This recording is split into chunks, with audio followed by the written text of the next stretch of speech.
Wait, how does that happen?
I was just about to. I wanted to make sure it looked good.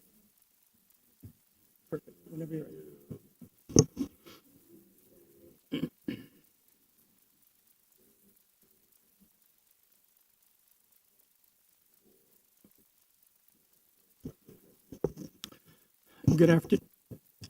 Good afternoon. Welcome to the regularly scheduled meeting of the City of Coral Gables Historic Preservation Board.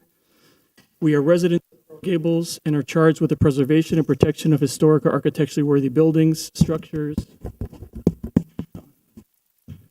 sites, neighborhoods, and artifacts, which impart a distinct historical heritage of the city. The board is comprised of 9 members, 7 of whom are appointed by the commission, 1 by the city manager, and the 9th is selected by the board and confirmed by the commission. 5 members of the board constitute a quorum, and 5 affirmative votes are necessary for the adoption of any motion. Lobbyist registration. Any person who acts as a lobbyist pursuant to the City of Coral Gables Ordinance Number 2006-11 must register with the city clerk prior to engaging in lobbying activities or presentations before city staff, boards, committees, and/or the city commission. A copy of the ordinance is available in the office of the city clerk. Failure to register and provide proof of registration shall prohibit your ability to present to the Historic Preservation Board and applications under consideration this afternoon. A lobbyist is defined as an individual, corporation, partnership, or other legal entity employed or retained, whether paid or not, by a principal who seeks to encourage the approval, disapproval, adoption, repeal, passage, defeat, or modifications of any ordinance, resolution, action, or decision of any city commissioner, any action, decision, recommendation of the city manager, any city board or committee, including but not limited to quasi-judicial, advisory, board, trust, authority, or council, or any action, decision, or recommendation of city personnel during the time period of the entire decision-making process on the action, decision, or recommendation which foreseeably will be heard or reviewed by the city commission or a city board or committee, including but not limited to quasi-judicial, advisory board, trust authority, or council. Presentations made to this board are subject to the city's false claims ordinance, Chapter 39 of the City of Coral Gables City Code. I now officially call the City of Coral Gables Historic Preservation Board meeting of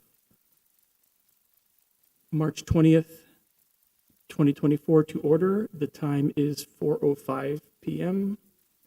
Present today are board members to my left, Ms. Dene, Mr. Aaron Half, Mr. Maxwell. To my right, Ms. Spain and Mr. Silva, and myself, Cesar Garcia Pons.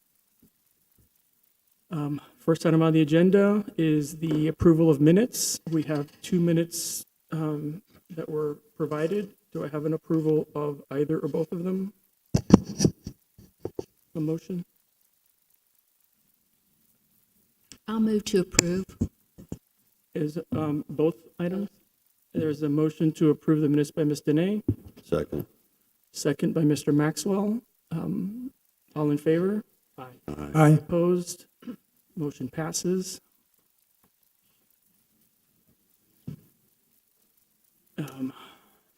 Notice regarding ex parte communications. Please be advised that this board is a quasi-judicial board and the items on the agenda are quasi-judicial in nature, which requires board members to disclose all ex parte communications. An ex parte communication is defined as any contact, communication, conversation, correspondence, memorandum, or other written or verbal communication that takes place outside a public hearing between a member of the public and a member of a quasi-judicial board regarding matters to be heard by the quasi-judicial board. If anyone has made any contact with a board member when the issue comes before the board, the member must state on the record the existence of the ex parte communication, the party who originated communication, and whether the communication will affect the board member's ability to impartially consider the evidence to be presented regarding the matter. Does anybody have any ex parte communications they wish to disclose at this time? We'll have the opportunity to do again so at each case. Madam Pernes, are there any deferrals on the agenda item for today? Good afternoon. Yes, we have 2 deferrals. One is for case file LHD 2024-002. This is the designation of 3519 Toledo Street to be deferred to the May 15th, 2024 hearing. And the other is case file COA SP 2024-006, 1316 Alhambra Circle, the replacement of the front door to be deferred to the April 17th, 2024 meeting. What was the case number? For 006. 006, 24006 COA. the first COA. Oh, it was? Okay. Oh, the first one I have is 005. Oh, then Thank you. we updated it before I could get here. Thank you, Ms. Pernes.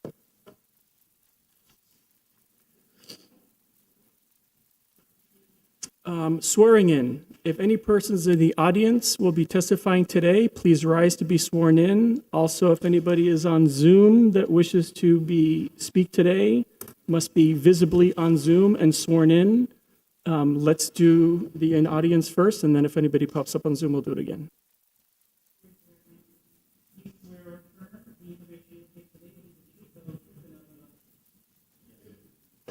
Is there anyone on Zoom? Nobody's raising their hand. Thank you.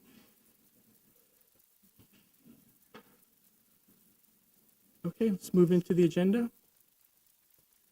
First item, local historic designation, case file LHD 2023-011, consideration of the local historic designation of the property at 415 Aragon Avenue, legally described as Lot 16 and the west half of Lot 15, Block 7, Coral Gables, Section B, according to the plat thereof, as recorded in Plat Book 5 at page 111 of the Public Records of Miami-Dade County, Florida.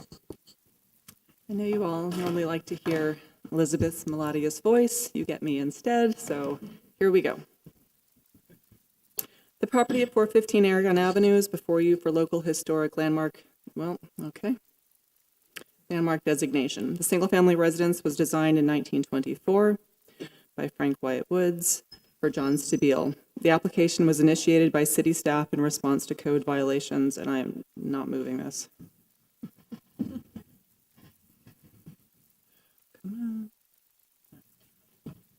As per Article 8, Section 8-1 of 3 of the Coral Gables Zoning Code, a local historic landmark must have significant character, interest, or value as part of the historical, cultural, archaeological, aesthetic, or architectural heritage of the city, state, or nation. For designation of property must only meet one of the criteria as outlined in the code.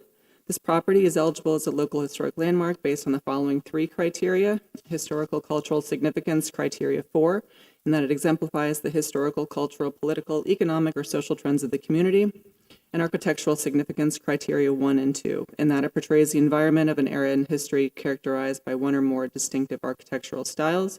It embodies those distinguishing characteristics of an architectural style or period or method of construction. 415 Aragon Avenue is located in Coral Gables Section Part B, a residential neighborhood of single-family homes located between Lejeune Road and Hernando Street. It sits on an interior 75 by 110 lot on the north side of the street. The property contains a single-family residence and accessory garage building at the northwest corner of the lot that you can see on the site plan. The structures are all located on Lot 16. The west half of Lot 15 provides a side yard to the east. Coral Gables was originally conceived as a suburb of Miami and attracted investors from across the nation during the South Florida real estate boom of the 1920s. George Merrick drew from this Garden City and City Beautiful movements of the 19th and early 20th centuries to create his vision for a fully conceived, Mediterranean-inspired city that is now considered one of the first modern planned communities in the United States. Landscape architect Frank Button drew the first comprehensive maps of the city in 1921 and 22, one of which is on the left side of this slide.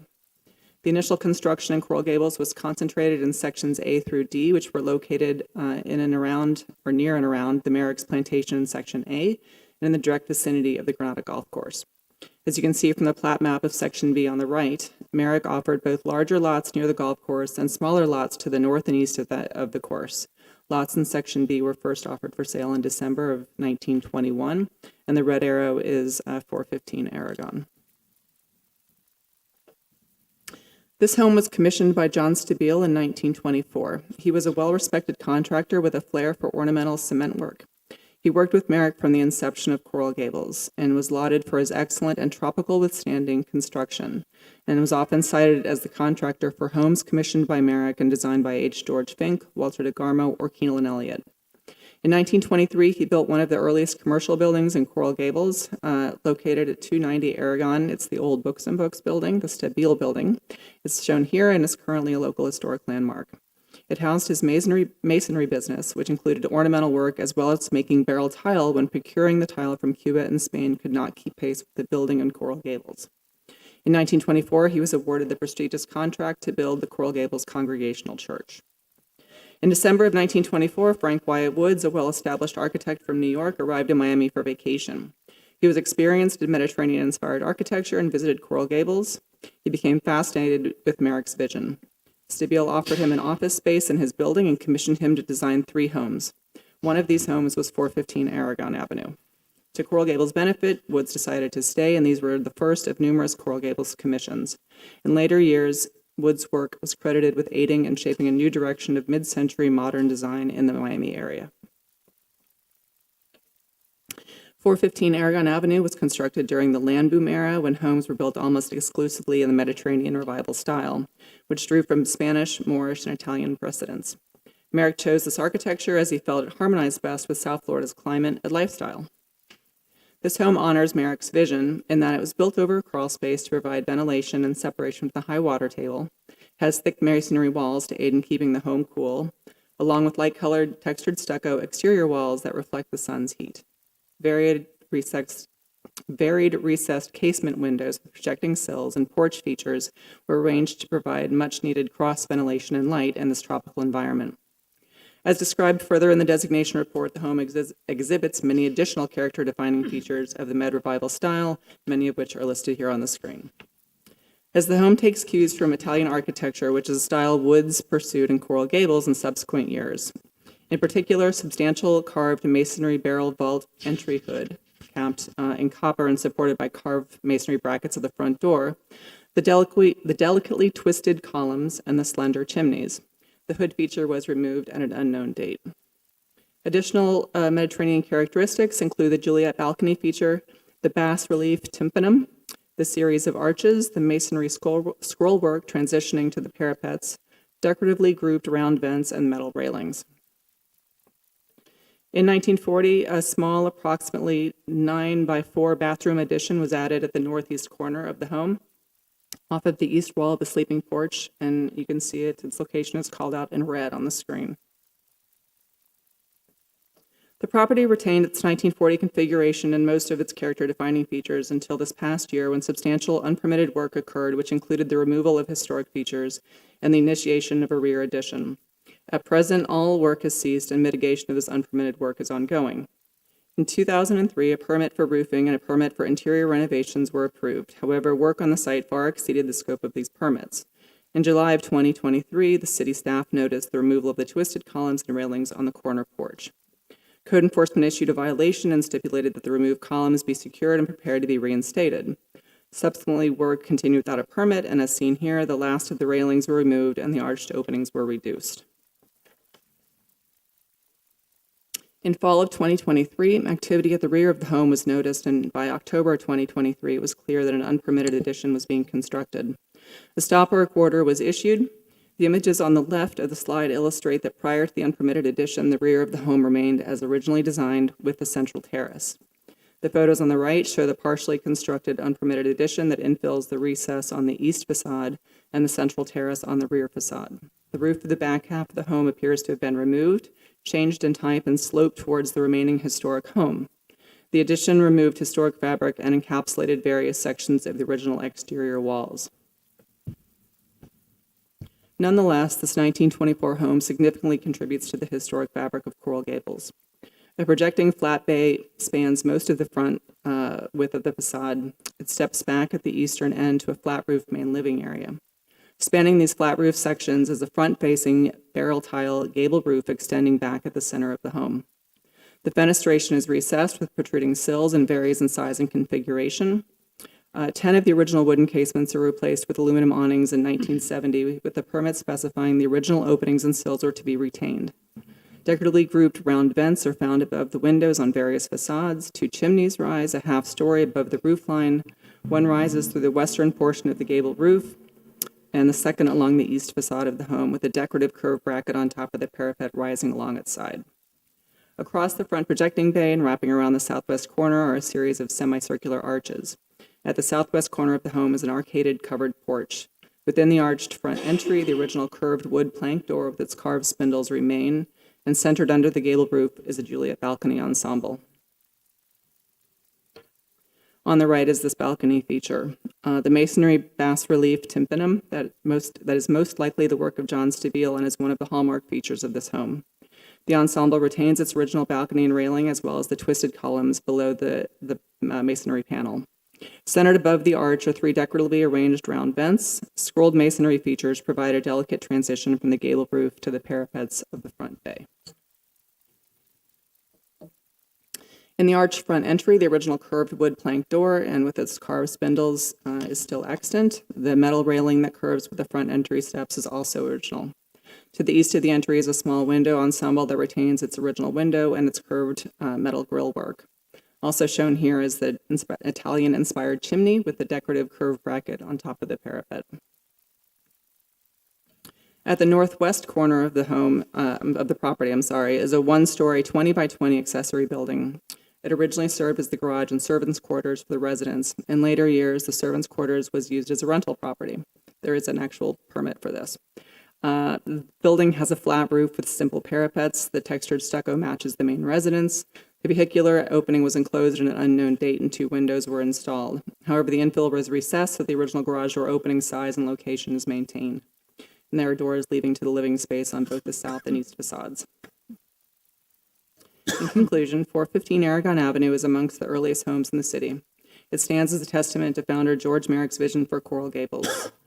The single-family residence and its detached garage were designed in 1924 by architect Frank Wyatt Woods for John Stabile.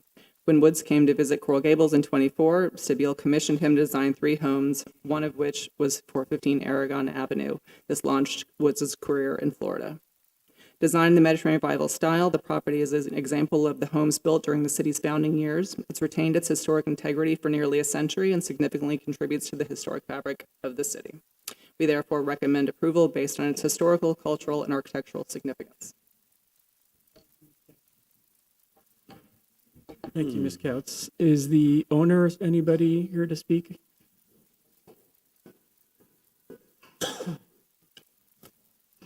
Good afternoon, board members. Lauren Kahn with offices at 1450 Brickell Avenue. I'm here on behalf of the property owner, 415 Aragon LLC. We've reviewed the report. We've met with Ms. Pernas. We have a meeting scheduled this coming week with the building official, the director of RER. Our intention is to return to this board with a certificate of appropriateness for some of the work that's been done. We understand that it may need some modifications so that it meets not just building code, but historic standards. We also intend to restore some of the architectural, original historic features of the structure. And we are going to be proposing a modest addition in the side yard. It'll be recessed. We'll work through that with the historic, so that the home is really the primary structure, the existing home. So we're looking forward to returning to the board for the COA. Okay, thank you very much. Any questions for staff or the owner's rep before I go to public hearing? Any questions? Okay, let's open it up for public hearing. Does anybody wish to speak in favor of this case? Anybody wish to speak in opposition to this case?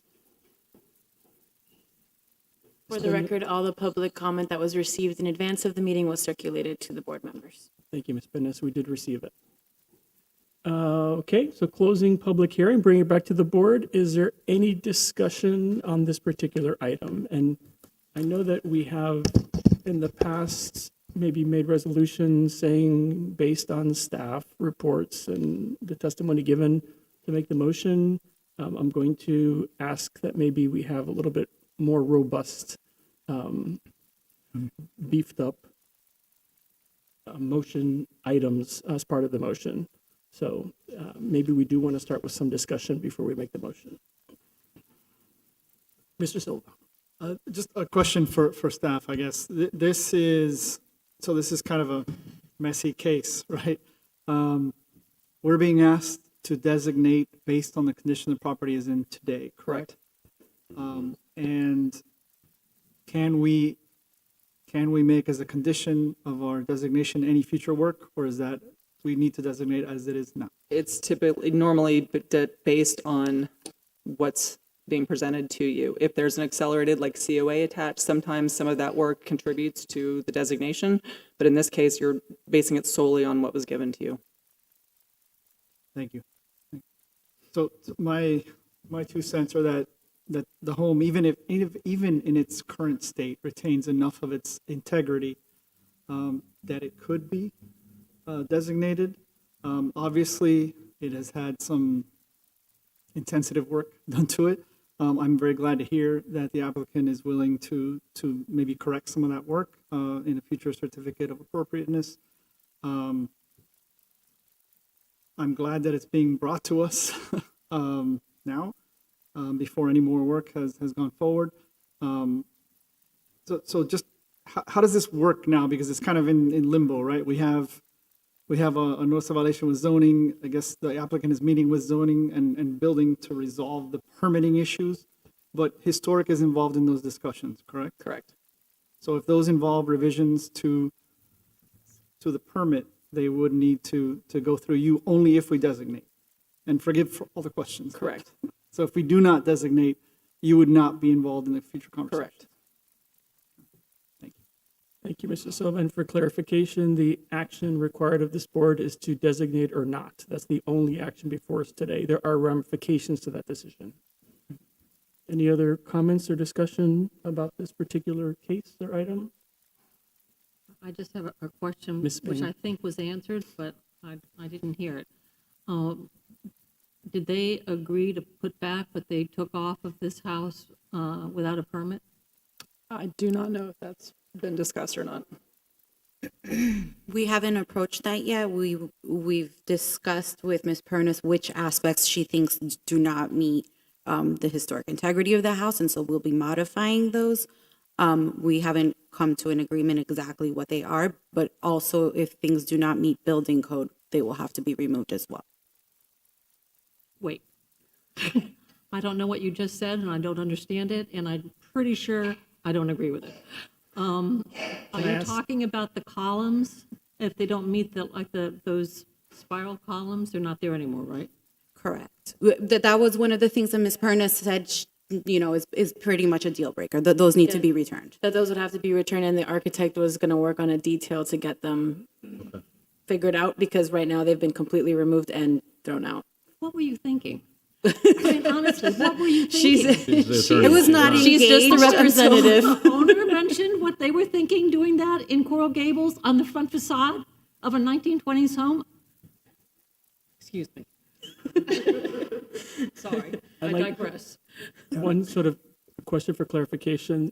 Are there any permits in the city regarding this property today? Yes. And there are approved permits, the work has extended beyond the limits Yes. of that. So They- anything They went that past isn't- their approved scope of work, including some exterior work that was done and the addition at the rear, So anything that is not included in the permit needs to be, corrected, and Corrected would and have to meet the permitted, so- criteria of our board. And one of the things that we talked Always how about. it works. but it is how it works as Right. of right That's what I'm now. asking. Yes, and that is the goal, and one of the things that we talked about with the owner when we had the meeting was about ad valorem tax exemption, so she's going to be restoring all of these elements and putting back the right windows and doors, and we can maybe get them to get back in place, get back in. As Mr. on board. Aaron. Now, I understand our focus today is there enough historic material on the house to designate it? I too think so, but maybe I shouldn't talk about them or ask questions, but I have questions. Obviously, if we designate, that's a local designation. You can't have demolition, okay? If we Without don't coming to this designate, board. if we don't designate, then that opens a whole new ball of wax that will open doors for these people who have already damaged historic features. And once they were told you can't do this, then they continue to do it. And then after the second time, then they continue to do even more work that is impacting historic features in the rear. So there are 3 times, and they kept doing it and doing it and doing it. Okay, I think it's inappropriate, and so I'm going toward a question, which is, when one designates and one does approved modifications to a home, then there are ways that there are tax rebates and things for that, for the costs of all of that. And there's an abatement, a freezing of the tax base for 10 years. I have questions about whether in this kind of a scenario, where all this damage has been done, whether this owner and the people involved are going to be able to avail themselves then of those costs. But I don't think it would be appropriate if it has anything to do with removing the inappropriate materials. Are there fines involved for violating things? You know, I've got all of these questions, you know.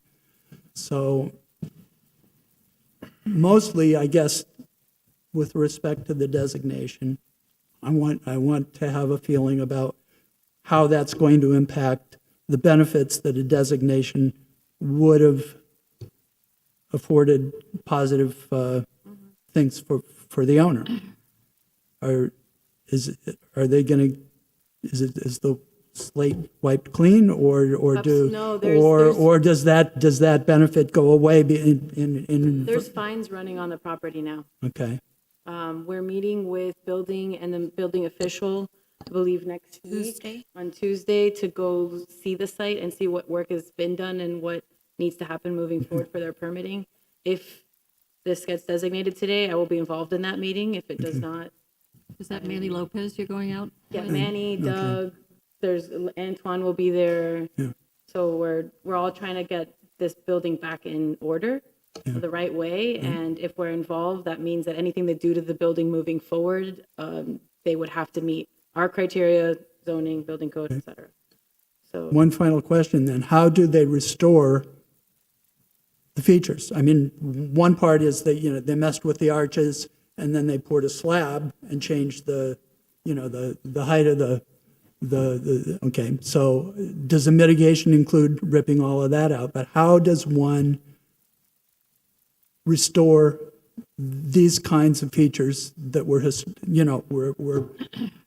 would have to be replicated. I think that it needs to be micromanaged. If they're having to make faux replications of columns and things, I don't think you can go find columns that were period they're anyplace else. No. But I'd just like to voice that I'd like to see acute micromanagement of absolutely everything that goes forward on this, especially in the plans of what they're doing to make the best they can, making good on what was destroyed. Thank you, Mr. Columns Aronaz. and everything else, so. So the way to do that is to vote in the affirmative to designate.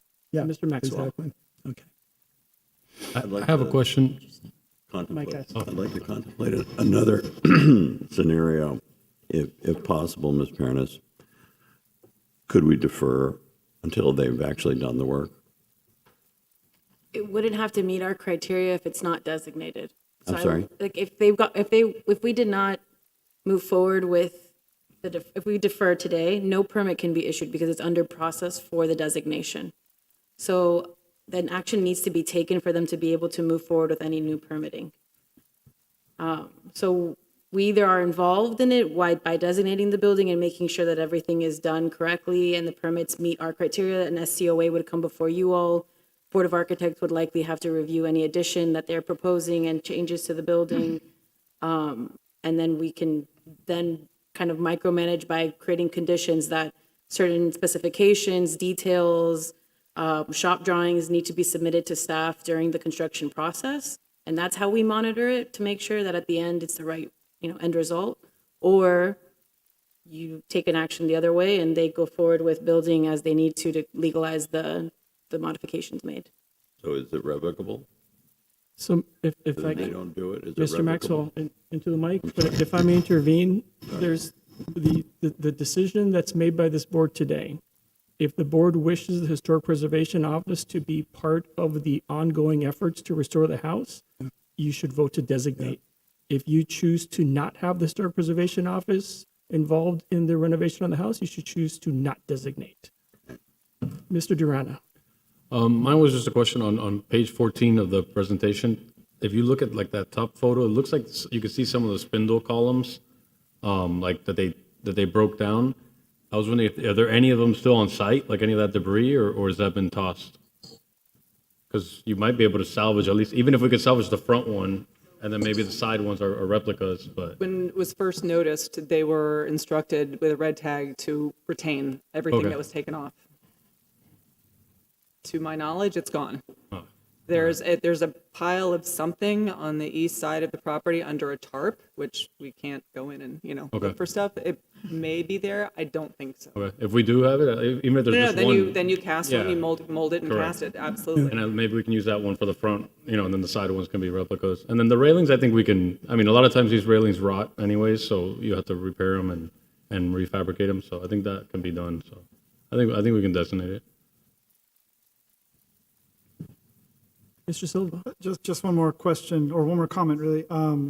If this designation does go forward, since we are technically designating it as it stands today, I want to make it very clear that does not give supports to having it stay in its current condition, right? We're expecting it to come back, and we're expecting for appropriate things to be done as this is corrected. The designation would not legalize any of the work done without permits. And any future work would come before this board as a certificate of appropriateness, or you have the opportunity then to talk about all the details we just talked about. So we're still in discussion. We're not asking questions of staff or the applicant. Does anybody have any board discussion? Anything amongst ourselves? Okay, would anybody like to make a motion? Get to that page.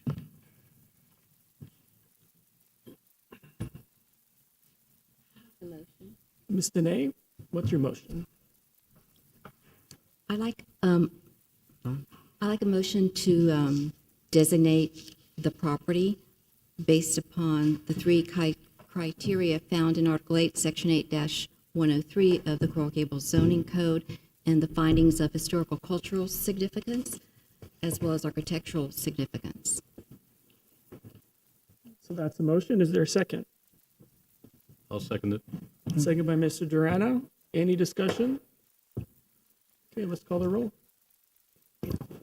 Mr. Ehrenhaft, But where do you keep Yes. on the front? Mr. Silva, Where does it come up? Ms. Spain, Yes. No, I mean, from the very Mr. beginning. Maxwell, Yes. and Mr. Garcia Pons. Yes. Is that everybody? Mr. Ehrenhaft, did you vote? I did. Okay, motion passes 7-0. Thank you. Next item, case file LHD 2024-001, consideration of the local historic designation of the property at 808 Majorca Avenue, legally described as the east 25 feet of Lot 7 and all of Lot 8, Block 30, Coral Gables Section B, according to the plat thereof, as recorded in Plat Book 5 at page 111 of the Public Records of Miami-Dade County, Florida. Thank you. Same deal. Here we go. So the property at 808 Majorca Avenue is before you for consideration for local historic landmark designation. It's a referral from the Board of Architects to you all. As per Article 8, Section 8-103 of the Coral Gables zoning code, a local historic landmark must have significant character, interest, or value as part of the historical, cultural, architectural, aesthetic, or architectural heritage of the city, state, or nation. For designation, a property must meet one of the criteria in the code. This property meets the following three. Historical, cultural significance, criteria 4, exemplifies the historical, cultural, political, economic, or social trends of the community. Architectural significance, criteria 1 and 2. Portrays the environment of an area and of history characterized by one or more distinctive architectural styles. It embodies those distinguishing characteristics of an architectural style or period or method of construction.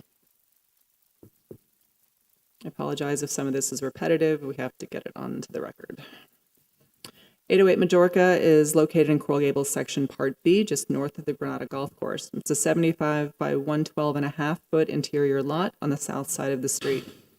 On the property is a single-family home and a detached garage at the southeast corner.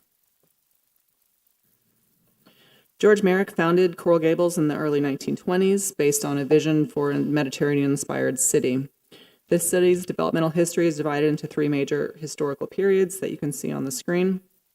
During the initial development period, architectural design combined elements commonly used in Spanish, Moorish, and Italian architecture and has come to be known as the Mediterranean Revival style. Merrick and his team felt this architecture harmonized best with South Florida's climate and lifestyle, and during the 1920s, structures and amenities were built almost exclusively in this style.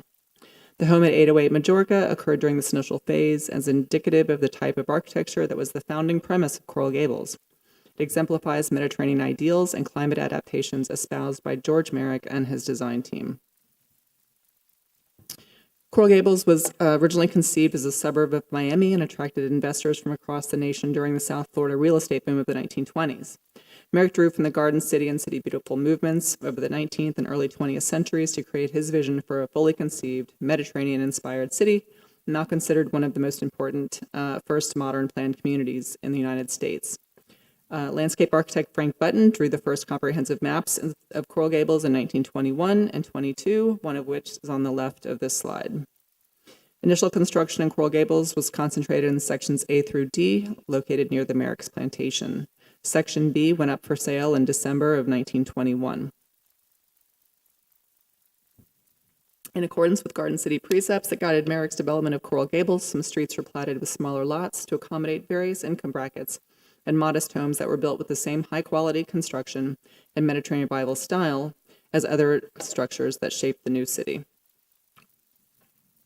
The home at 808 Majorca Avenue was built in Section B on a 50-foot wide lot. The property expanded to 75 feet wide in 1954 with the acquisition of half of Lot 7.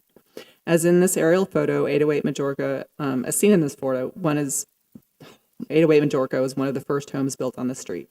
It was a one-story, moderately priced home that followed Merrick's vision.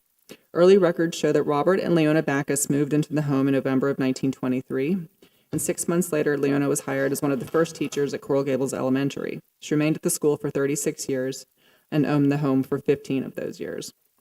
The original permit for this home has not been identified or located to date. However, a few blocks away, a contemporaneous home that offers comparative primary documentation. As seen here on the bottom right, 533 Alcazar Avenue, with only a few changes to details, appears to be the mirror image of 808 Majorca Avenue. This photo shows it nearing completion on March 21st, 1923. In late 1922, the Dexter Gear Construction Company commissioned architect H. George Fink to design 10 homes in Coral Gables, and they have been identified as permits number 430 through 439. In December of 1922, the Miami Herald reported that all 10 of those homes were sold prior to their completion and that another 10 were being commissioned. The second set of commissioned homes have not been identified to date, but given the almost identical mirror image of the home and the time of its initial occupancy in November 1923, it is highly likely that 808 Majorca Avenue was amongst the second group and also designed by Fink. The home was designed in the Mediterranean Bible style. Amongst the character-defining features are the textured stucco walls, variety of parapets, and barrel tile accents of the flat roofs, the shouldered chimney with its distinctive geometric masonry cap, decoratively grouped square vents, as well as the smooth-faced masonry base and the recessed cement casement windows with projecting sills. Additional features are discussed throughout the designation report. The property at 808 Majorca Avenue includes a single-family home and a detached auxiliary building located near the southeast corner of the property. The one-story residence is built of masonry over a crawl space with textured stucco. The home retains its rectilinear and step bay massing. It has had no additions. The step bays at the rear of the home were designed as a sleeping porch and a back porch, but both are now enclosed as living space. The home is under a flat roof and a series of parapet types adorn the home. The fenestration varies in size and configuration. Windows are recessed and casement in type with protruding sills. Square vents are decoratively arranged as a single or triangle above the windows on all facades, and wrapping around the home is a smooth-faced stucco base. The parapets and chimney are notable and distinct Mediterranean Revival style features of the home. At the northeast corner of the house was originally a screened entry porch. It is now enclosed for living space. The curvilinear Spanish mission-shaped parapets demark the porch and bring attention to the home's main entry. The coping of the flat parapets flanking the mission parapet are clad in two-piece barrel tile. Centered below each parapet is a single square vent. On the east side, which is the bottom left, two additional distinct parapets adorn the home. These are Moorish-inspired, inflexed, curtain-splayed type parapets. Centered below each of them are a triangular arrangement of square vents. On the west facade, near the northwest corner, a rectangular shouldered chimney straddles and rises above the simple parapet. The chimney cap has a masonry geometric screens in keeping with the Moorish-inspired parapets on the east facade. Exterior alterations of the home are almost exclusively fenestration related. In 1972, the property was purchased by Tropic Properties, upgraded, and sold a year later. At this time, the original wood casements were replaced with awning windows, and the front and rear sleeping screened porches were enclosed in various manners. In 2019, casement windows were reintroduced into the home, and some original porch openings were further reduced at this time. These alterations are detailed further in your designation report. During the 2019 window campaign, both of the large front porch lintels were removed. The photos supplied here of 533 Alcazar illustrated what the porch most likely originally looked like. The window permit shown on the right does show the front facade lintel, and the drawing does not indicate that it's to be removed. Staff visually assessed the property from the public right-of-way and examined permit documents, building records, and historic photographs to evaluate the alterations to the home and their impact on the overall historic integrity of the property. We have determined that the property at 808 Majorca possesses significant integrity, sufficient integrity for designation. At the southeast corner of the property is the original detached garage. It is one story under a flat roof with simple parapets. The textured stucco matches the home. The detached garages are important features of the early homes within the city. This one appears to have been converted into living space at some time. In conclusion, the home at 808 Majorca, built in 1923, was amongst the earliest homes built in Coral Gables. Designed in the Mediterranean Revival style, this home exemplifies the founding design premise of Coral Gables. In accordance with Garden City precepts that guided Merrick's development of the city, some streets were platted with smaller lots to accommodate various income levels, and modest homes were built with the same quality of construction and architectural features as other structures that shaped the city in the early 1920s. The single-family home and its detached garage at 808 Majorca Avenue stand as a testament to Merrick's vision. Therefore, this property retains its historic integrity and significantly contributes to the historic fabric of the city of Coral Gables. Staff recommends approval of the local historic designation of the property based on its historical, cultural, and architectural significance. Thank you, Ms. Katz. Is there anybody from the owner's side that wishes to speak? Okay. From the board, any questions for staff? This is a great time to ask questions if we have questions for staff.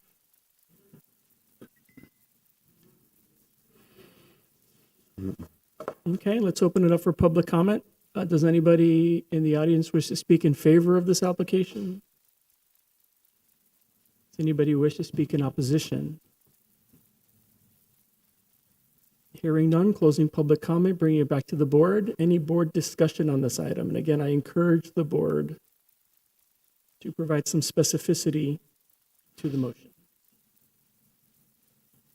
And if you wish to use the staff report, it's on page 18.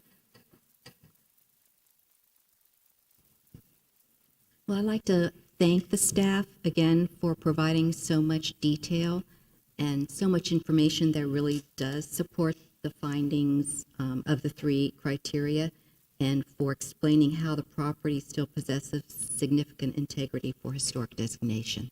Thank you. Any other comments or thoughts from the board? Mr. Silva? I think that the home does retain almost everything, and it's certainly in its original massing. And I appreciate the fact that the windows were brought back to the casement, right? We see that a lot, inappropriate windows.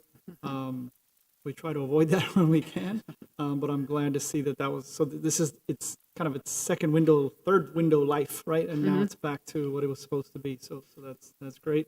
And as far as I can tell, the only thing that was lost from this house from the original was that lintel over the porch. So I definitely think it merits designation. Thank you, Mr. Silva.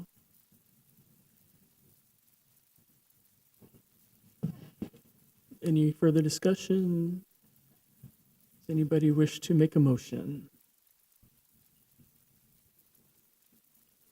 I'll make a motion to approve based on staff recommendation of historical and cultural significance, exemplifying the historical, cultural, political, and economic, social trends of the community, i.e. the early date, architectural significance, 2 parts, portrays the environment of an era of history characterized by one or more distinctive architectural styles, and embodies those distinguishing characteristics of an architectural style or period of method of construction. Thank you, Mr. Maxwell. Is there a second? I'll second. Second by Mr. Aaron Haft. Any discussion or questions? Let's please call the roll. Mr. Durana, Yes. Ms. Janay, Yes. Mr. Silva, Yes. Ms. Spain, Yes. Mr. Maxwell, Yes. Mr. Aaronhaft, Yes. and Mr. Garcia Pons. Yes, motion is approved, 7-0. Thank you. The 2402 is deferred, correct? Yes. Yes, to May. 01. Yes. So we'll go to the next item, special certificate of appropriateness. Before we do that, I'd like for the record to show that Mr. Durana appeared before the first item was read, just to put it on the record. SCOA, case file, COA Special 2024-005, an application for the issuance of a special certificate of appropriateness for the property at 1031 Alhambra Circle, a contributing resource within the Alhambra Circle Historic District, legally described as lots 19 and 20, and the east 19 feet of lot 21, Carl Gables, Section C, according to the plat thereof, as recorded in Plat Book 8, page 26 of the Public Records of Miami-Dade County, Florida. The application requests design approval for additions and alterations to the residence and site work. Thank you. So location map of the property in question. It's part of the Alhambra Circle Historic District, which was designated in 2008, which comprises properties, single-family residences on both sides of the street from Lejeune Road to Sevilla Avenue. This home was designed in approximately 1923, 1924, was permit number 204 in the city, so very early, by the architectural firm of Hampton and Reimert. This is a photo. Approximately a year later, the carport was added to the west side of the home, as you can see in this photograph. In 1928, architect Phineas Pace designed an addition to the east side of the home, which is a pretty substantial addition. The application requests design approval for a one-story garage and gazebo addition to the side west of the residence, a new covered terrace to the rear, and various site work. There are no variances that have been requested as part of this application. The proposal was reviewed and approved by the Board of Architects with conditions. There are 3 of them, as noted in your staff report. The city architect eventually approved the drawings with the conditions that the Board of Architects was based on satisfying those comments. Based on what I see that all of them appear to have been addressed, except for maybe one, except for maybe A, but you can confirm that.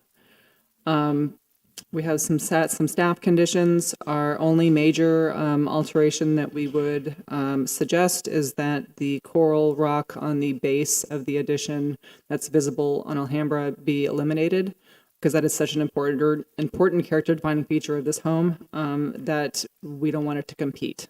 But I will let them go through their presentation, and then we can continue. Thank you, Ms. Counts. This is the home as it is now. The applicant or owner wish to present?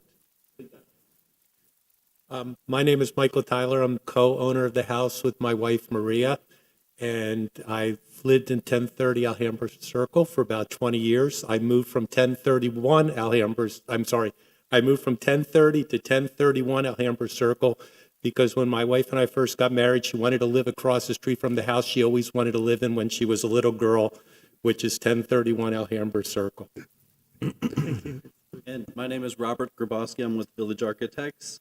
And actually, with the Board of Architects, I believe that we had complied with all of their requirements. I'll have to read through that more closely. If there was something we did not comply with, I thought we did for their approval. And this house has been in front of the Board of Architects. We've gone through several times with window openings and fenestration. The coral that is on the base, that was one of their comments at one point. We were trying to find a good location for the coral, which it seems like it's probably best just to remove the coral and do the stucco base. We do agree with all of staff comments with what they're talking about.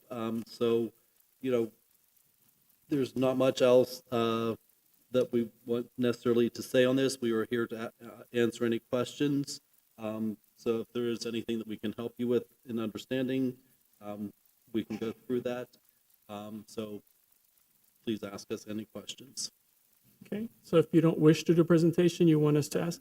I mean, if there's any questions, I mean, the design has been through a lot.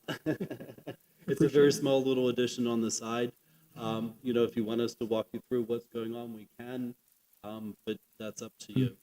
So let me bring it back to the board. Are there any questions or comments from the board to staff or the architects?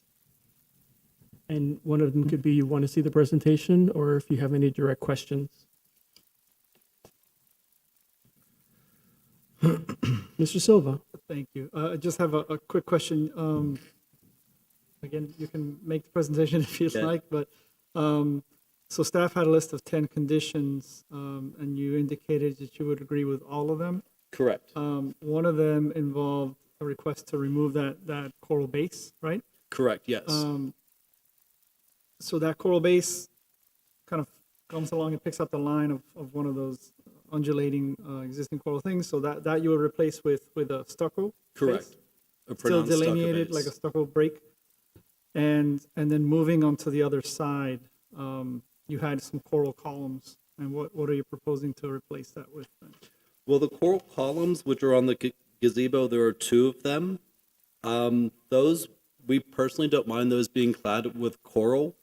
If this board, you know, feels that that may be too much, you know, we would take those out. But that was, again, part of going through the other boards of, you know, trying to incorporate coral. We had incorporated coral on the covered terrace as well, which now we're even taking off the little, you know, the barrel tile cap to that just to keep it nice and clean. So, Thank you. Thank you, Mr. Silva. Any other questions from the board to the applicant or staff?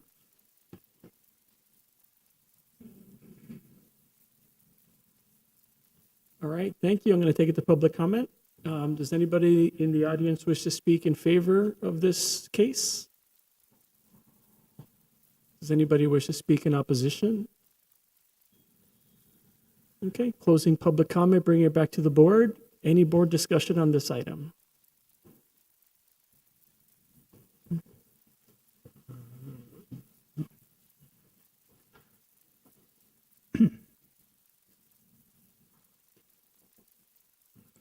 Mr. Silva? I think it's a very well done addition.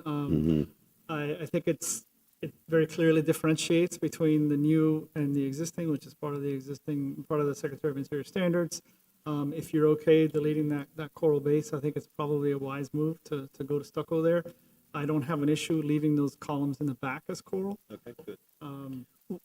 Can I clarify something, if you Sure, don't mind? sure. Was your intention to have it like honed coral, or to be more rubble coral, or it sort of seemed like there's a grout line indicated, like a horizontal, like going up. So is it intended to look like blocks, or?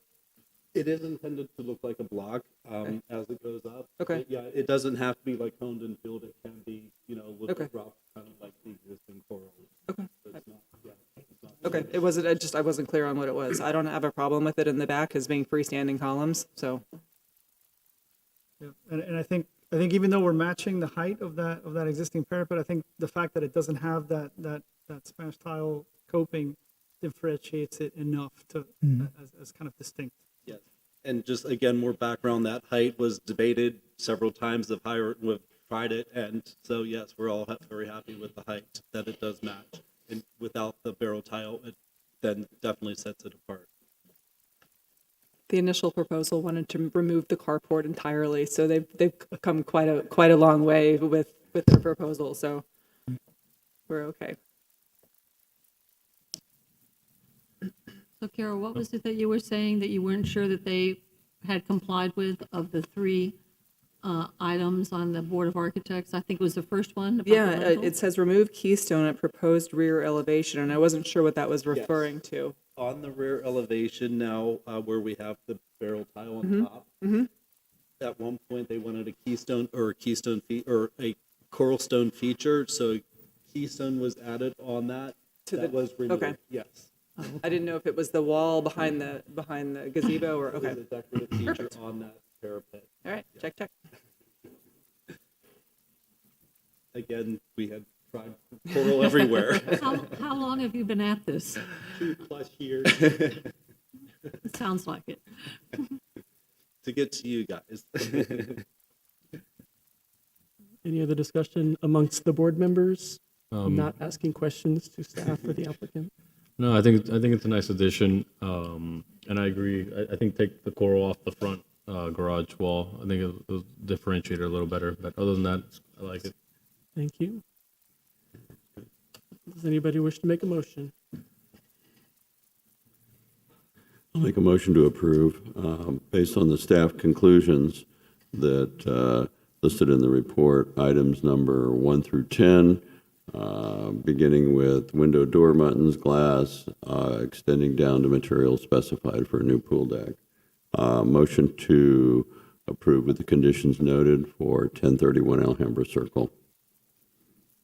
And the special certificate of appropriateness? Yeah. Okay, sorry.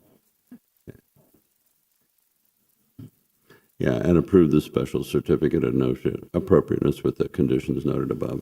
Thank you, Mr. Maxwell. Is there a second? I'll second. Second by Mr. Silva. Any discussion on the board? Let's call the roll. Okay, Mr. Aaronhaft, Yes. Mr. Durana, Yes. Ms. Dene, Yes. Ms. Spain, Yes. Mr. Silva, Yes. Mr. Maxwell, Yes. Mr. Garcia Pons. Yes, motion passes 7-0. Thank you very much. Thank you very much. Next item, case file COA Special 2024-002, an application for the issuance of a special certificate of appropriateness for the property at 1615 Country Club Prado, a local historic landmark legally described as the north 4.46 feet of Lot 18 and Lots 19 and 20, Carl Gables Section E, according to the plat thereof, as recorded in Plat Book 8, page 86 of the Public Records of Miami-Dade County, Florida. The application requests design approval for additions and alterations to the residence and site work. Thank you. I promise y'all I'm sitting down after this one. So this is the property at 1615 Country Club Prado. It was designed in December of 1939 and was permit number 6119 in the city. It was designed by the architectural firm of Apuzzo and Schumi and the Mediterranean transitional style. It was designated as a local historic landmark in December of 2014. The application requests design approval for a 1- and 2-story, approximately 1,600 square foot addition to the rear to the northeast of the residence and site work. No variances were requested in conjunction with this application, and it was reviewed and approved by the Board of Architects in January. They approved it with a comment to add a window to the second floor. The comment was not incorporated into this submittal. So we have some conditions of approval, which are in your report, but we do recommend approval with those conditions. Does the applicant wish to speak? Sorry about my voice. My name is Luis Jauregui. I am with East Shore Architects. We are at 237 South Dixie Highway, and I'm here to present the Historic Preservation Board to the Historic Preservation Board the addition to the residence 615 Country Club Prado. So as you can see in this first slide, the original photograph and how the house is today, the house has been altered a lot in the front. It used to have a trellis as an entrance, and it used to have a courtyard with a fountain. Unfortunately, 2 additions got rid of those and added that roof that goes across. Nonetheless, we're not touching the front at all, and what we're doing is adding to the rear. And the way we've added to the rear is to try to incorporate the Secretary of Interior standards by just tapping into the house at places where it's not seen from the street, and where you can still appreciate the entire house and its integrity. So this is the property. It is just south of Milan on Country Club Prado on the east side. The houses on either side that flank the subject property are 1-story homes. As you know, this was built in 1939. It's post-depression, pre-World War II house. Oh, I went the wrong way, sorry. So this is the site plan. To the left is the existing property, and in pink is the area that we are planning to demolish, which is patio, that big rectangular piece, and then a small section of the kitchen and the circular stairs. The staff report says that we are taking down part of the garage. We're not doing that at all. We're maintaining that back wall of the garage. We're reconfiguring the opening that goes out so that we can provide an entrance to their new laundry area and kitchen area.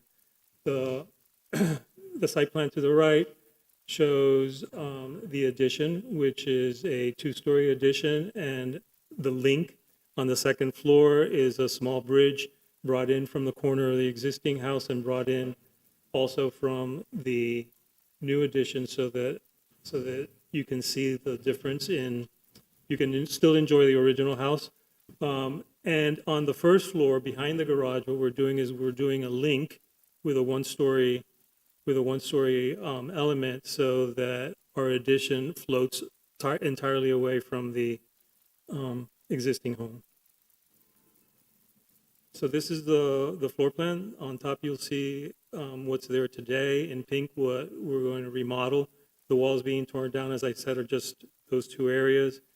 We're adding a mudroom, a laundry room, and a vestibule. All of that will be one story, and then a kitchen and family room to update the house. And we're putting a covered porch in the back, and what we're going to do with that covered porch is it's going to be a trellised flat roof, but covered. We have details of what the original porch was like in the front of the house, and we're going to try to match those beams and do that way. Second floor, as you can see, we are tying it in. We're converting the one bedroom into a upstairs family room, adding a hall bath in case they ever want to enclose that back to another bedroom, and adding a master bedroom and bath with a small bedroom that'll use that bath. And that bath number 2 connection is the bridge that separates the addition from the existing house. This photograph here shows the existing front and what you would see from the street in beige, which is behind the garage and way back. At the time we put those air conditioning units up there, the code says that you have to have air conditioning units from the setback, whatever the building setback is in. Well, the code has changed, and now it's 5 feet from the sides. You can put the air conditioner regardless of what the building setback is. So we're going to revisit that, and if we can get rid of them up there, we're gonna do that for sure, because it's a pain to have them up there. This is the rear of the house. So on the top photograph, you see what's existing. The little section of the kitchen there and that door with the circular steps is what's being removed. You can see that on the top photo to the right. And then the bottom is our addition. We're matching windows, we're matching roof pitch. We are distinguishing the addition. Our bands are different. We don't have the outlookers that the house has. We have a regular fascia. We're not putting the lap siding at the gabled end that the house has. But in essence, we wanted to complement the house on its own. This is the side. So here you see the garage to the right. You see the recessed one-story link that has the air conditioners above, so that whole corner, that whole side of the historic house is still evident.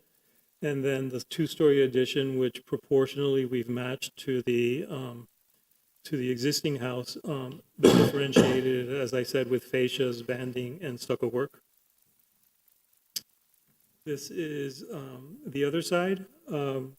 So here, that addition is way back. You don't really see much of it, but this is what you would see.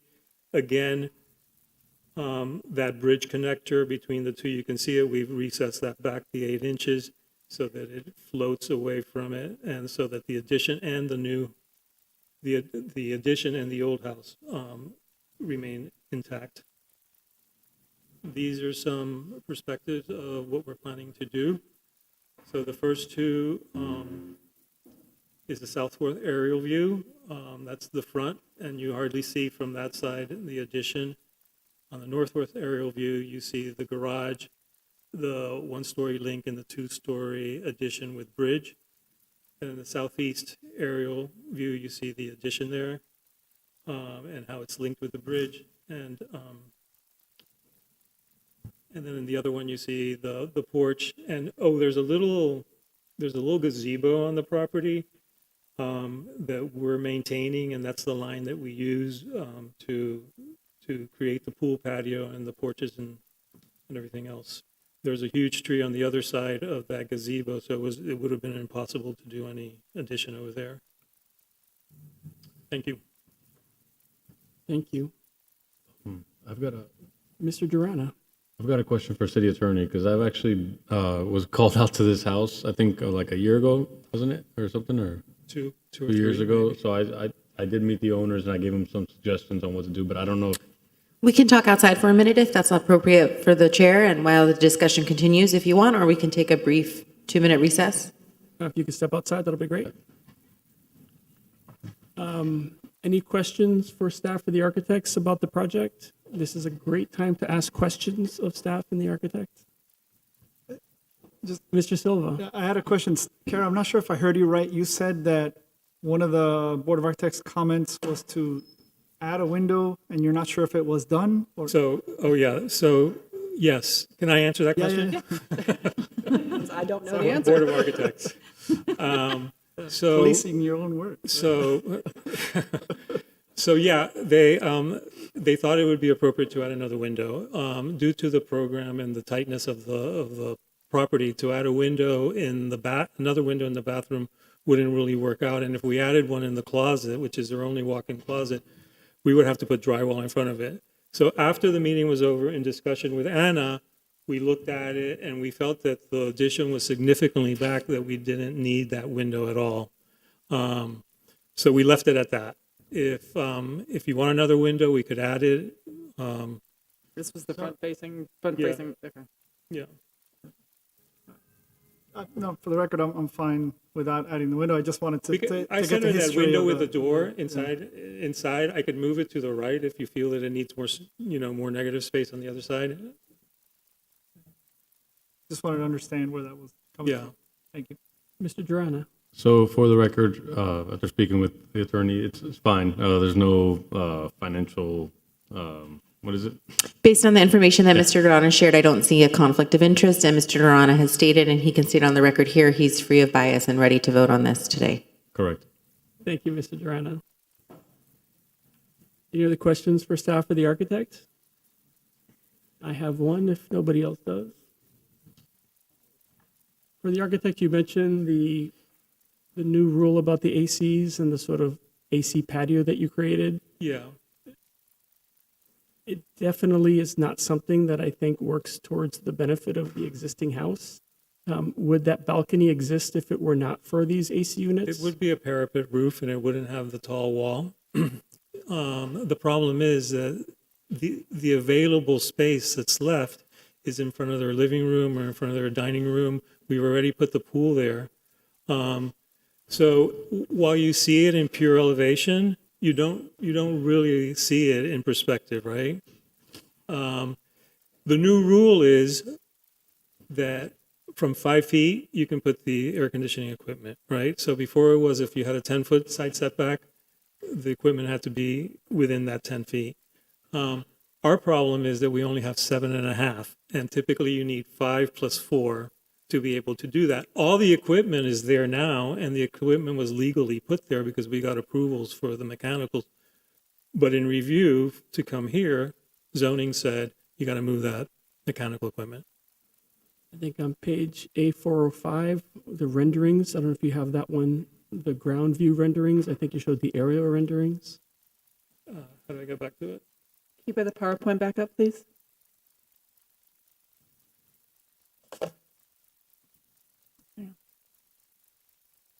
So you're not replacing the AC units? No, we are. We're adding, there's 2 there, we're adding 2.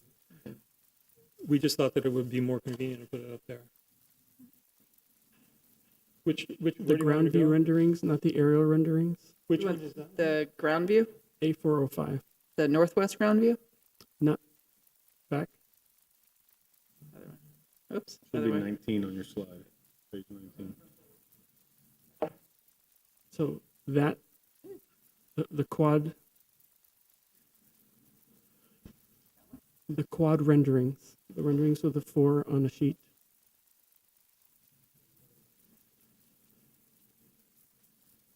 That. There. You have another page that is from the ground. Do you not have those on your presentation?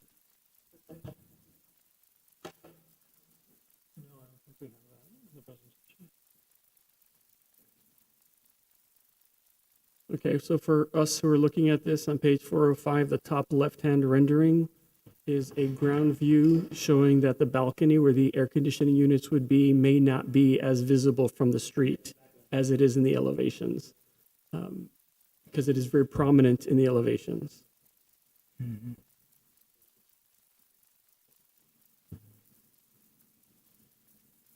Thank you. Any other questions for staff or the applicant? And this is a great time to ask questions of staff. All right, thank you very much. We're going to open up the public hearing. Does anybody in the audience wish to speak in favor of the application? Does anybody in the audience wish to speak in opposition to the application? Okay, closing public hearing, bring it back to the board. Is there any board discussion between board members? You're very specific about that direction.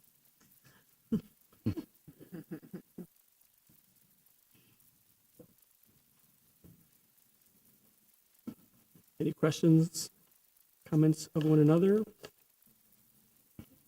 Just a Mr. Silva? comment again. So on this house, where it's really about the massing and the simplicity of the language, I think it's interesting when you look at that north side, the north proposed elevation, where you see kind of the existing wing and the new wing, and really the massing is almost exactly the same, right? It's the gable end, but the detailing is very differentiated, and I appreciate that the existing has the rafter tails, and then we've got a regular eave on the addition. The original has kind of one style of molding at the second floor, and the addition has a slightly different, right? So it sort of all reads together, but I appreciate the level of detail you went through, because it's very important on a house like this, right? It's all about these slight differentiations so that we understand what's new and what's existing. Thank you, Mr. Silva. Anybody agree, disagree? Any further comment? Great. Okay. Is there a motion? I can make a motion. Ms. Bain? I'd like to make a motion to approve with the conditions noted in the staff report, the design proposal for the property located at 1615 Country Club Prado, and approve the issuance of a special certificate of appropriateness with those conditions. Is there a second? Second by Ms. Dene. We have a motion and a second. Any questions or comments of the motion? Okay, let's call the roll. Mr. Ehrenhaft? Yes. Mr. Durana? Yes. Ms. Dene? Yes. Mr. Silva? Yes. Ms. Spain? Yes. Mr. Maxwell? Yes. Mr. Garcia Pons? Yes, motion passes 7-0. Thank you very much. Thank you very much. Next item. Thank you. Thank you. An application for the issuance of a special certificate of appropriateness for the property at 1498 Sevilla Avenue, a local historic landmark legally described as lots 1 to 3, inclusive, Block 6, Coral Gables Country Club, Section Part 1, according to the plat thereof, as recorded in Plat Book 8 at page 108 of the Public Records of Miami-Dade County, Florida. The application requests design approval for an addition to the residence. Variances have also been requested from Article 2, Section 2-1014C, and Article 14, Section 14-210.5C and D of the Coral Gables zoning code for the minimum rear setback. Good afternoon. The property at 1498 Sevilla Avenue was designated as a local historic landmark on May 22nd, 1984.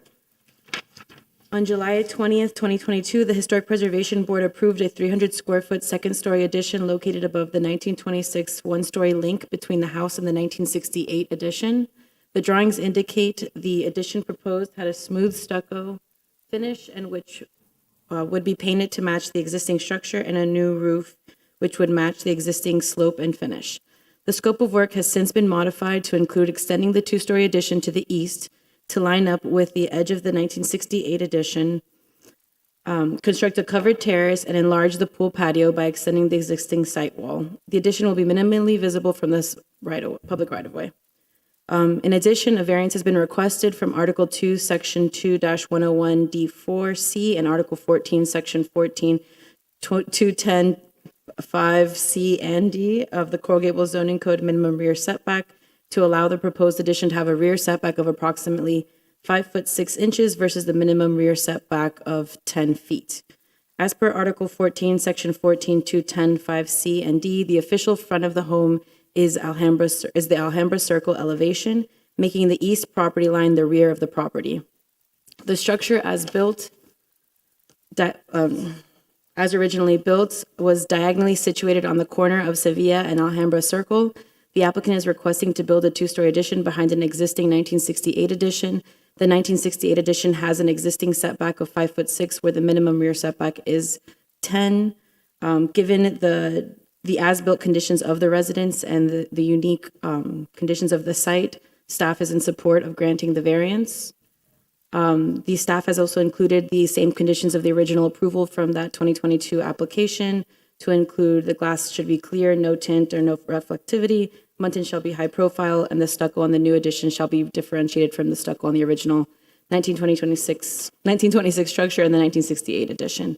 Therefore, staff recommends a motion to approve the variance to allow the proposed addition to have a rear setback of approximately 5 foot 6 inches, and approve the conditions noted with the conditions noted above the special certificate of appropriateness.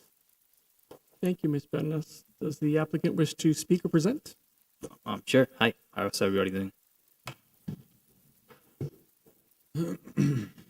I'm sorry, did you say your name? Oh, no. Okay, got it. Yeah. Good afternoon. My name is Edgardo Betancourt. I'm the architect and co-founder of Arco Architecture, located at 2490 Coral Way, Suite 301, Miami, Florida. I want to thank the board for taking the time to hear our presentation today. The site is located at 1498 Sevilla, and it was already previously approved by the board on July 20 of 2022. We are presenting today a request for a variance for the rear setback. The scope of work is being revised to extend the already approved two-story addition on the ground floor terrace for it to match the end of the existing residence as requested by the client to have an even more cohesive design. This revision, however, does not change any aspect of the design from what was approved in the front of the house. I just want to note the renderings of the rear side did not make it to the PowerPoint, but they are available on sheet G103 of the set provided. Even though the address is 1498 Sevilla, towards the end of the permitting process, we found out that the zoning department denotes Alhambra Circle as the primary front due to the parcel layout on the plat book. The code requires a minimum of 10 feet rear setback, and we're requesting a variance for it to be 5 feet instead.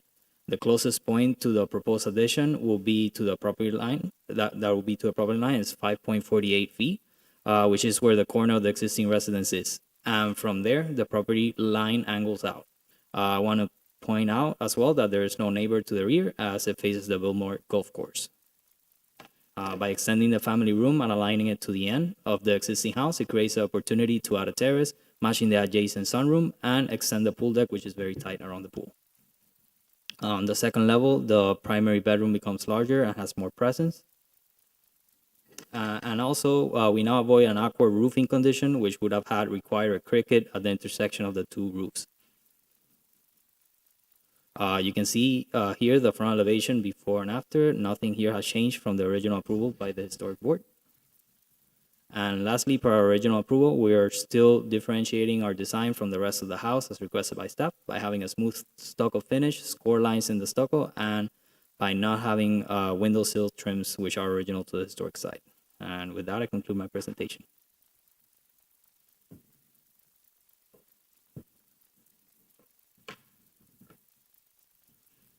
Does anybody have any questions for the applicant or for staff? I'll start with my question. Do you have a drawing that shows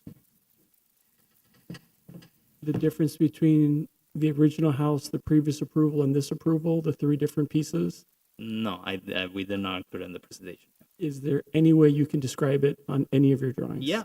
It's so the approved design. It was Can you, basically the can same. you pull up the drawing? Oh yeah, sure. Oh, can we present the? Can you place the presentation back up? Yeah, Thank there you. you go. So let me go here in the floor plan. So you see on the left is the existing. On the, you can use the button Oh. and you can point. And you can probably point at this screen too if you'd like. So, on here? Yeah, perfect. You can point right there if you want. Oh, There you go. Cool. Thank you. so you see this is the existing house, and this is where it currently ends. So on the original approval, we were just extending that to the second floor, as this is a flat roof on the existing house. So if you see here on the side plan, it's currently a flat portion. So it only attaches the two structures on the first level. So the original proposal was to make it a second story. So, but it created like an awkward corner here.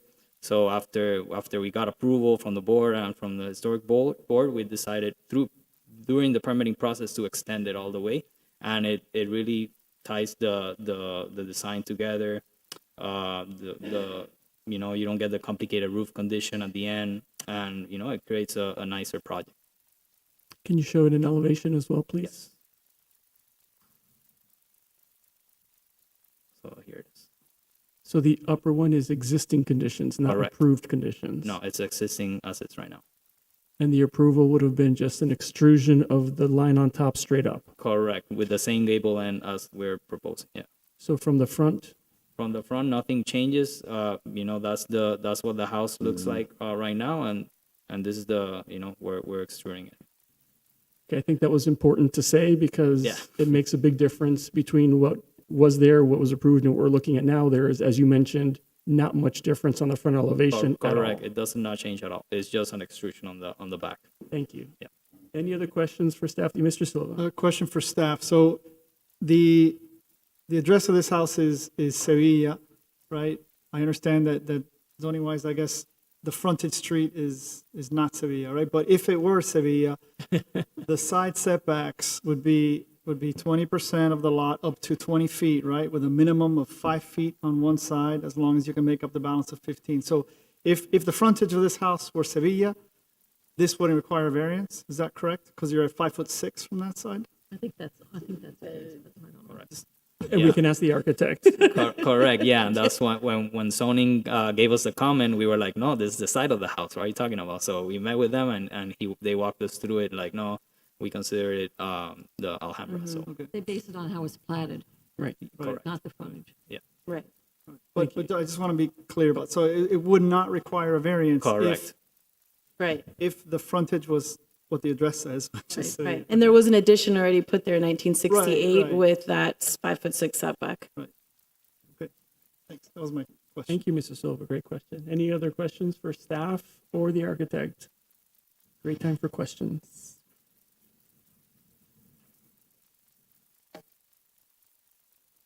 All right, no questions. Thank you very much. I'm going to Awesome. take it to Thank you. public hearing now. Open it to public hearing. Does anybody in the audience wish to speak in favor of this case? Does anybody wish to speak in opposition? Hearing none, closing public comment, bringing it back to the board. Any discussion between board members? Any thoughts, comments on this particular application? Well, just generally, this house I've been watching because I walk my dog past it all the time. And I really appreciate the low, simple wall that you did.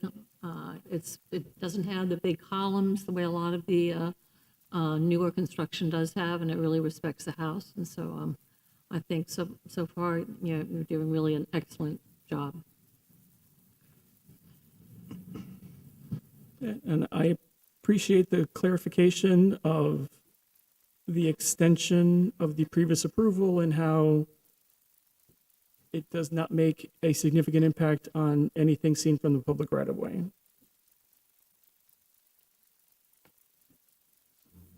Any other comments, questions? Mr. Silva? Just, yeah, I agree. I wasn't on that board that approved that project originally. But I do think that it makes sense, and I agree with Mr. Garcia Pons that this revision doesn't really materially affect the facade from the front. And speaking to the variance, because I think it's important to take a look at these very carefully, right? I think that in this case, to me, it seems as if this house, we'd be just restoring kind of what should be, right? It's just a quirk of the planning that results in this variance being requested, so I would be in support of granting the variance. Thank you, Mr. Silva. Does anybody wish to make a motion? And there's two motions. There's a variance motion, or three, a variance motion, a design proposal, and an SCOA. Can we take them all together? Yes, okay. Certainly. We can take them all together if somebody wants to make one omnibus motion.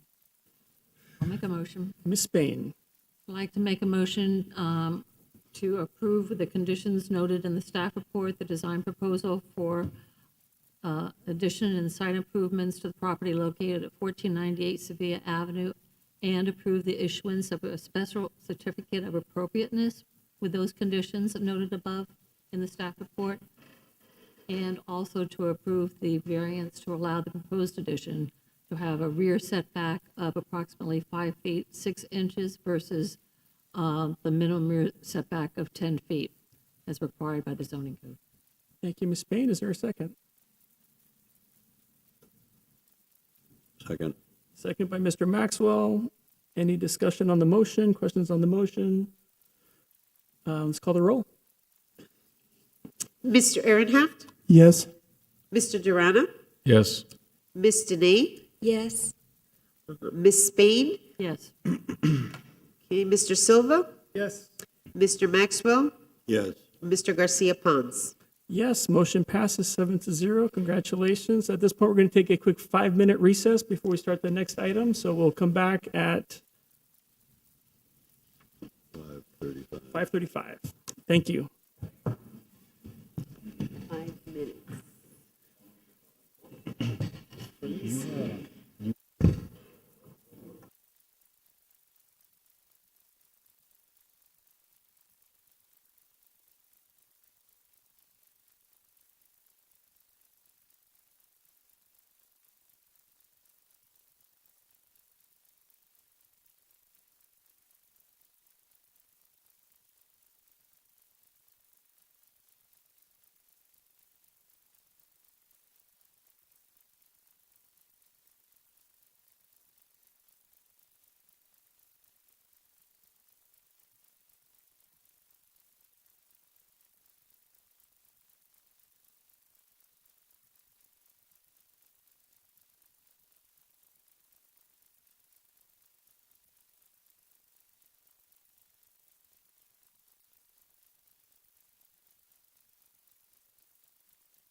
It's Monday, Wednesday, and Friday.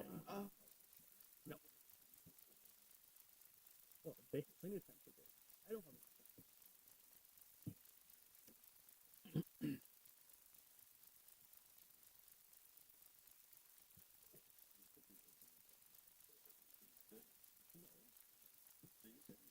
No, I'm not.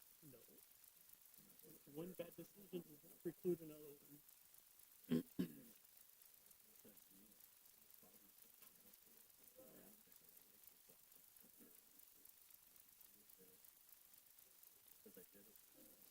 Yeah.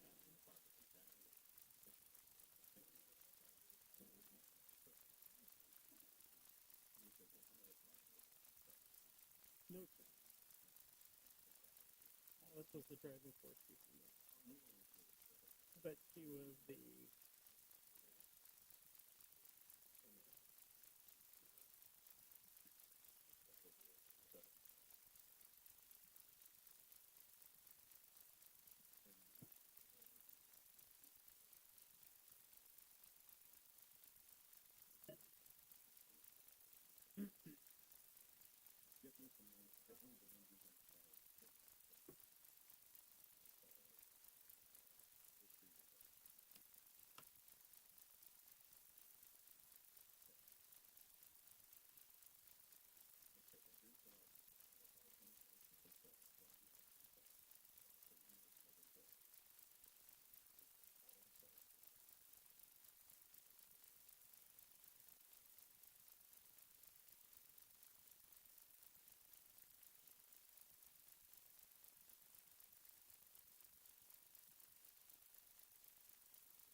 At least we're 10 minutes late. Hey, Anna? Yeah, thank you.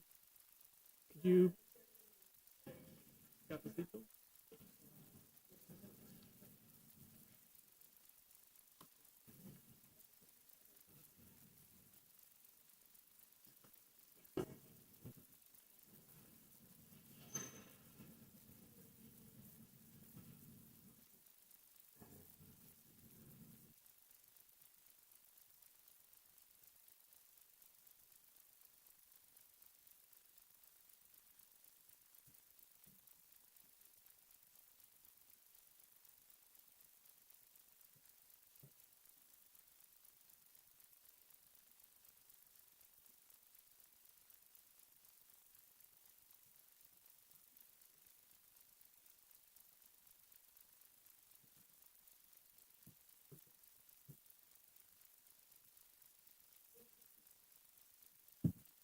Okay, let's call the meeting back to order. Meetings go back to order at 5:40. Recording in progress. The next item is case file COASP 2024-001, an application for the issuance of a special certificate of appropriateness for the property at 3932 Tendilla Avenue, a local historic landmark legally described as lots 3, 4, and 5, block 39, Coral Gables Country Club section, part 3, according to the plat thereof, as recorded in Plat Book 10 at page 52 of the Public Records of Dade County, Florida. The application requests design approval for the demolition of the original auxiliary structure, additions and alterations to the residence, and site work. Thank you and good afternoon again. The property at 932 Tendia Avenue was designated a local historic landmark in August 2023. The scope of work requests design approval for demolition of the original auxiliary structure, additions and alterations to the residence and site work. As a designated landmark, retaining as much of the original fabric of the site is a priority. When proposing a new addition, the design should be compatible with the historic character of the building and site and must preserve the historic building's form and envelope. The scope of work includes demolition of the original 1926 garage, 1940s garage converted to a screened-in porch, 1980 garage addition, and a 1981 rear addition. The redevelopment of the site includes a 1- and 2-story addition to the west that includes a new 2-car garage, kitchen, family room, laundry room, and guest bedroom and a 1-story addition to the east to include a gym, master bedroom, bathroom, and closet, attached to the original structure by a glass corridor. The proposed site work includes a new pool, outdoor kitchen, and patio. The proposed addition to the west requires the demolition of 2 1980s additions that are not contributing to the historic fabric of the site. An addition to the historic building should be subordinate to the historic building and read clearly as an addition. Staff is concerned the width and prominence of the proposed garage is overwhelming the existing 1-story portion of the historic structure and recommends that the addition is set back from the front wall of the Phineas Paste addition. The 1-story addition is located behind the historic structure in place of an existing 1980s addition and will not be visible from the public right-of-way. The walls of the addition are proposed to be an aluminum storefront system on all 3 sides, inconsistent with any of the existing materials of the historic fabric. The design should respond to the historic context and needs to be further studied to create a cohesive ambiance between the old and new.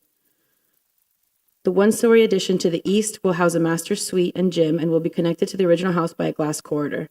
The glass corridor will replace the 1941 garage addition that has been modified. The 1-story addition is finished in a smooth stucco and includes a stepped parapet at the front and gabled roof to the rear, similar in pitch and material to the existing structures. The proposed window and doors are more in keeping with the historic structure in size and proportion, but the patterns differentiate it from the original window design. The addition does a successful job of taking cues from the historic context to create a compatible design.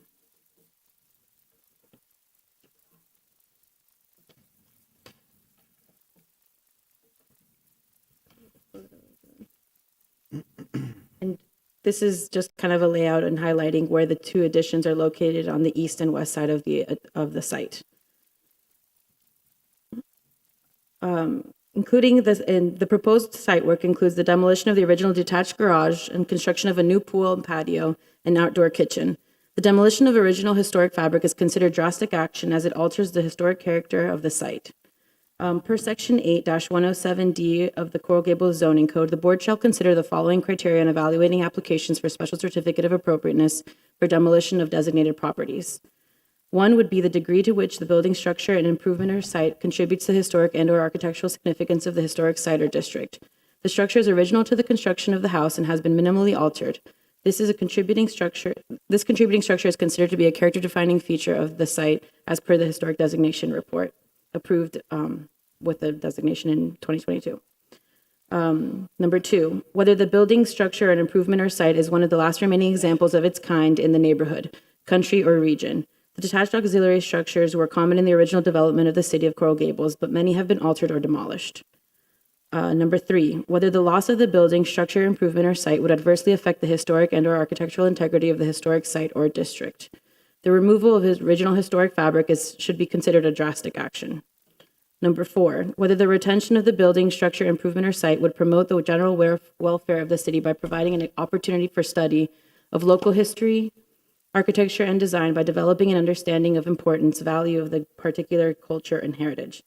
Again, detached auxiliary structures were common in the original development of the city, and there are other opportunities for this type of study. Whether the architectural plans have been presented to the board for the reuse of the property if the proposed demolition were to be carried out, and the appropriateness of said plans to the character of the historic site or district, if applicable, and demonstration as well as the posting of a bond requirement that there are sufficient funds in place to carry out such plans. The proposed redevelopment plans are not compatible with the original structure and need to be further studied. No bonds have been presented to staff at this time. Number 6, whether the building or structure and improvement or site poses an imminent threat to the public health or safety. The structure is in stable condition. Any deterioration is due to lack of maintenance. Number 7, whether the applicant has demonstrated the retention of that building structure and improvement or site and would create an unreasonable or undue economic hardship as described in section 8-115. None have been presented to staff at this time. And number 8, whether there is compelling public interest requiring the demolition, and none have been presented at this time. The proposal was reviewed and approved by, as noted, to recommend the approval for the demolition of the accessory structure by the Board of Architects on December 7th, 2023. In conclusion, the purpose of the designation of historic landmarks and districts is to promote the educational, cultural, and economic welfare of the public by preserving and protecting historic structures. As proposed, the additions are not compatible with the existing development of the site and architecture of the historic structures. The proposal is overwhelming the original 1920 structure and requests the demolition of the original two-story garage.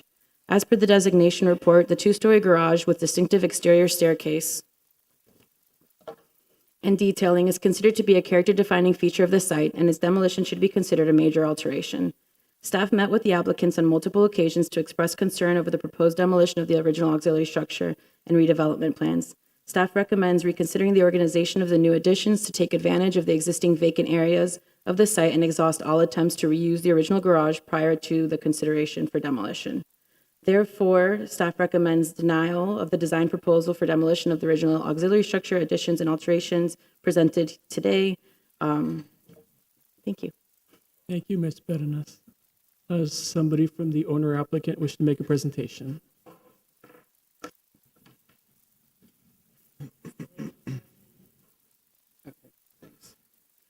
Good afternoon, Carlos Prio-Tuzé, principal at Tuzé Studio. Until recently with offices in Coral Gables. We just moved away. I would like to show you a model that takes you through the history. Do you mind if I do that, a physical model? Please, feel free. May I do it there? You may. Or I could do it here if you all want to come over Up here's here. better. Okay.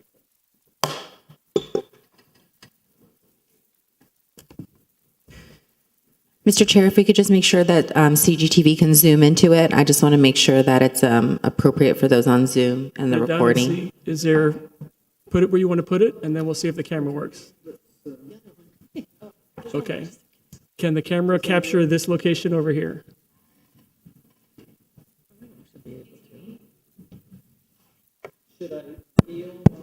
Okay, there it is. So, Carlos, look around. Just don't get in the way of the camera. Thank you. Okay, great. Okay, so the original building was built only on Lot 4. The whole property was Lot 4. And at that time, the Excuse portion... me, can everyone Yes. on the board see? Okay. Yeah, please. You can actually touch it also, but anyway, so 1925, Pearson and Skinner are the architects, and they designed the primary home, which is really a cruciform. There's a two-story component. The main entry exists as a one-story element on one side. On the opposite side, there's a small leg that extends out. There was also built at that time, but we suspected it was only slightly later that year because there is a slab covering the septic tank within the body of the garage building. So this is by 1926, this is the ensemble, and there's a really nice photograph of it in the report. In 1935, 36, Phineas Paste was asked to do an addition to it, but at that point, the property was now 3 lots. So originally, it was only this much. It was a 50-foot lot, basically. At that point, the Phineas Paste addition, which is a library element, is an extension of the smaller, thinner arm of the structure.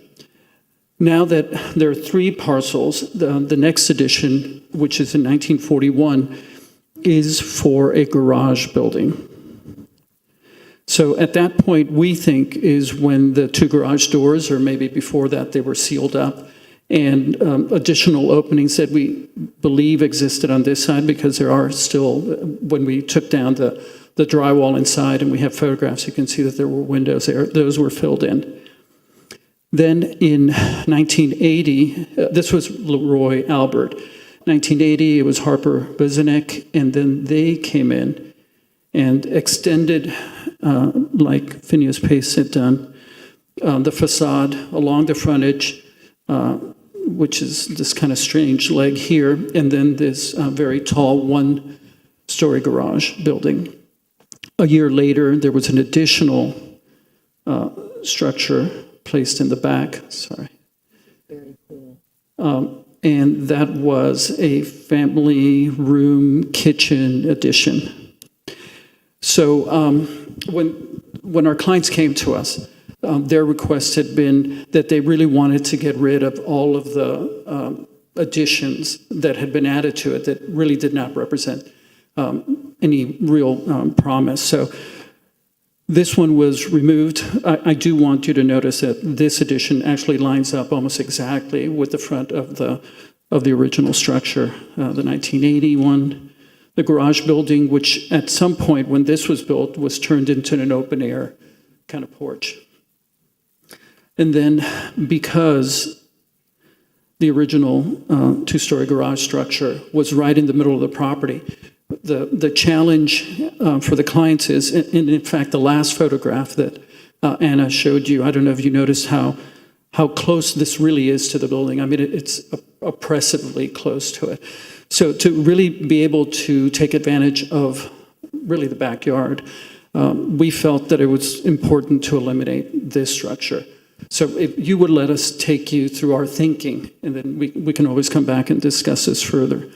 So what I'd like to do is just put the model together and then show you plans and elevations and renderings, if you don't mind. I'll be fast. Okay. So part of this is really our renovation and restoration of the inside. What's really interesting is the living room has a ceiling, which is a paneled ceiling, very much like the property down in South Dade. Oh my God, I can't remember, by Phineas Pace. If you've seen it, yes, the Deering Estate has a great paneled ceiling. So this is kind of like a very baby version of it, but it requires that. The Phineas Library, there what we're doing is trying to bring back really the woodwork on top and take advantage of some of the trusses and really just bring them out and really show them up. The partie was to take advantage of what was once an open loggia here and use that as a spring point for a linear circulation spine. So that allows us to still have this as a front door. All of it becomes a living room. But we use a glass corridor, which we articulate to be like a pergola, with the ability of having some planting on the top over the elements that extend beyond it. We have a wing, which is the master bedroom wing that also has a gym. The idea being that this is completely transparent, so it allows you to look deep into the property. We shrunk the front of this element so that the scale of it was also smaller than the entry feature, which is right next to it. The spine continues through. On the back, it continues to read a little bit like a pergola, a glazed pergola.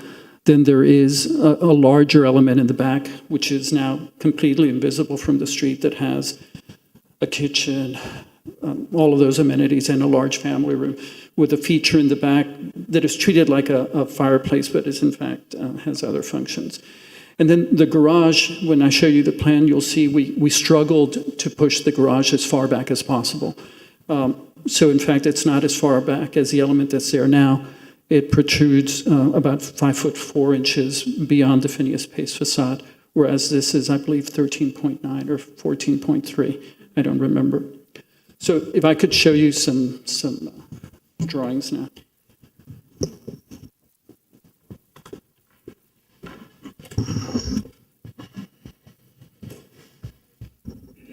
Could you please show the set of drawings, please? Okay, thank you. Would you mind if I just took you to the plans, or would you like me to? I figured it's your presentation. Okay. Well, in that case, I'd like to start. No, I'm sorry. Let's go Okay, sorry, let's go back here. I'll take you to where we start. There you see the idea of the linear corridor. The intention is to, we actually do remove, we turn around two of the lower treads of the stair so that now they engage, the existing stair engages with that corridor. Here you can see part of our intention to bring the garage further back, because in one of the earlier conversations, staff had commented that they would like the garage to move further back, which we did, but we still felt that it was important to have the circulation element, so the garage moves back. I'll just take you to the next floor.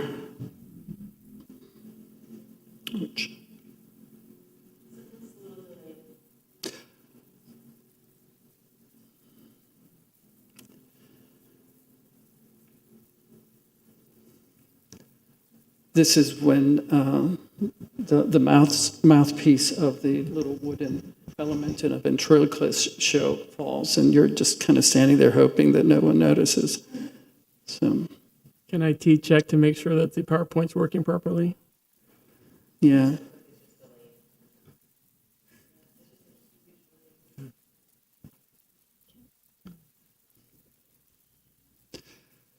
Can we turn it off and turn it on again? Yeah.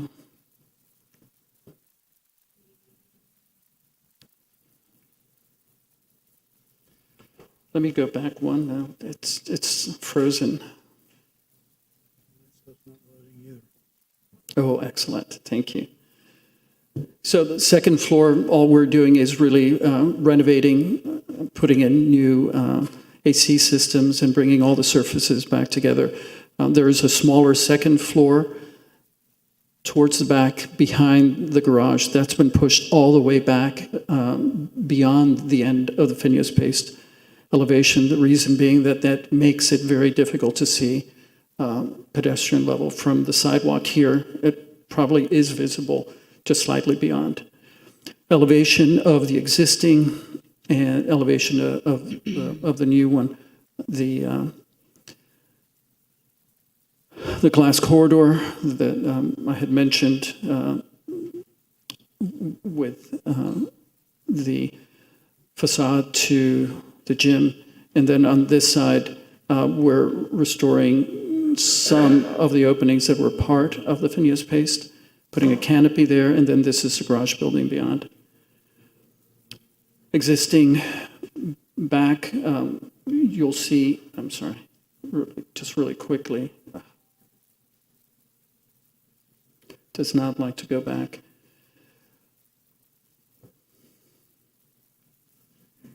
Okay, just go one further back. Here, I wanted you to notice some of the articulation from the back, from the open loggia from the 1925 building, to some extent inspired the articulation of the garage on the front. Side elevation here, you see the garage building with the two existing windows and a louvered element above. We believe that the stair was modified to some extent. The steps that are there now may be original, but the tread to riser configuration is sometimes much taller riser to a tread. It's kind of a dangerous stair. But one thing about maintaining this and putting it to use is that we would have to bring it up to meet code. And at that point, it brings the ceiling down so you have 6 foot 3 inches clear from the new slab height. And in the drawings, there's a section that shows you what the elevations are within that space. And it has to do with crown of the street and the 16 inches requirement. This shows a view of the family room, which is a glass enclosure, which faces into the private garden in the back. That's not visible from the front in any way.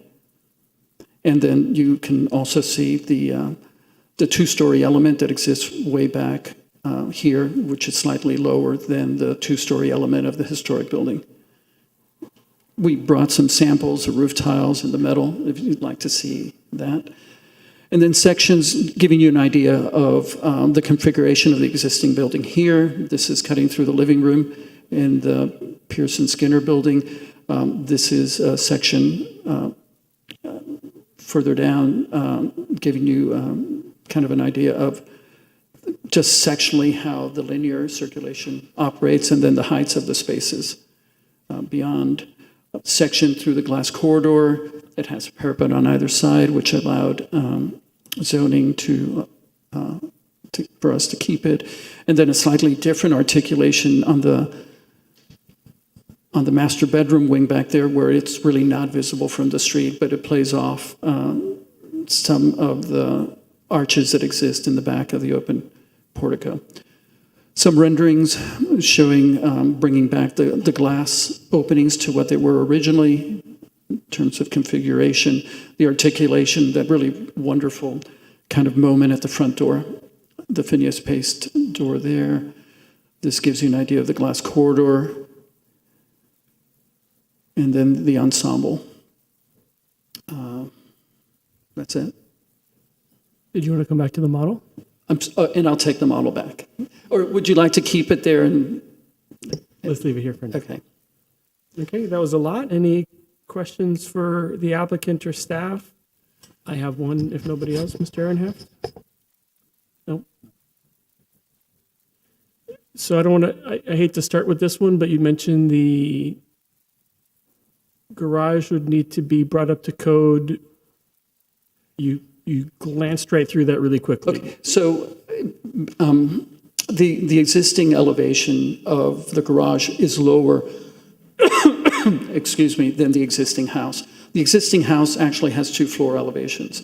The garage is lower because the cars were driving right in.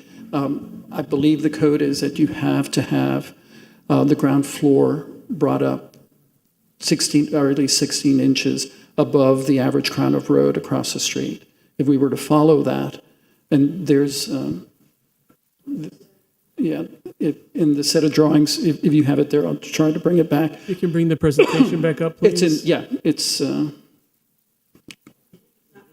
it's not here. CGTV, please, could we have the set of drawings again? Thank you. Oh, no, this is Tony's, here we go.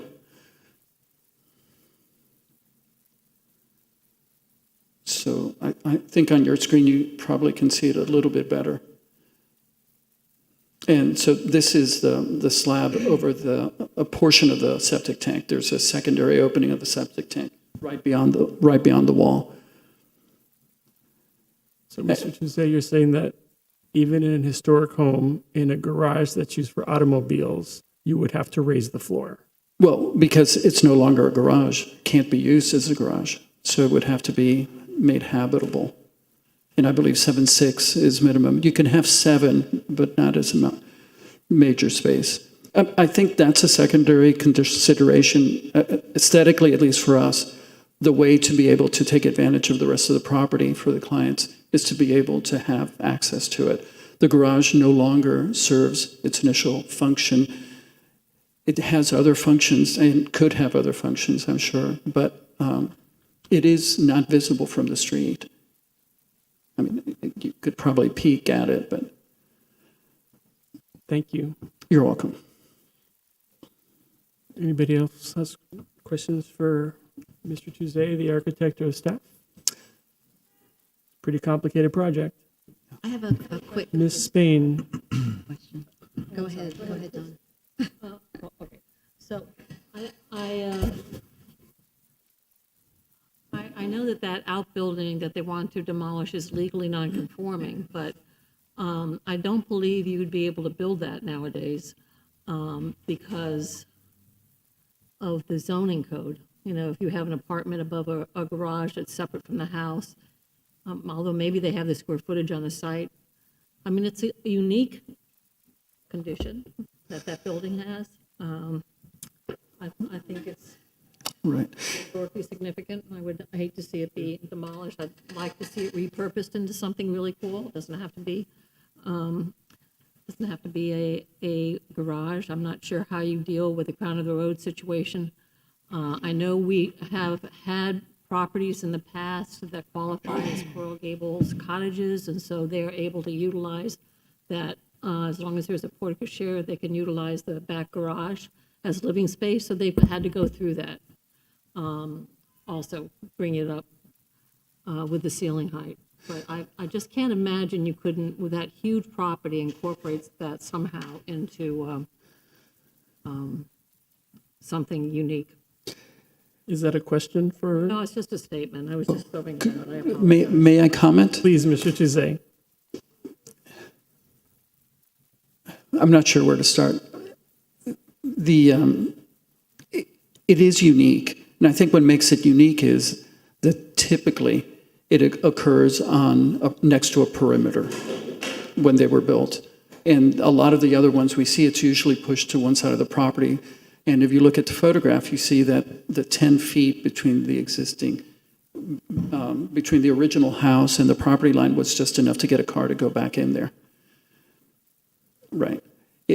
To turn it into something like a cottage, a second, an auxiliary unit, the challenge is that it's in the middle of the site.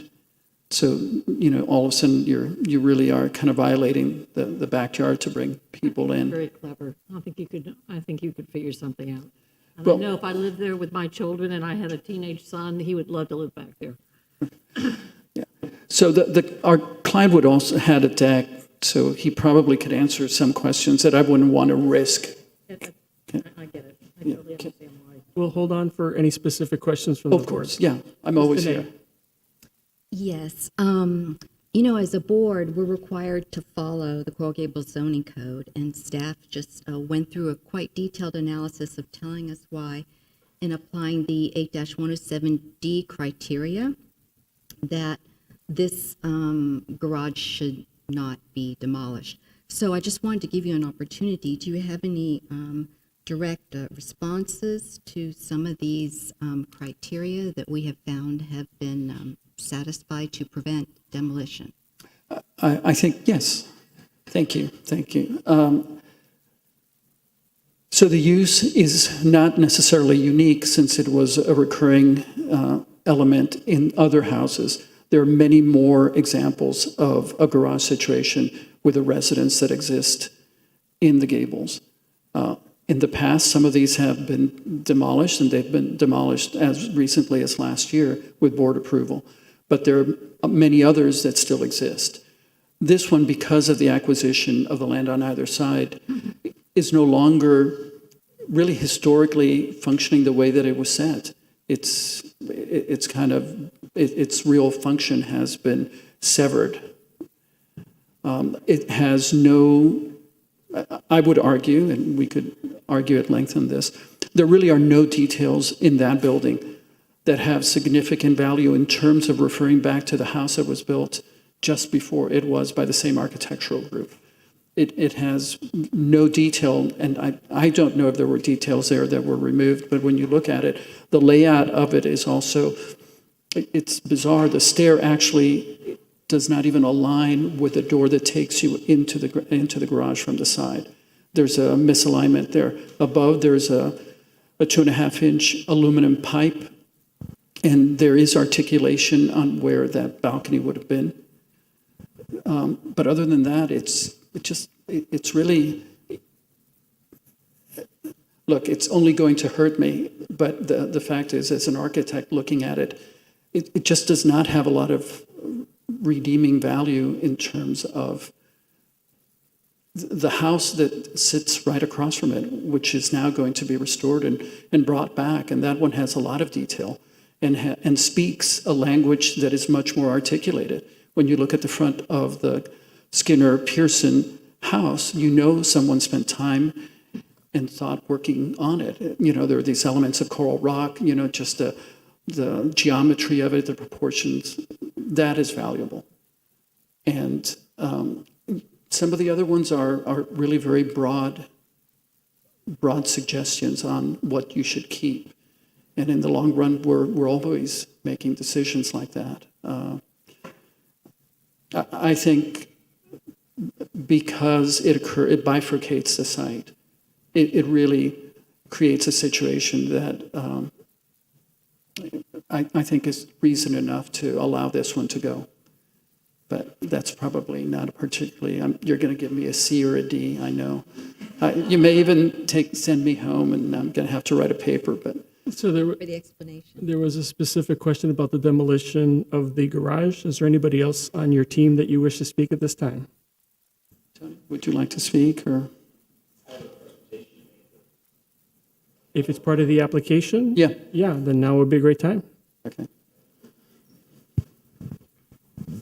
I think I can use the. So can CGTV put up the PowerPoint, please?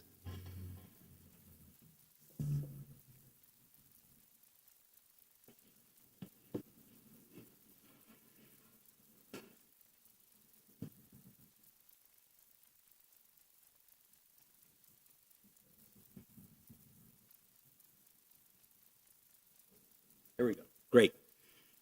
Good afternoon, or good evening, Mr. Chairman, ladies and gentlemen of the board. My name is Tony Moralejo, together with my wife, Tanya. We are the owners of 932, I should say stewards, of 932 Tendia Avenue. We've been Coral Gables residents for the last 30 years, the last 20 of which we've resided in this home, and we're extremely happy to share our plans with you today. I'm going to spend most of my time talking about the detached garage because I think it's the key to unlocking the potential of the site, and it's the key to unlocking this project. I'm going to walk you through in a little bit more detail why the garage is located where it's currently located, although Mr. Tuzet did an excellent job of explaining that to you. I'm going to walk you through some substantial alterations to the original structure. I'm going to go through that 8 criteria that was mentioned earlier and why I have a different point of view on how we do meet the criteria for demolition for this garage. I'm going to share with you a recent precedent of a home where the garage was allowed to be demolished recently within the last 16 months or so, and how there's a similarity between that home and our home. And then finally, I'll make an equitable argument or position on balancing interest, and then I'll finish it with some minor comments on 2 other parts of the plan, which is the garage and the addition in the rear. Mr. Moralejo, before you begin, what do you anticipate the length of your presentation to be? 15, 20 minutes. I can speak as quickly as possible. If you give you a heads up, if you want me to speed it up, just Let's give me do 15 minutes and try not to be repetitive of Mr. Tuzet's presentation. Will do. Thank you. You're welcome. When friends and family visit our home, undoubtedly the first question we get is, your home has terrific bones, but why is there a 2-story garage, detached garage, sitting in the middle of your property? And the answer to that question is just a historical anomaly. The home was built in 1926. Here's a photograph from 1928 that was in the Miami News. The owner at the time was the Farrells. They weren't the original owners, but they did own it in 1928. But the garage itself was built probably sometime after 1925, which is when the original home was built. I've taken the liberty of copying the survey to the left. I've added the lines so you can see where the survey lines are. You can see where the different parts of the additions are with respect to the lot. Mr. Tuzet went through that. I won't belabor the point. But the original home sits solely within lot number 4. The Phineas Pace addition is lot number 3. We know that lot that was not available to Skinner at the time they built the home. How do we know that? In 1928, the city of Coral Gables, Merrick's company, Coral Gables Corporation, sold the lot to Pauline Kohler, so it couldn't have been available to Mr. Skinner at the time that he built the home. That's why the detached garage is contained solely within that lot. We also know that the lot to the left, probably, even though the records aren't available, probably wasn't available to Mr. Skinner. In that original photograph, I've circled the boundary marker that was used in the 20s, usually 3 or 4 feet high, that separates lots. You can see the beginning of the driveway. I'm not going to belabor the point. The reason that garage sits squarely in the middle of my backyard today is because that's all they had to work with back in 1925. I will add this document that was recorded in 1980 and requested by the city. It's a unity of title. The unity of title requires myself and any previous homeowners and any additional homeowners to treat all 3 lots as one tract of land. The benefit to the city is it prevents somebody from selling the individual lots, which is 100% the right thing to do. Otherwise, I could keep the original home, sell the 2 lots on the side, make a bunch of money, and have somebody else build oversized homes on these small lots. The implied benefit to the homeowner is, hey, you get to enjoy this new tract of property, this big piece of land. You get to enjoy it and use it. And unfortunately, that detached garage prevents us from fully enjoying our property today. Alterations to the property. This is the pictures of the garage from the inside. Both garage doors have been blocked and sealed and replaced with windows. They're gone. It's no longer a functional garage. There is a slab, an elevated slab. It's an underground tank. I don't know what's in that tank. We've been told it's more than likely an overflow tank for the septic tank that's located immediately outside on the other side of that wall. The septic tanks that were put in 1925 weren't sufficient for a family today, so somebody probably added a septic tank. That tank, according to South Florida DERM, will need to be properly abandoned, it needs to be filled, it needs to be cleaned, etc. All that has to be done, but the garage was modified to include that tank. The windows on the west side of the garage have been blocked. You can clearly see the block. The window on the right is no longer there. The window on the left was blocked. It was an air conditioner was put in at one point. Somebody put some plywood and they blocked it up, but those windows are gone. The staircase, staff noted that the staircase is of value. The staircase themselves, the wing walls, have been modified. This is a 1972 drawing that was submitted. It's difficult to read. I'm not an architect. I've read parts of it. It includes adding 2 feet to an existing high wall to the staircase. It includes adding 8-inch concrete blocks. You can read the materials that I've submitted. When you look at that wall today, this is a front view of the wall. In the middle is a picture of what the steps look like. To the left, the wall is 4 inches in depth. You can see the plaster. It doesn't look like the original plaster to me. It's clearly been modified. To the right, the wall has 8 inches in width. Is that the blocks that were referred to in 1972? I do not know, but I do know that the wing walls have been modified.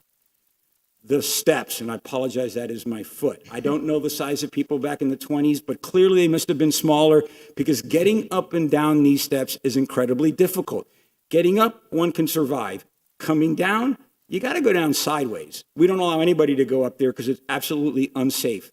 Many of the risers, as Mr. Touzé says, are larger than the treads. So the safes are unsafe. Criteria for demolition. All right, the staff read these to you. We obviously have a different point of view. The first one is the structure, is the degree to which the building or structure contributes to the historic or architectural significance of a site. Staff says that the construction of the house has been minimally altered. I disagree with that. Blocking off 2 garage doors, getting rid of the driveway that led to those garage doors, blocking the 2 windows and adding a septic tank, to me, is not minimal alteration. So I do not agree with the assessment on number 1. On number 2, is the building or structure one of the last remaining examples of its kind? No, this isn't an entire house we're demolishing. It's a detached garage. There are plenty of detached garages that are still out there, albeit none are probably located squarely in the middle of somebody's backyard. Number 3, the removal of the loss of the building or structure would adversely affect the historic or architectural integrity of the site. The answer to that is no. The home and the addition and the Phineas Pace addition are being preserved 100%. They deserve to be preserved. They deserve to be renovated. And we're not requesting any material changes to the original home or the Phineas Pace structure. The 4th one is, have we proposed any plans, anything at all that would of the additions that we're working on to promote the general welfare of the city? Again, as staff notes, there are multiple detached garages that are still out there that you can study if you choose to do so. We agree. None of them are going to be located in the middle of the property. Are the architectural plans been presented to the board for the reuse of the property if the proposed demolition would be carried out, and the appropriateness of said plans? As staff noted, we received board approval 8-0. And a quick story about that BOA meeting. During the BOA meeting, there was a member of staff that was present and attended the meeting. At the end of the 8-0 vote, the chair of the BOA looked to the member of the staff and said, "You guys are going to approve this, aren't you? I mean, this is beautiful." The staff member did not comment. It was an inappropriate question, if you ask me. The staff did not have an obligation to comment, and she was in her right not to comment. But as a homeowner, we left there incredibly proud about this design, thinking that we had a beautiful solution to this old home, and now we find that we're basically a ping pong ball in a game of ping pong back and forth. And staff does not like our design. Quite frankly, we don't understand it. They were effusive in their praise for the design. Is the building or structure, does it pose an imminent threat to the public health or safety? The underground tank may pose a health risk. I don't know. The stairs are certainly a safety risk and expose us to liability should somebody fall down those stairs. Is there a compelling public interest to require the demolition? I don't know, but I know there were letters that were written on behalf of this project, which I believe have been sent to the board as well. They're all in support of the project. And finally, is there an unreasonable or undue economic harm here? And the answer to that is yes. I cannot enjoy my backyard. I don't have full utility and use of my backyard. I've got a 2-story structure that is no longer fit for its original purpose, that can't be used as a garage. It can't be used as a servant's quarter. And I've got to live with that in the middle of my backyard. Recent precedent, and again, I'll go quickly. You're going fine. Okay. Aledo Avenue, 117 Aledo Avenue was presented to this board in November of 2022. You can see on the left, there's a photograph of an aerial. The detached garage isn't located in the middle of the backyard. It's located like 99% of all detached garages. It's off to one side or the other. It has plenty of room there. The garage seems to be in good shape. This board unanimously approved the demolition of that garage.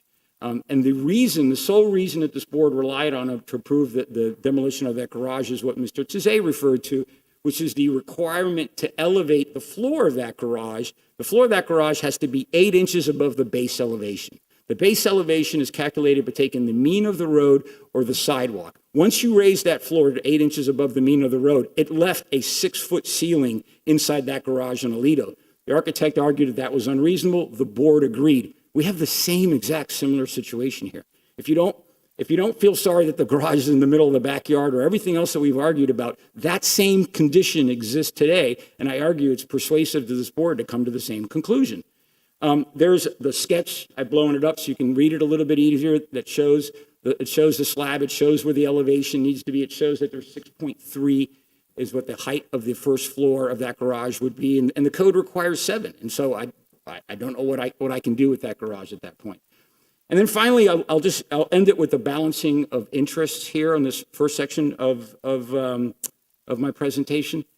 Preservation is absolutely a worthy goal. I mean, there's zero doubt that historic preservation is the right thing to do for a city like Coral Gables.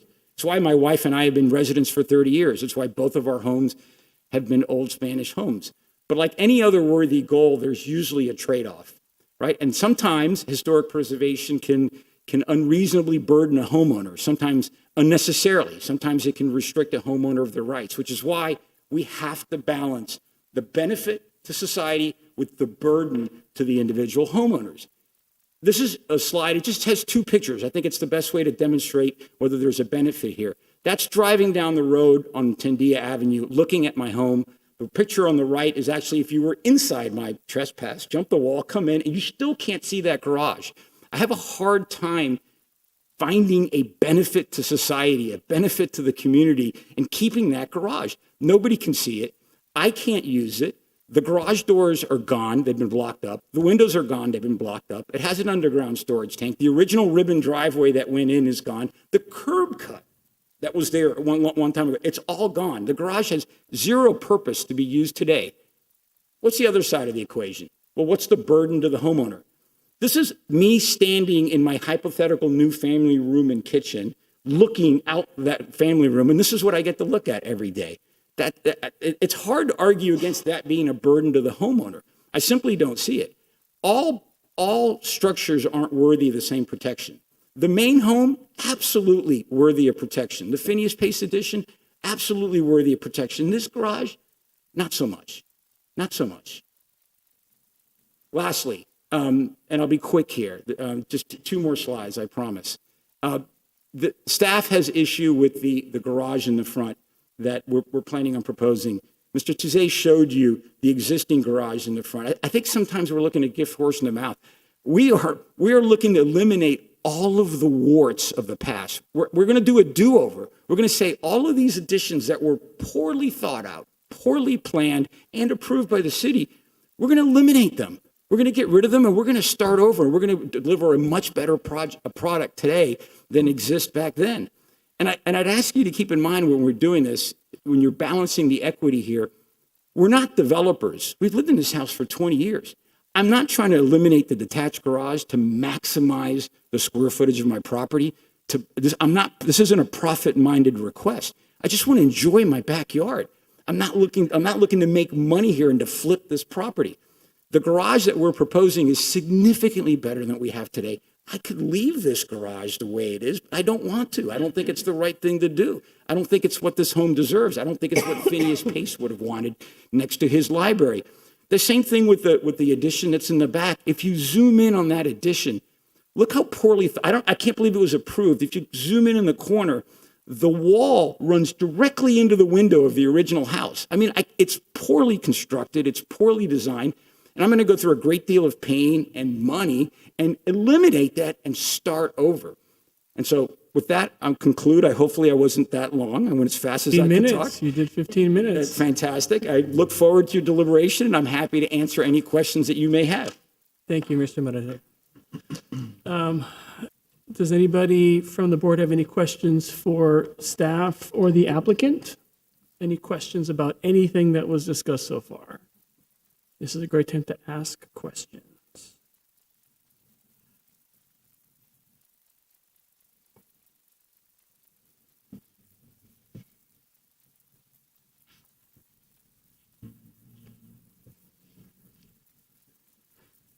Once I go to public comment, when we come back, it'll be board discussion and not question time. So this is question time. Mr. I Silva. just got a quick question. Staff was discussing kind of the curtain wall being proposed on the rear additions. Can you talk a little bit about the materials, or I think you're objecting to the aluminum, He has staff. right? Yeah. Both, So I guess, wasn't yeah. sure. So the kitchen family room addition that is going to be installed, although it's not visibly, although it won't be visible from the public right of way, is a more contemporary design style with a modern kind of storefront system and steel columns. So it doesn't really play into any of the material palette that exists on the site, and that was our concern with that. So if there's another way to restudy it to bring in more of the maybe stucco ends, columns, things like that, that can bring it more in line with the rest of the house, that would be more appropriate. Thank you. Can you talk a little bit, Mr. Tizay, about your thoughts behind that and materials? Sure. planning Thank on you. using here? So we decided to use a glass wall at the front in that area that's more like a pergola, because first we felt it made a lot of sense to be able to give a glimpse of the backyard, but it also was a very clear way of differentiating the existing historic structure from a completely new structure that was trying to play off of some of the historic language and the scale of it. So we use that same language. They're glass walls and glass doors. In the back where it's private, because now we have the ability to have an open space, we have a swimming pool, and we have landscaping. And to have that family room, which is not visible from the street, it really differentiates itself from the other structures that are more visible. So whatever is visible other than the corridor, we felt could be a more modern language. And you're intending to use the same kind of an aluminum window painted to match the casements throughout? Right, Or it is this would going to be probably- like completely different anodized?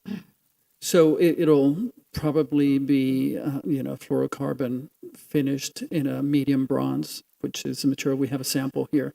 So that medium bronze is a little bit like a medium tone wood. But your intent is to that's have it. all the metal work on that rear and in the pergola as well match the metal on the windows? Yes, all the metal work. From the photographs, we really couldn't tell whether they were painted or they were just wood. In some of them, they looked light, in some dark. And there were a lot of window systems that were either cypress or a medium kind of wood. And we thought the medium bronze, which is not that common, would be a nice way of kind of mitigating the use of metal. Thanks. For clarity, the proposed work is going to be consistent. The metal work is consistent, the window work is consistent. Yes. Thank you. Yes. Any other questions for the applicant or staff?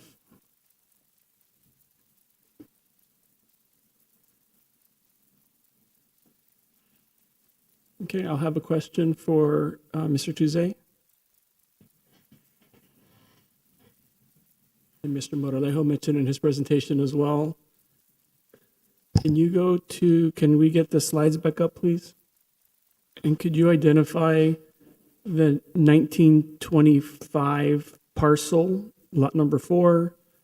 And I know that you both mentioned that the driveway was taken away and the new garage was built and the old garage. Can you go through the timeline of that?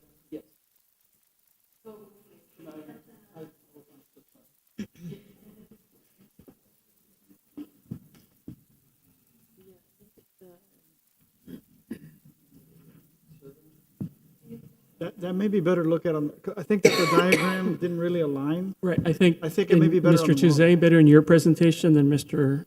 Morales' presentation. Do you have a Oh, but I can show it to you here. So these are the lot lines here. Got it. There were 3 lots that I assume were identical sizes. They were 50, 50, 50. And so this one goes all the way down here. The original house, I believe, was a little bit more than 5 or so feet from there. On the east side, you can see how close it was, and in the photograph, you can see it's really a 1-lane roadway. What's the dimension between the wall and that, the driveway line? Is it 10 feet-ish? 10 feet-ish. I think it's. So the driveway came on. And actually, the photograph, if we look, would you like to see? I would love to see the photograph. That was just to, actually, we have a better photograph in our, it's just higher res, sorry. There. So you can see, and that post actually seems to be, it could be as much as 2 feet away from it. But that looks like it's less than 10 feet, the driveway anyway. But the wheelbase would have been, less than 6 feet anyway. And that driveway would have been removed in the addition when that first garage addition was built? Absolutely. It goes right through the addition. Yeah. And can you show that next diagram that shows the sort of building evolution? Yes, here we go. And well, you can see it here in the existing 10 feet is about this point here. So when they put in the garage in 1941, that driveway probably was used at that time to get into the garage, but they added a second door. And so the curb cut must have grown at that time. So at the time of 1925, there was no other place to put the driveway? No, it had to be. It's also the only way you could get into the garage because the garage is set back. The car could never make that turn otherwise. Thank you. Any other questions for the applicant or staff?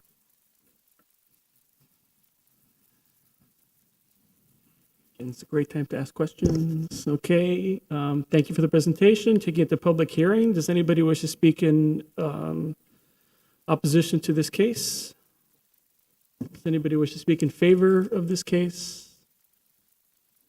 Okay, closing public hearing and now bring it back to the board for discussion amongst ourselves. Anybody have any questions, thoughts, comments? The plans are beautiful. Your plans are beautiful. I mean, they're really, it's really, other than the demolition of that building, the plans themselves are really stunning, quite nice. Yeah, it doesn't help you. I mean, I agree. I think it's a phenomenal design. I think it looks great. I like that, you're removing the additions that were not as nice. I mean, my biggest thing is just, it's the garage, like, there's kind of like precedent, to leave them. But I also see that if you are going to incorporate it, like raising the slab, raising everything, I mean, what does that render him there? Like, I mean, he's going to have, I guess he could take out the second floor and do a double height, I don't know, like a mezzanine or something. I was thinking that too, but I didn't want to say it. But I agree. I think it's in the wrong place. I think it's just tough because, it's, the only thing that kind of comforts me is that it was an addition in 1926. It wasn't part of the original house in 1925. So guess could be viewed, a little bit separate from the original house. But I'm just having a tough time, like, what's the right call there? But I do think the design is beautiful and it looks great. And I think it it gives a lot of respect to the existing house. It's just that garage. It's a tough one. Can I get clarification from staff on was the garage an addition or just constructed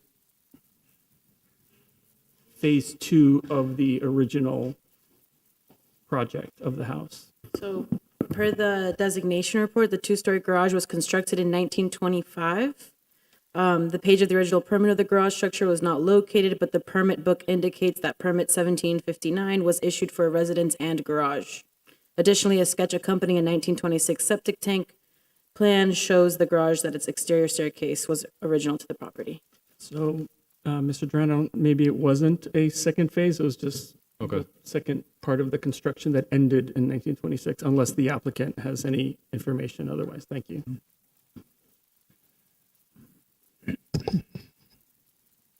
Any other discussion amongst ourselves? So I'll bring up sort of something. There's the project was designated in 23. Was that correct? Was it last year? So this is one of the cases, and Mr. Silva, you mentioned it earlier in another part, is when do we designate something and what is designated at that time? So my thought process is a lot of different things, and this is a very difficult decision to make, I think, is if this project, if lot 4 was designated in any time previous to 1980, it would be a different conversation we're having today, because you would have to come for an SCOA to come to then do the additions to the project that had the other garages that made the ability to make these additions and change all these garages. But it wasn't, right? It was designated in 23, which means all of these decisions and things that affect the design of this garage happened without the benefit of the historic preservation staff and the historic preservation board to help review this. So this is the result of that kind of a thing. So when I see this project, I think of our duty designating a property is not only looking at the property of today, but protecting the property for whatever time going forward. In this particular case, it took 100 years to designate this property. And in those intervening 100 years, a lot of decisions were made that are now boxing in, and I like the term that was used by the applicant, balancing interests of the applicant to the historic preservation of this home. My difficulty on this is 99 out of 100 times, I would never want to remove an outbuilding because of the defining characteristic of outbuildings in Coral Gables, similar to my thoughts on alleys and the master plan of the city. But in this particular case of balancing interests, I find a compelling argument to do something with that particular building in that particular location. I had the same thoughts that Mr. Durana had and Ms. Spain had, is Mr. Tuzay is an incredibly talented architect and could probably figure out what to do with that space. Just because it's in the condition that it is today doesn't mean that the doors can't be opened up and you can't revitalize or rethink that space in a completely different way. But what I'm having some difficulty with is the use is no longer relevant for its intended purpose originally, and its ongoing use, I think, is in jeopardy based on the requirements of the code. I don't know where I am at the end of this thing, but those are the things that I'm suffering with at this time. And if anybody else on the board wants to share their thoughts, I'm happy to hear them. Mr. Silva. Yeah, I'm struggling with the same thing, right? I think we're all looking at this and saying, not only was this was designated as a triple parcel, but this wasn't designed as a triple parcel, right? So that's what's giving me pause. That's what's causing the problem, and that's what's creating this difficulty, right? I agree with Cesar. Most of the time, an outbuilding is part and parcel to the property. We're not going to consider demolition. In this case, because of this siting, and because to me also the code issue is something that is important, right? Like this is it's not really possible to do this as a garage anymore because of its location and because it's kind of been boxed in. So that means we have to convert it. And I believe that because you're touching so much of the house, I think that triggers a required upgrade to that building. I don't think we can leave it. I'm not sure. That's something that the building official would have to opine on. But if we touch that building, you're going to have to start messing with the finished floor elevation and all these other things. And it becomes kind of untenable unless you, as Mr. Serrano was saying, pop out the second floor and you know. So yes, I'm struggling. In terms of the other issues that staff brought up, because I do want to discuss those as well. Really there's three major things, right? The demolition of that garage is one, first and foremost. Second is the placement of the new garages, right? In regards to that, I think, number one, it's an improvement on the previous, right? The other one almost sat proud of the entire house, and this is setting back a little bit.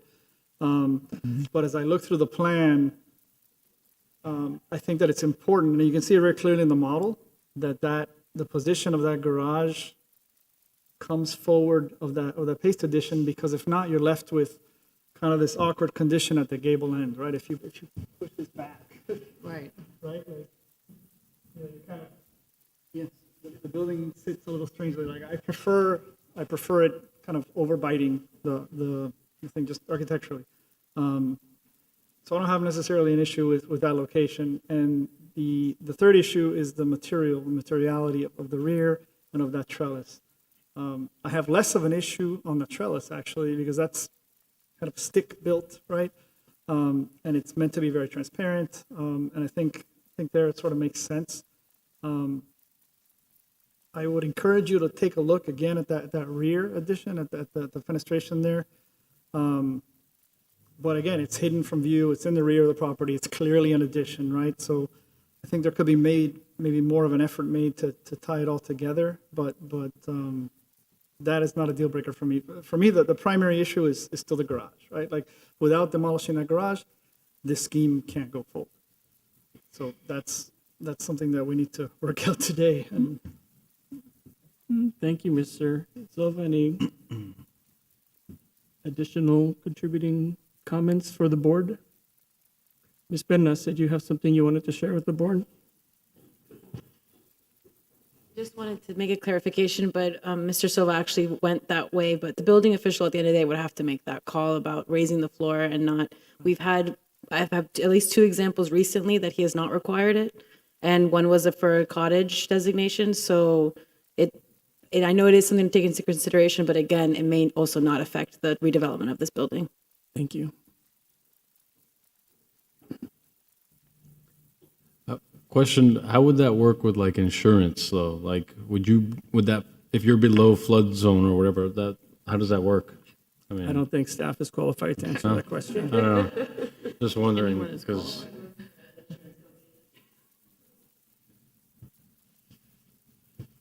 Anybody else want to share their thoughts? Okay, I'm happy to entertain a motion. And I'll wait.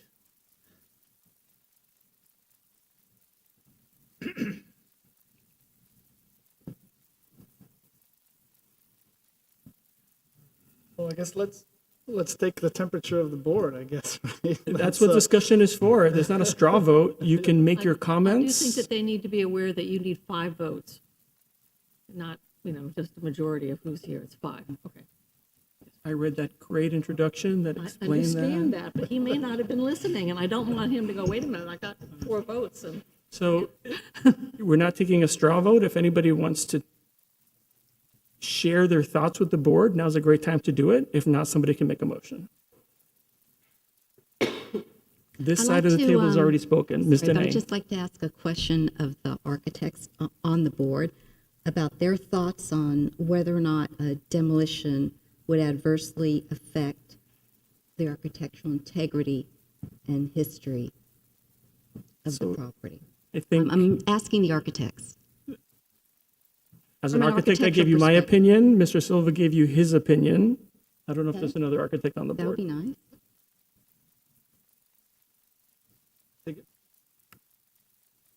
I mean, like I said before, I think it's something that I'm struggling with. I think in terms of the historical integrity, I think that is kind of a marker and a memorial that this thing was once 3 separate building sites, which is important. But, those things get erased. Mr. Maxwell. Hold on. You sure? Okay, there you go. The design's excellent. And it really, I mean, I go by this house all the time. I walk by it and always look at it and admire it. Even the earlier additions were actually very sympathetic over time. And this is very sympathetic. I think that the real question is, like, the agglomeration of all these lots over a period of time has really put, this ancillary building, in a really difficult position. And it's functionally, not only is it functionally obsolescent, it's not desired anymore, really. And it really can't be put into anything anyway. It's not a structure you could really build on. It's lightweight, wouldn't pass any code today, have to be significantly rebuilt. But it is a piece of history, and it's 100 years old, and so it's hard to lose. So, I mean, that's my quandary there. But I think that the design and what's being proposed, supersedes that. And I think that there's a lot of other, I think there are a number of other these buildings, that are ancillary, to larger homes like this. And if this hadn't been put together as 3 lots over a long period of time, it would just be another story. So that's my opinion. Thank you, Mr. Maxwell.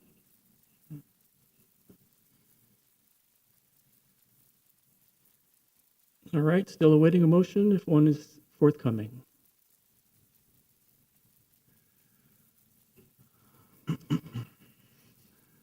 So if I can just make another comment, it seems like there's a two-part analysis here, because if anybody is going to make a motion to approve demolition, then there needs to be a separate consideration, because staff has also said that the proposal is, I think, overwhelming to the original 1920 structure.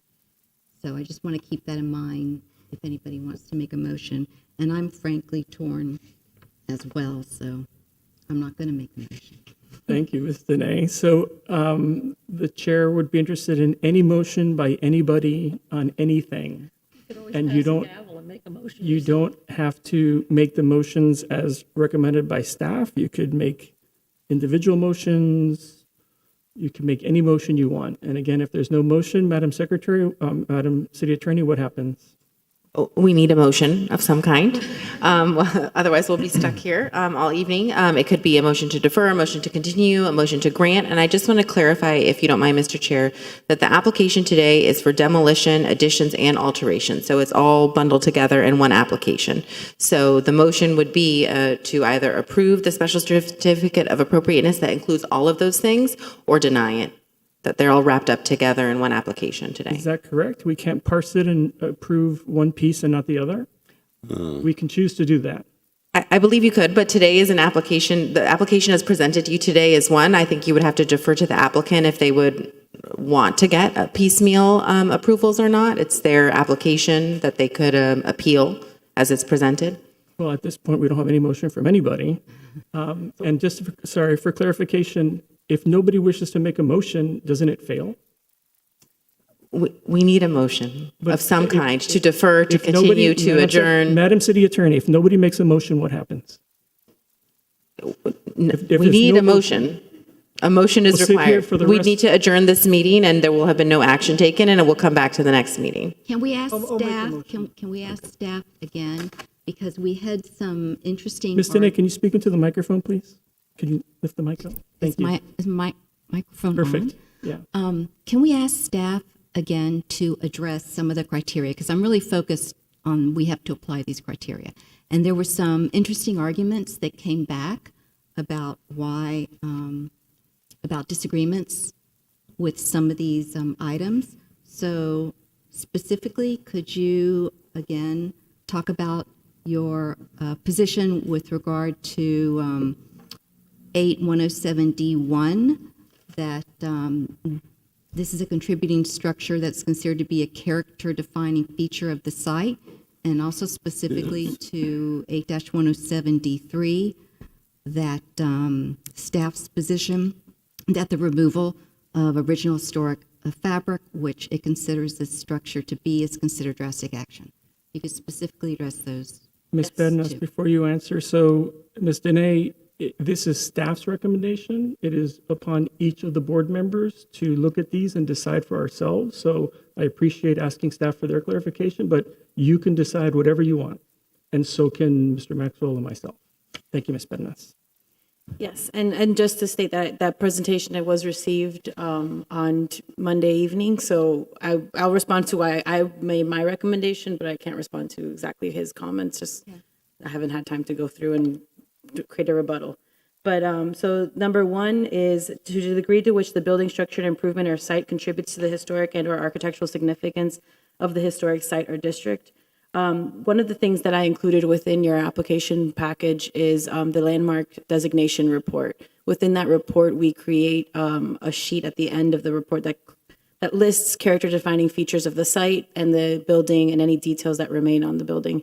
One of those was listed in that review back for the designation of this site in 2023 was the existing two-story accessory structure, because it was an original development of the site and included within the original permit.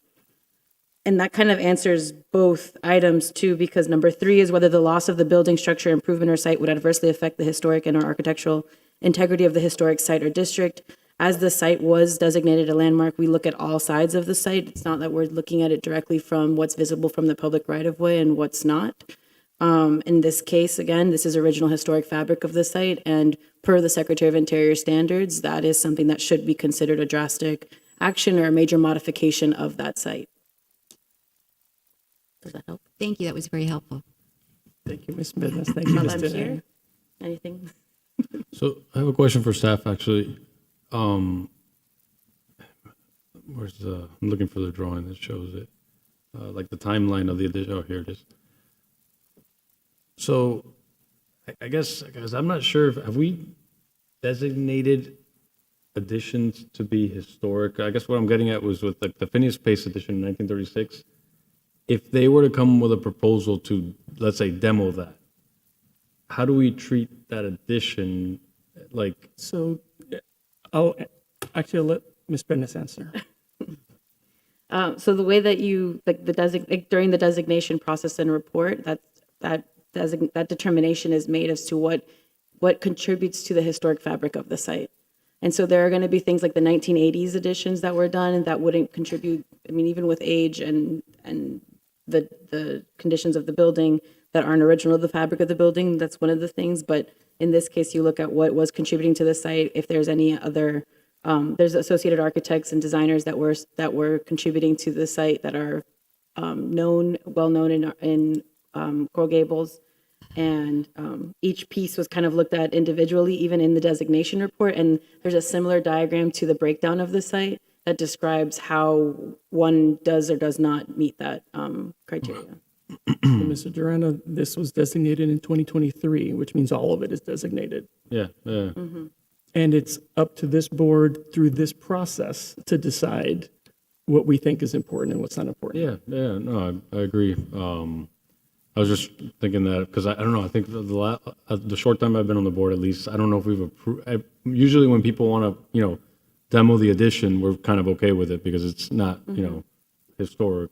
But I don't know. I just think it's kind of like the way the house is right now with that structure back there. Like, we have an opportunity now for them to do a really nice project. Restore a really beautiful house and let's say add another 100 years to this house, or we reject it, make them keep that structure in the back, and it's kind of like, what happens next with this house? Like, will it continue for another 100 years, or is it just going to sit there and deteriorate? So, I mean, I think I'm leaning more towards the, let's restore this house. Let's I think it's a good project, and hopefully it gets another 100 years, and the house looks great. I don't know. That's just kind of where I'm leaning.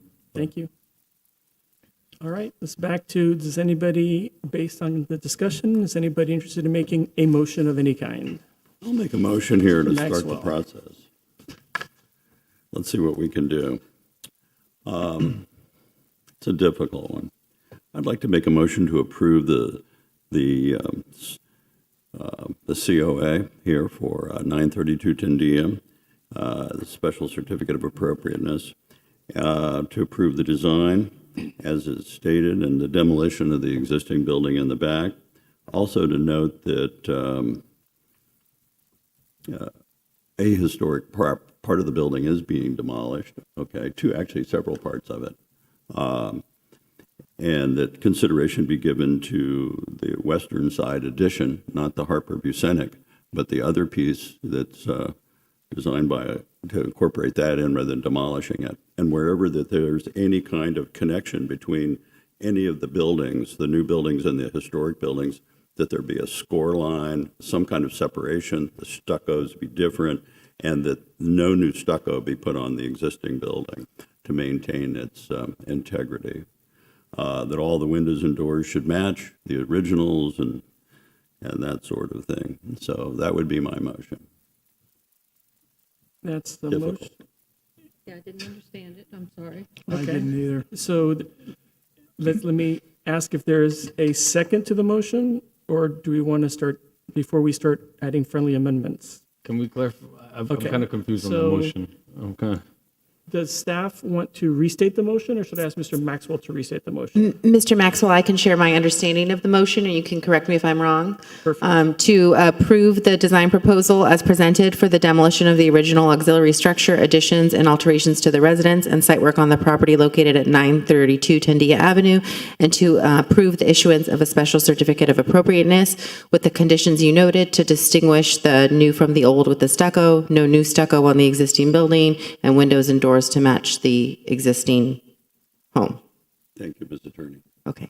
So that's correct, Mr. Maxwell? That's correct, yes. Is there a second?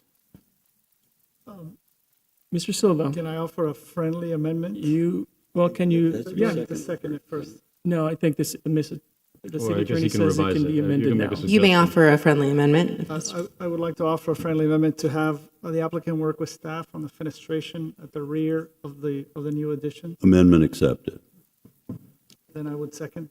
Okay, there's a second by Mr. Silva. Any questions, thoughts on the amendment? On the motion? Any other friendly amendments? Any thoughts? I will request a friendly amendment of both the building on the left, the East side. the profile on the front that has sort of wiggle to it.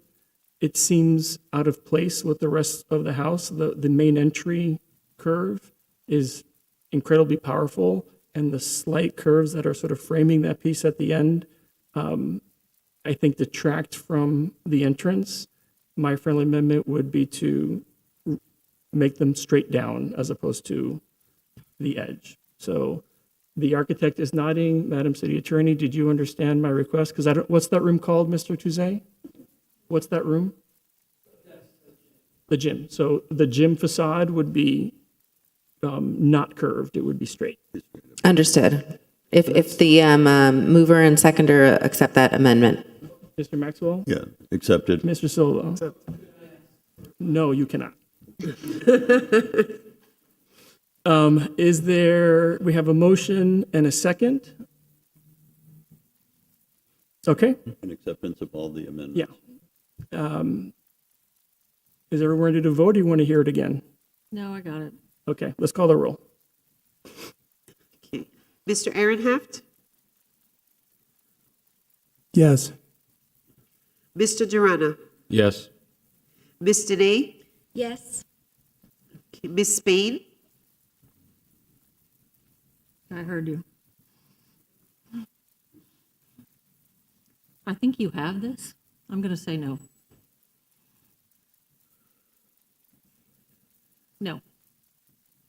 Okay. Mr. Silva? Yes. Mr. Maxwell? Yes. Mr. Garcia Ponce? Yes, motion passes 6-1. Thank you very much. Thank you. I'm going to request another 5-minute break, but this time a real 5-minute break. I just need some water.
Recording in progress.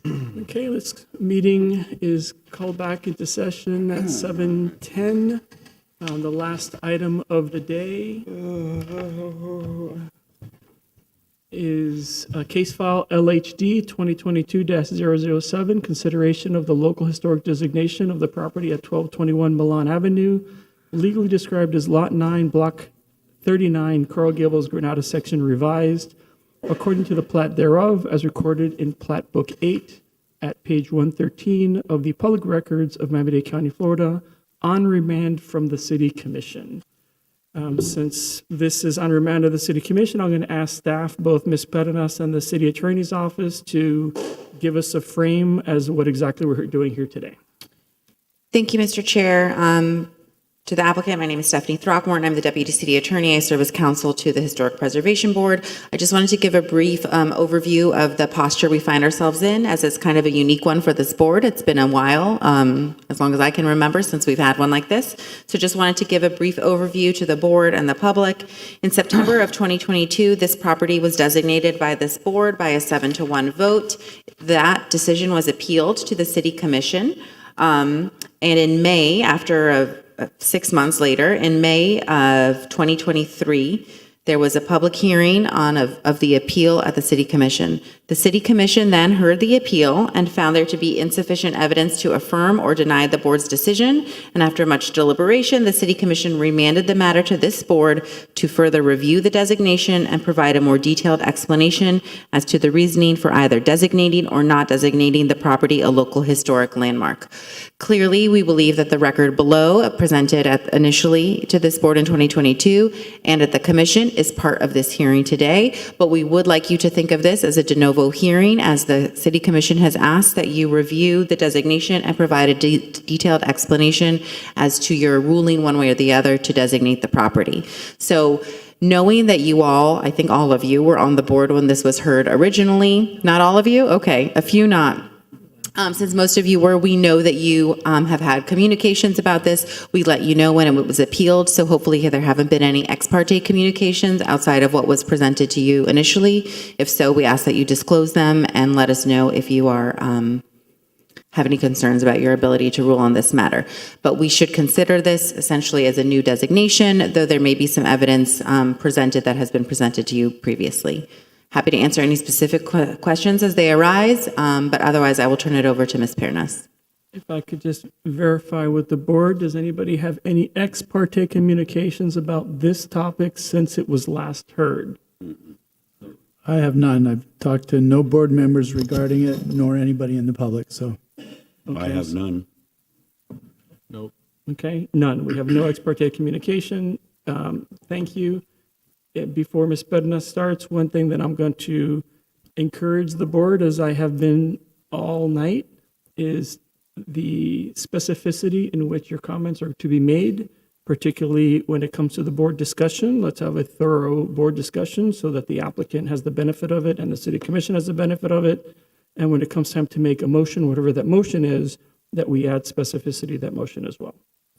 Thank you. Ms. Berenas.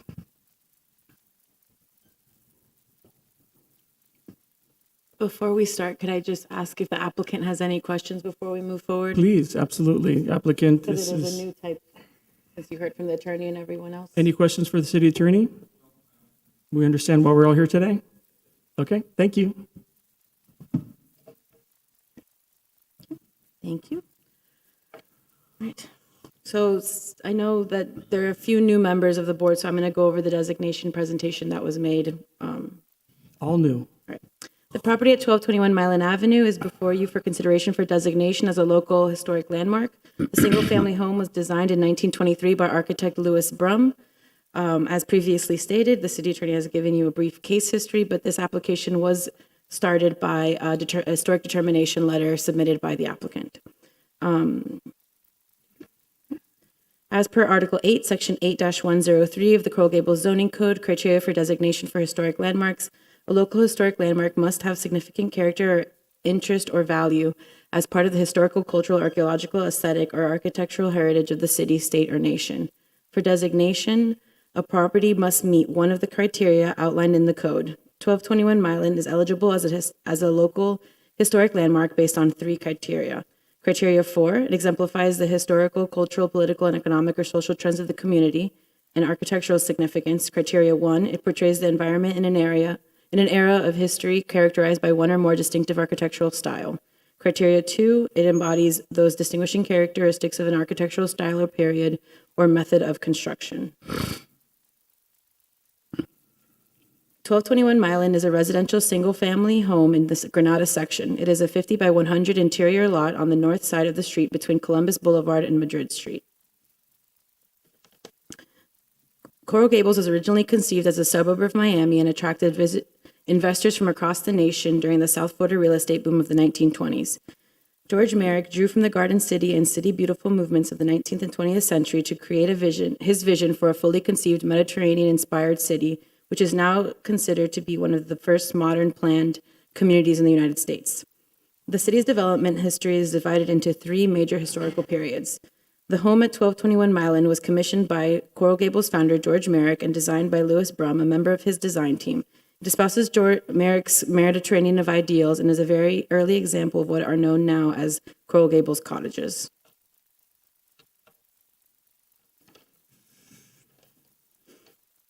The 1921 map of the left of the slide shows the initial layout of Coral Gables when lots first went on for sale in November 2021. As sales took off, Merrick looked to expand his land holdings. Records indicate that he expended a tremendous amount of time in extending his holdings north to Tamiami Trail in the area highlighted in purple. Note that he initially only held lots on either side of Granada Boulevard, denoted as Section F. By fall of 1923, Section F, which is highlighted here in purple, was significantly expanded. Merrick renamed it the Granada section and redirected hundreds of workers to lay streets, sidewalks, and water mains. Milan Avenue was the southern border of the section and is the red line on the plot map. Unlike earlier sections, the Granada section was platted with large areas allocated for moderately priced and smaller-sized homes. To showcase his vision, Merrick commissioned architects H. George Fink, Martin Hampton, and Louis Brum to design 58 Mediterranean-inspired homes to demonstrate that, though smaller, the moderately priced homes in Coral Gables would have the same quality of construction and aesthetic as the larger homes. In the Granada section, Merrick stated that these 58 homes would, quote, embody new and radical departures from the usual type of small house designing and with compactness, beauty, and comfort that will appeal to smaller families. Each home will be a different, finely detailed design. The 8 homes on Milan Avenue commissioned by George Merrick are shown here by red blocks. 1221 Milan Avenue was one of these homes and is denoted by the orange arrow. As intended, these homes provided a model for and sparked interest in developing Milan Avenue with moderately priced homes. The blue blocks here are the other homes on the street built in 1920s. Milan Avenue retains this context to date. I think there might be something missing there, so apologies. Records indicate that as Merrick began developing Granada section, his brother-in-law, Paul Kahn, contributed financing which included this home at 1221 Milan Avenue. Kahn was married to Merrick's sister. In 1927, Dr. John Tom Halsworth purchased 1221 Milan Avenue and lived in the home for 37 years. Dr. Halsworth was a renowned economist and professor who was recruited heavily by the University of Miami to develop their School of Business Administration. He was dean of school from 1929 to 1941. In 1964, Dr. Halsworth sold the home to the University of Miami for $1. The property has then passed through several owners until the current owner purchased it in 1998. Merrick chose to develop Coral Gables' Mediterranean-inspired city because he felt this type of architecture harmonized best with South Florida's climate and lifestyle. The home at 1221 Milan Avenue honors Merrick's vision, built over a crawl space to provide ventilation and separation from the high water table. The home has thick masonry walls to aid in keeping the home cool and varied casement windows and porch features arranged to provide much-needed cross-ventilation and light in the tropical environment. The home was designed by architect Louis Brum, who came from Coral Gables from California, where he had substantial experience designing Spanish-inspired buildings. The home includes, in its existing condition, many additional prominent and character-defining features of the Mediterranean Revival style, which include, but are not limited to, textured stucco, combination of roof types and heights, projecting bays, arched openings, in particular the street-facing segmental arch with distinctive corner knobs, Spanish-inspired chimney with diamond-shaped cutouts, detached garage whose parapet were designed to mirror the main home, wing walls, barrel tile roof, decoratively arranged groups of vents in diamond configuration, and recessed casement windows with protruding sills and swooped masonry hoods. In this slide, you can see the home over the last century. Visual assessment of the property, as well as examination of the permit documents of the historic photographs, indicate that there were few changes to the character-defining features of the home at 1221 Milan Avenue prior to the unpermitted alterations. A discussion of the unpermitted alterations is included in the designation report. Alterations that occurred prior to 1998 included enclosing the two screened porches denoted in blue on the survey. The current S-tile roof was installed in 1997, and in 1981, a roofed porch was added to the rear of the home along the east facade of the garage. The orange arrow on the survey indicates its location, and the photo and the center and at the center shows it soon after completion. Apologies. The current owner purchased the property in 1998, and this slide illustrates some of the alterations undertaken since then. The alterations were done without a permit, and a code enforcement case is ongoing. Additional details are provided in the designation report. The unpermitted work included open porch area at the front facade was enclosed for living space.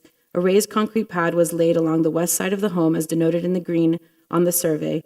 This patio now blocks the access to the original garage. The garage door was removed and the garage became connected to the home as a living space, as well as in the rear at the 1981 porch that was enclosed for living space, and then again enlarged in 2021.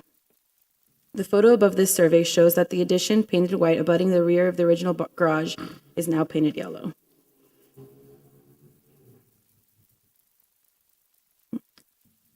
Here's a photo of the current photo of the home. The taller shed roofed bay was the original screened entry porch. Note the street-facing segmental arched opening with a distinctive corner knob features. Also evident on this photo is the texture of the stucco. On the west side, note the arched openings of the entry porch and prominent chimney. One of the hallmark features of the home are swooped lintels, two of which can be seen here from the windows flanking the chimney. Above these windows are examples of grouped round vents decoratively arranged in a diamond configuration. In the photo on the left, you can also see another grouping on the original garage. The photos of the center at the center and the right side of the slide show in the original east facade of the home, there is a pop-out bay whose shed roof was originally tiled. The photo at the top right is the original sleeping porch. Like the pop-out bay, it's historically had barrel tile on its shed roof and is now unclad. The photo on the lower left is... We're looking, yeah. Yep, apologies. The photo on the lower left of the east facade on the recent infill of the front house. The orange arrow on the top slide indicates this location. It's not clear if an opening on this side was recently enclosed or if the area of the addition was not finished as it's obscured by vegetation.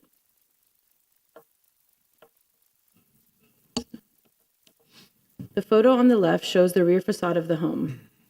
It is looking at the northeast corner of the original sleeping porch. You can see that two windows infilling the large screened opening whose location and original sizes are easily discernible in the change of stucco texture. The changes on the right are the enclosed 1981 porch at the top, and at the bottom are the more recent extension to the rear of the home. The home was designed with two wing walls. Their locations and configurations are documented in this 1967 historic photo and circled in red. They are currently obscured from the street but appear on the 2021 property surveys.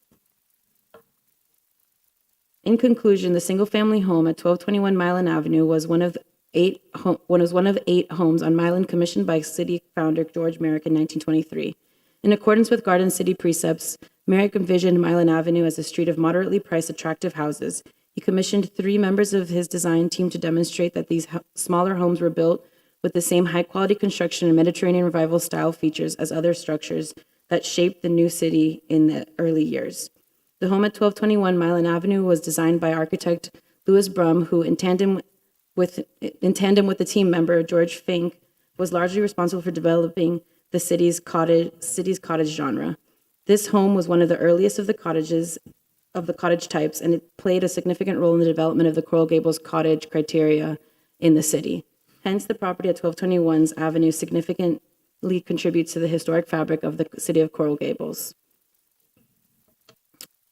Staff would recommend approval sorry, lost my train of thought. Staff would recommend approval of the local historic designation of the property at 1221 Mylan based on the criteria exemplifies the historic, cultural, political, economic, social trends of the community. When first launching Coral Gables during 1921 and 22, Merrick's team designed and built homes throughout the community to demonstrate their Mediterranean-inspired vision. In 1923, as Merrick substantially increased his land holdings, he began to develop streetscapes following the Garden City precepts. Unlike earlier sections, the Granada section was platted with large areas allocated for moderately priced and smaller-sized homes. Records indicate that as Merrick began developing the Granada section, his brother-in-law took on the financing of several of Merrick's initial commissions. The home at 1221 Mylan was one of these intended homes provided as a model and sparked interest in developing Mylan Avenue with moderately priced homes. The houses on the street represent Merrick's vision of these smaller homes and was built in an archetype upon which Coral Gables was founded. Criterion 2, it portrays the environment of architectural significance. It portrays an environment in an era in history characterized by one or more distinctive architectural style. Founder George Merrick drew from the Garden City and City Beautiful movements of the 19th and 20th century to create his vision for a fully conceived, cohesively designed Mediterranean-inspired city, which is now considered one of the first modern planned communities of the United States. The use of the Mediterranean design was one of the featured selling points in an early promotional materials. The home at 1221 Mylan Avenue was built in the Mediterranean Revival style and that defined the vision of the city. In Criterion 2, it embodies those distinguishing characteristics of an architectural style or period or method or construction. The existing home possesses numerous character-defining features of the Mediterranean Revival style, as listed previously in the designation report. So staff would recommend approval for the local designation of the property at 1221 Mylan Avenue based off the criteria and evidence. Thank you, Ms. Benas. Would the applicant wish to make a presentation?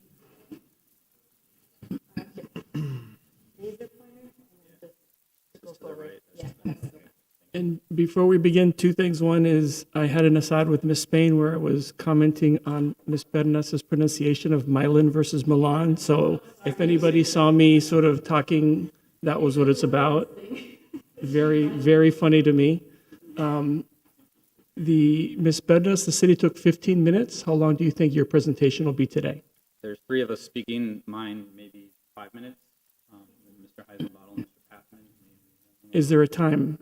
Mr. Heisenbottle, how long do you think you'll be? I think it'll be 20 minutes. I have quite a lot to say. Mr. Pathman? Okay, that's almost an hour. That's too long. So I know that this is important, but Then Mr. Heisenbottle will go as fast as he possibly. okay, I don't want you to go fast. I want you to hit the high points and the important parts. I know everything's important. Everything's important, sir. Okay, I so think it's important to allow them to I understand. I'm just trying to set an expectation. their concerns. So let's aim for half an hour and see what we can do. That's 25:10. That's about 30 minutes. Before we start, do we want to see if we'll have availability of quorum after 9 p.m.? Because that's the other thing to take into consideration. It's 7:30. If we have half an hour, we should be fine. So let's aim for it and see where we are. I have a hard stop at 8. Okay, you guys are listening to the issues we may be facing. So, I'm ready to go. Okay, thank you. Yeah. So, thank you. Good afternoon. My name is Peter Saliamanis, and along with my wife, Ann, seated over there, we own the property at 1221 Milan Avenue. To prepare for today's hearing, I watched every HPB hearing from the last 2 years. Oh, my God. I really wanted to understand what the board looks for in declaring a home historic. What I learned is that there's no escaping the truth. A home either satisfies the code or it doesn't, and my home does not. Most importantly, it hasn't maintained its integrity, as there have been numerous significant changes. This is extremely hard to dispute. Please take a look at the screen.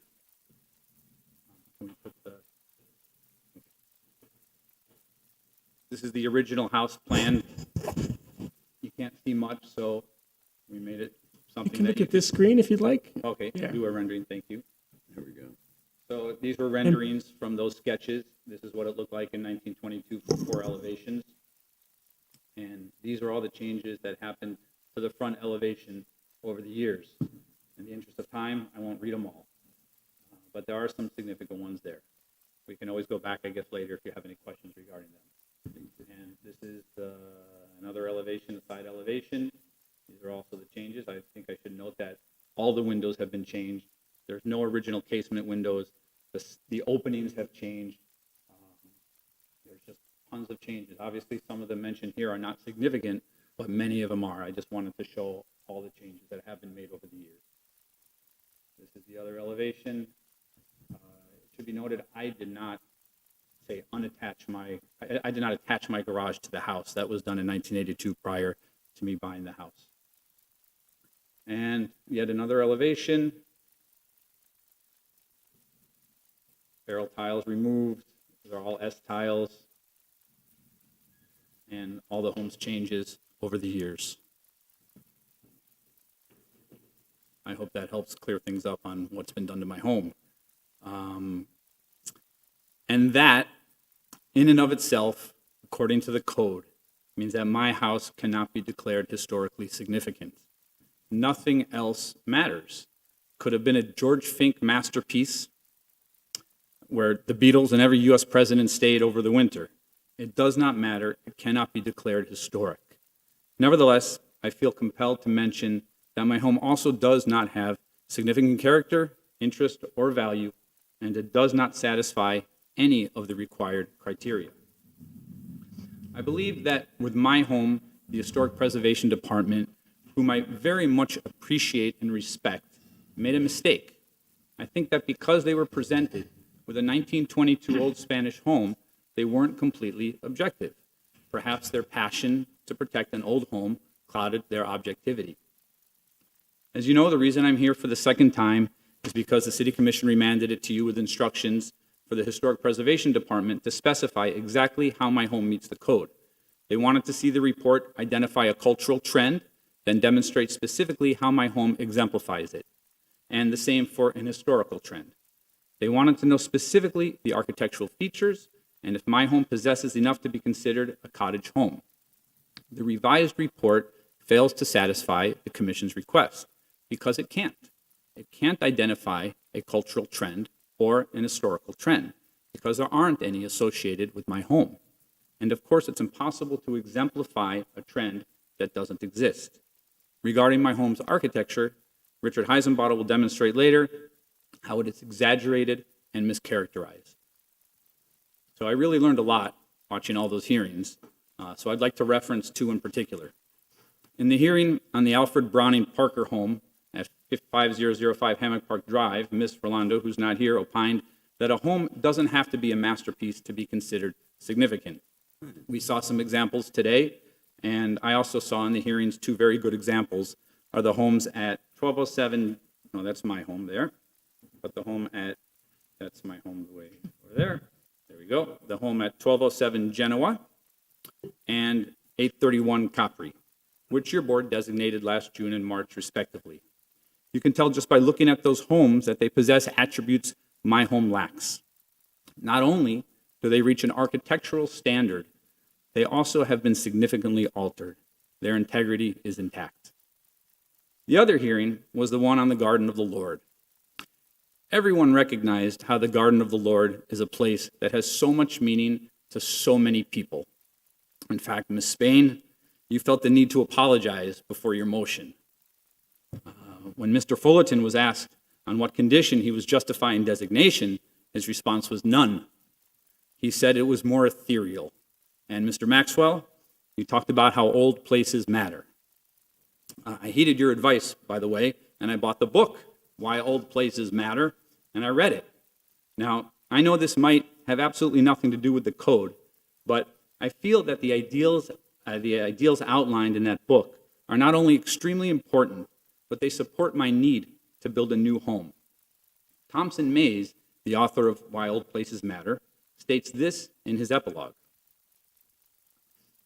He said, I came to realize that we save old places, not for the old places themselves, but for what they can do for people.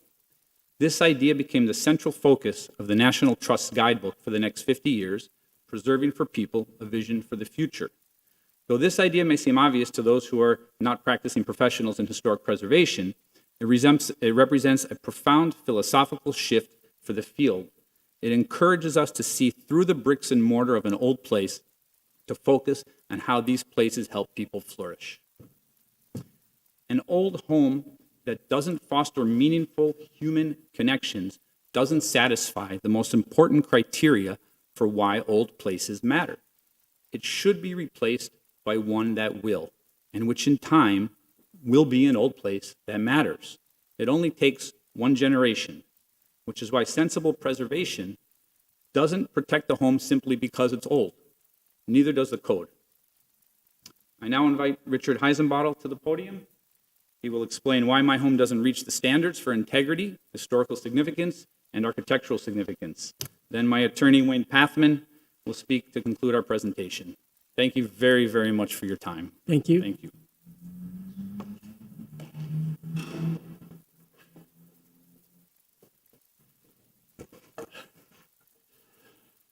Good evening, ladies and gentlemen. For those of you that don't know me, my name is Rich Heisenbottle. I'm president of R.J. Heisenbottle Architects. And as most of you know, we have an incredible background in historic preservation projects that date back to 1976. And we run an architectural firm that is 37 years old today. And one of its major primary areas of work is opining on preservation matters. We are expert witnesses in many, many occasions. And I'm joined today by Nina Caruso, who's our Director of Historic Preservation Services. Nina, with her degree in architecture and a master's in historic preservation. But today she has one task whatsoever, and that is to click the button and change the slides for Rich. More often than not, you may be asking yourselves, how did Rich get himself involved in the single-family house? Because, you kind of, probably many of you certainly know what we do. We typically support historic designation projects and have gone around town for many years saving many of our most important landmarks. We spoke out and managed to save the Chally Block in downtown Miami. We tried, and we are still trying every day, to save the Coconut Grove Playhouse. And most recently, we're the experts trying to save a wonderful little Arnold building up all the way in Lake Park. So why am I here to speak against historic designation of this home at 1221 Milan? I'm here because I believe that staff has completely overstepped and grossly exaggerated the historic and architectural significance of the home, and that their staff report is extremely flawed. Let me continue. Mrs. Solomonis, the homeowner of 1221, has engaged the firm to conduct a review of the local historic designation report for the property. My review focused on analyzing the information presented in the staff report, assessing whether the criteria for designation was met, and making alternative recommendations as appropriate. You're going to get an alternative recommendation later tonight. My analysis has concluded that the criteria justifications for historic designation have not been substantiated for the following reasons. Under the consideration of historic cultural significance, criteria 4 would require that the home exemplifies historical, cultural, political, economic, or social trends of the community, right? We all know that. Staff summary of significance for criteria A, historical, cultural significance, does not clearly state how the home exemplifies historical, cultural, and political, economic, or social trends of the community. The reader is left to surmise or guess what the home, why this moderately priced home is somehow part of the historical or cultural trends of the community. No context for local, state, or national cultural, economic, or social trends is provided. To simply make brief mention that the South Florida real estate boom is not enough to prove the point that because this home was moderately priced, it was part of a historical, cultural, or economic trend. There are no citations, no footnotes, no evidence to support the claim. Furthermore, staff states that this home was built as an archetype upon which Coral Gables was founded, page 25. The home is by no means an archetype upon which Coral Gables was founded. This claim is unfounded. It's an exaggeration of the building's importance. In professionally evaluating the criteria, I find that the criteria number 4 is not substantiated at all. Regarding architectural significance, criteria 1, the home is supposed to portray the environment in an era of history characterized by one or more architectural styles. Staff's summary of significance claims that this home was built in the Mediterranean Revival style that defined Merrick's vision for the city. Rest assured that this home certainly did not define Merrick's vision for the city, nor is this home an example of the Mediterranean Revival style. This early home, 1922, not 23, displays characteristics of the Spanish style and predates Merrick's vision of the Mediterranean Revival style. The Spanish style home is a result of the fact that Louis Brum was a California architect relocated to Florida, bringing with him his knowledge of Spanish style architecture. And there is a difference. And 3, with regards to criteria 2, the home would have to embody those distinguishing characteristics of an architectural style or period. Method of construction. Staff's summary of significance claims that although the home has been altered, it possesses numerous character-defining features associated with the Mediterranean Revival style. The summary lists all features associated with the Mediterranean Revival style and calls those features character-defining.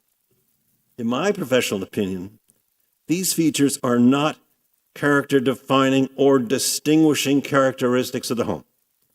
Distinguishing characteristics are those marked by excellence, or more conspicuous by excellence. This poses a question for all of you. Are any of the features of this home, in those photographs that Peter showed you earlier and the ones Nina's going to be showing you soon, are any of the features of this home marked by excellence or made conspicuous by excellence?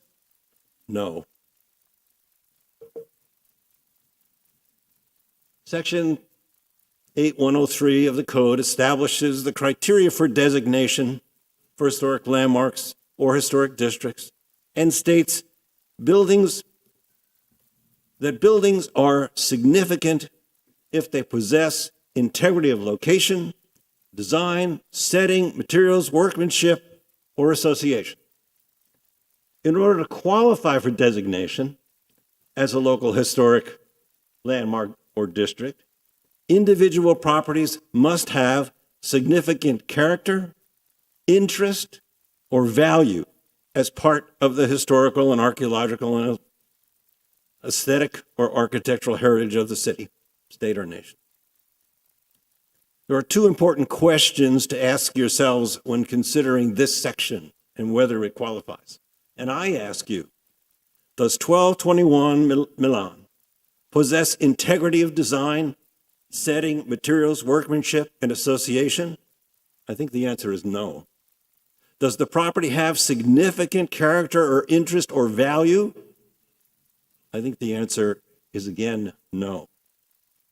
In my opinion, the home of 1221 originally displayed architectural features associated with the Spanish style influenced by the 19th century Spanish territory in the southwest United States. You all know what I'm talking about. Louis Brum, that California architect, was inspired by this architecture. He brought it with him. A study of the home's architectural features reveals that this is more closely associated with the Spanish style of the southwest United States. In fact, we would call this Spanish eclectic. You can see some examples of Spanish eclectic on the right-hand side of this slide. They're almost exactly the same. We'll go more into that in a moment. In the original Spanish style, the home represented characteristics of a distinctive architectural style, with the distinguishing characteristics of the period. However, with its multiple alterations, the home has lost its architectural integrity. This is supported by the fact that the staff report dedicates more than 8 pages, I think it's 11 through 21, maybe 9, to discussing the alterations to the home between 2009 and 2011, calling them, quote, notable changes. Then the report discusses each change in detail, contradicting staff's point that it possesses integrity for designation, sufficient integrity for designation. When we evaluate a home for historic designation, we must evaluate that home for its current architectural appearance. We cannot designate a home based on the original design and the way it used to look. The home must be evaluated based upon its current architectural appearance. Allow me to demonstrate a bit and get a bit more in depth and explain my position here. I believe that staff's selection of 8 homes on Milan is arbitrary. What makes these 8 homes something more special? Let me continue. In addition to remarking on the designation criteria, I'm going to go point out a few inconsistencies in the staff report to make an important point about the importance of context, holistic thinking, and considering all of the facts when we propose a building for historic designation. First and foremost, 1221 was built in 1922, as indicated by the tax card. This is the only substantiated evidence we have of when this home was built. Staff references 1923 in part of the report, 1924 in another part of the report. Again, the staff report places emphasis on 8 initial homes on Milan Avenue that were commissioned by Merrick. These initial 8 homes on Milan came from a September 24th, 1923 Miami Herald article that reports that there will be 40 new moderately priced homes on Granada in the Granada section, and specifically mentions 12 on Ferdinand, 18 on Genoa, 8 on Milan, 6 on Capri, and 14 on Pizarro. There are 2 other newspaper articles, one on October 15th and another on November 1st, reporting on a number of the moderately priced homes being constructed in the Granada section. In the last paragraph of page 6 of the designation report, a 9th house is thrown into the mix, 1212. It's introduced, leading us to be confused as to whether we're really talking about 8 or we're really talking about 9, another inconsistency in the report. Our research shows, according to the tax record, that 1 home was built in 1922, Peter's home. 1 home was built in 1923. 4 homes were built in 1924. 3 homes were built in 1925. So what's the point of this, Rich? That's what you should be asking me right now. The point of this is, 1, 1221 Milan predates the newspaper article of the fall of 1923. Note that these initial 8 homes were constructed at different dates. If they were constructed at different dates, then how can they be considered the initial 8? These are not the first 8. When there were, in fact, homes built in 1923, 24, 25, and 26. To raise the question, why is staff singling out the 8 homes on Milan Avenue when there were also 12 on Ferdinand, 18 on Genoa, 6 on Capri, 14 on Pizarro? These are all initial homes. Back to the newspaper articles again for a second. The first reference newspaper article dated September 24th states 30 new homes, moderately priced, and from new and original designs by George Fink, Hampton, Louis Brum will be started in the Granada section. The same article goes on to reference later in the article 40 new homes. This is inconsistency even in the article that we're referring to as the basis for our decision making. In October 15th, 23, that newspaper article announces a new building campaign which involves construction of 50 moderately priced homes. The homes are all of Spanish design, designed by George Fink, DeGarmo, Hampton, Eman, and Louis Brum. And the emphasis here is on Spanish design.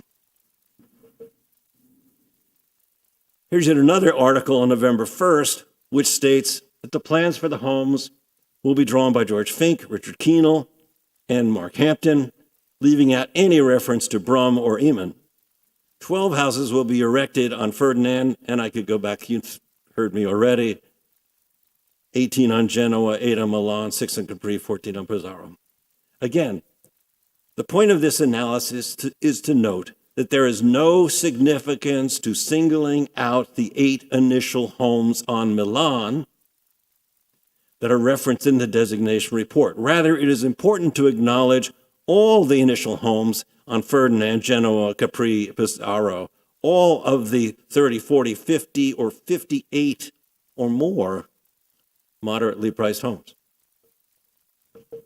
Staff would have you believe that these initial 8 homes on Milan were the initial homes built on Milan. However, the analysis of the homes still standing on Milan today demonstrates that there are 38 homes that were constructed between 1923 and 1926. Of the 38, 8 are actually historically designated, and,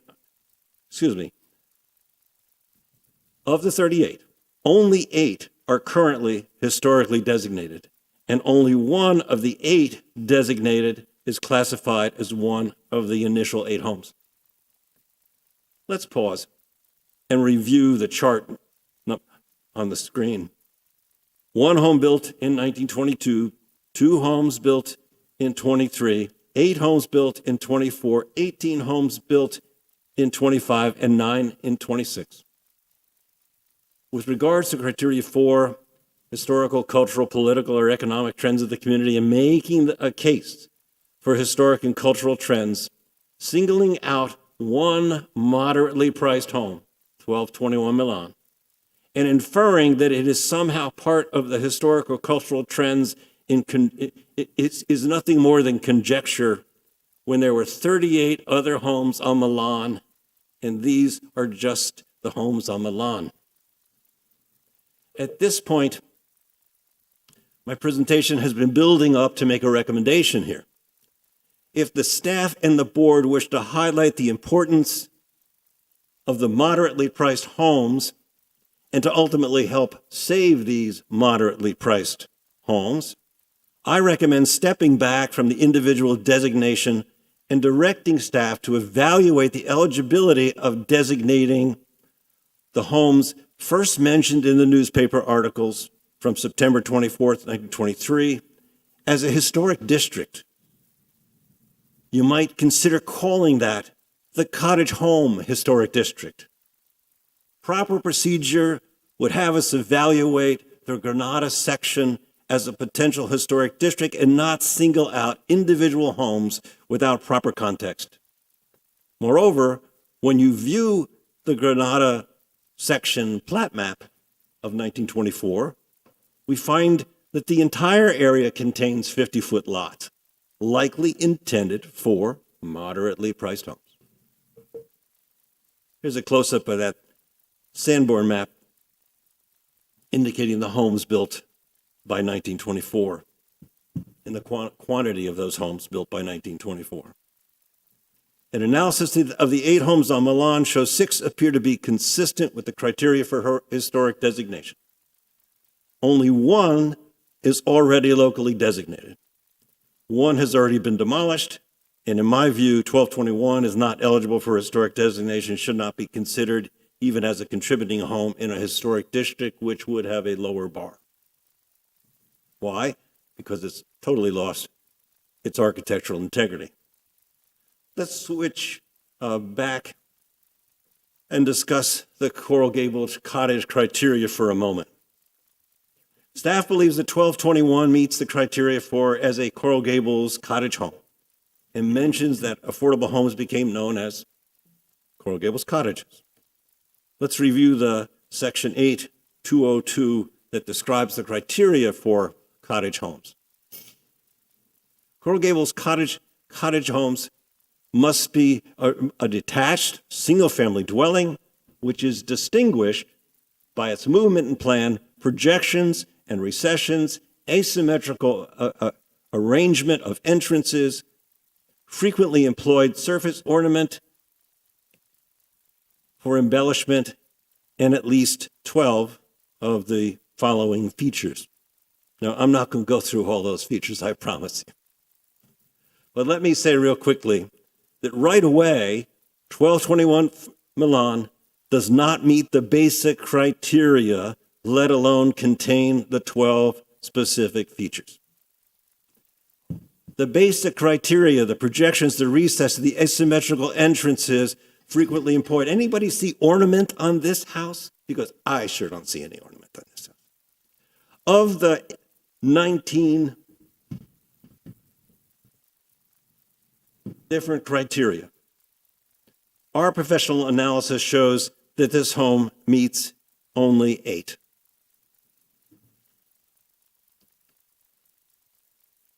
When comparing 1221 Milan to other potentially eligible houses on Milan or in a proposed historic district, the homes that are already locally designated, it is important that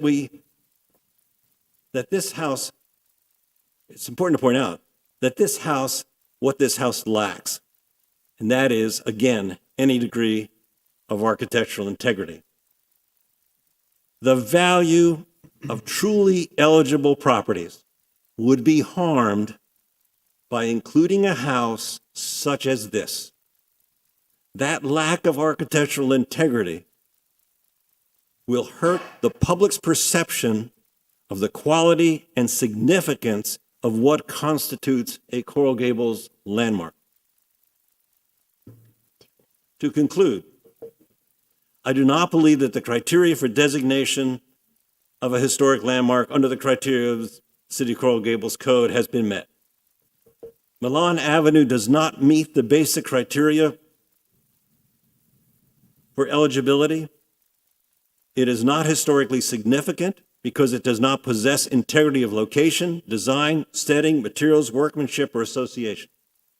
Furthermore, it does not have significant character, interest, or value as part of the historical, cultural, archaeological, aesthetic, or architectural heritage.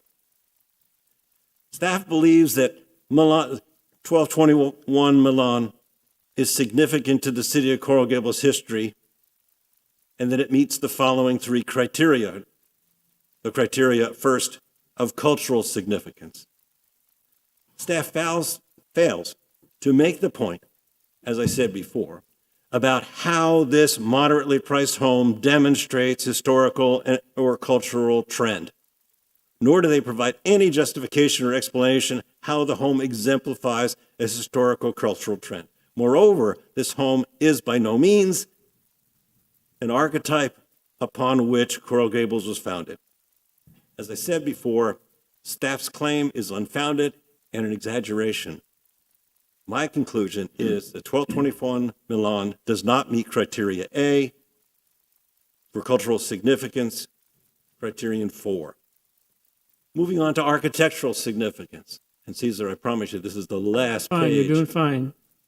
With regards to the criteria 1, staff summary recommendations claims that this home was built in the Mediterranean revival style that defined America's vision for the city. Do any of you think this home defines Merrick's vision for the city of Coral Gables? This home did not and does not define Merrick's vision for the city, nor is this home an example of the Mediterranean style of architecture. The early home, 1922, displays all the characteristics of the Spanish style and predates Merrick's vision for the Mediterranean style.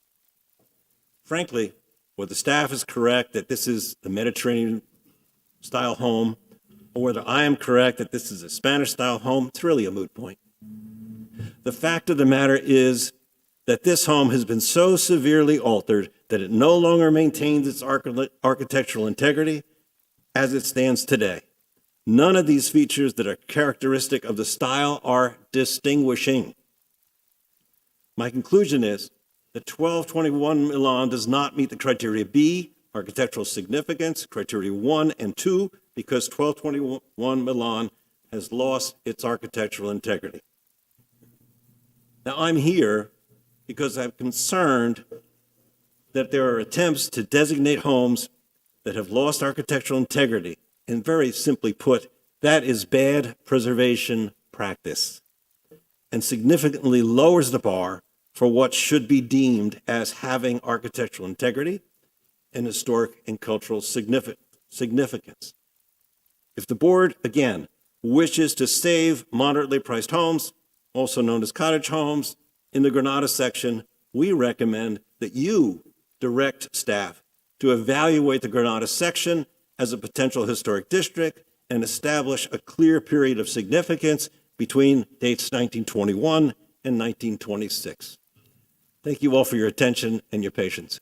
Thank you, Mr. Heisenbottle.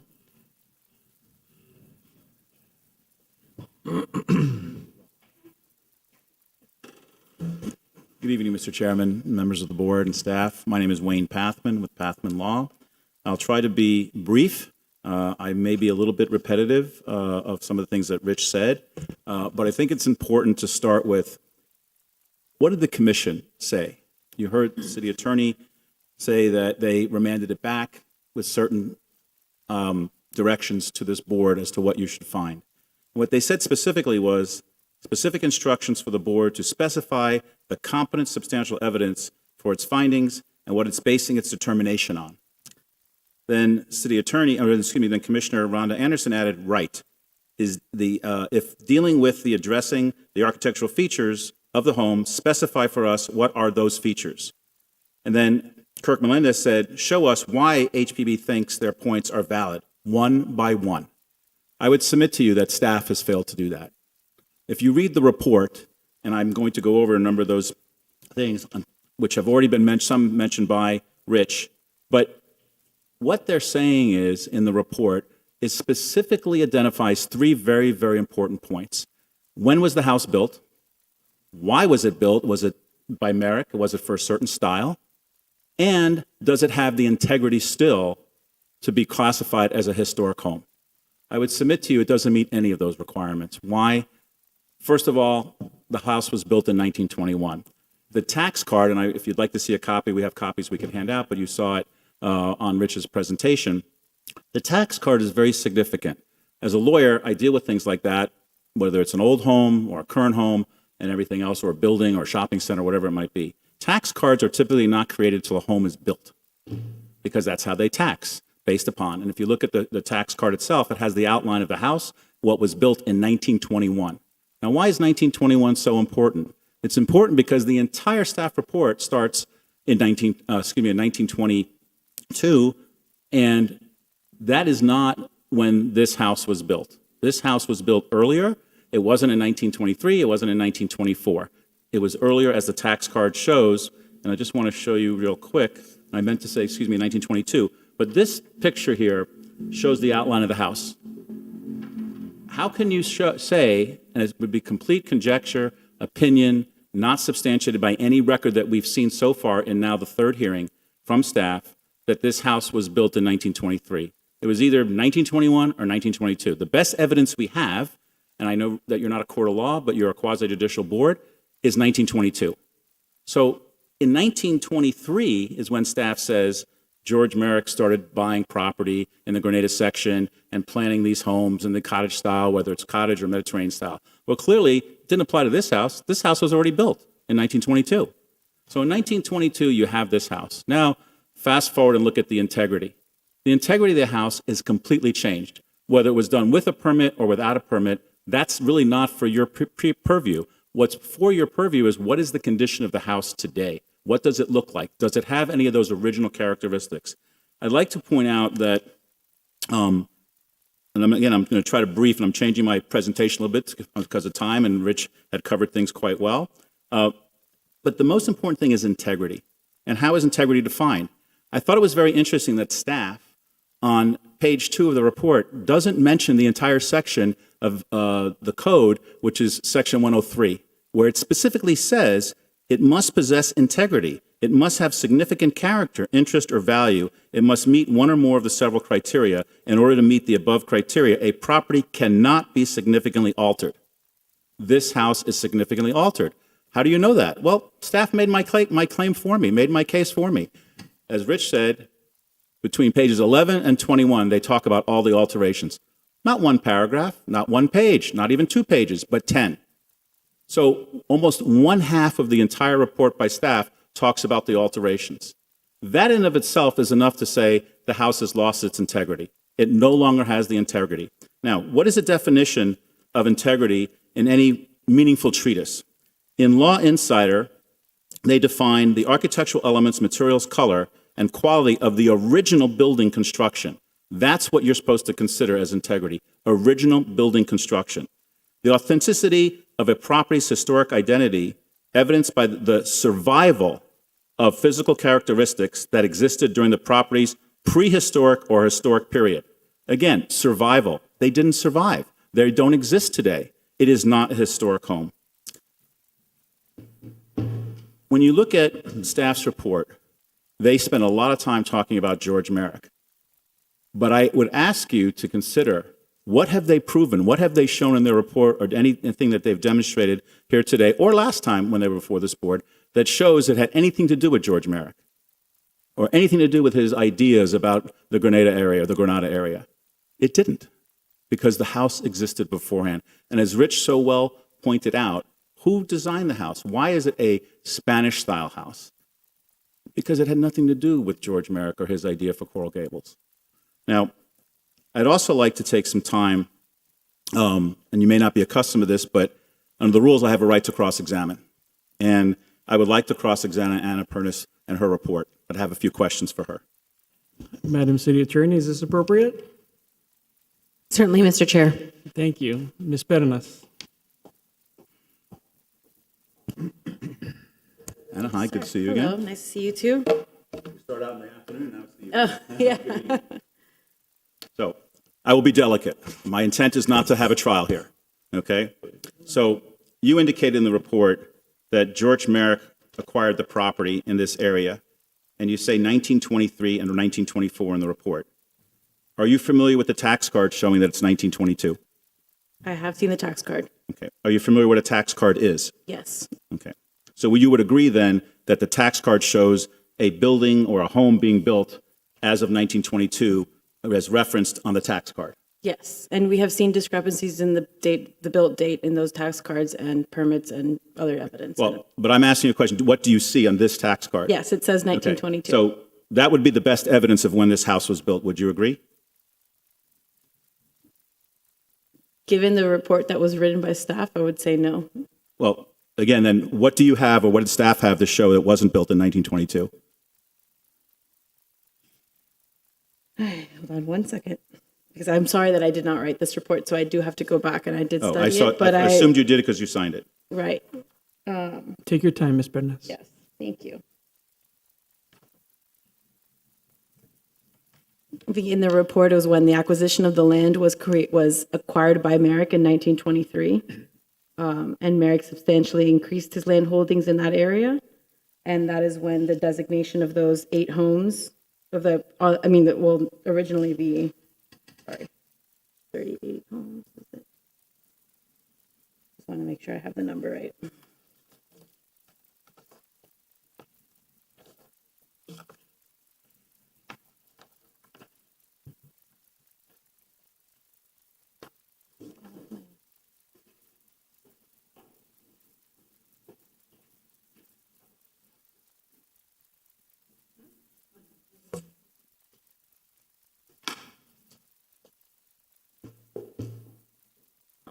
looking for what I presented in the.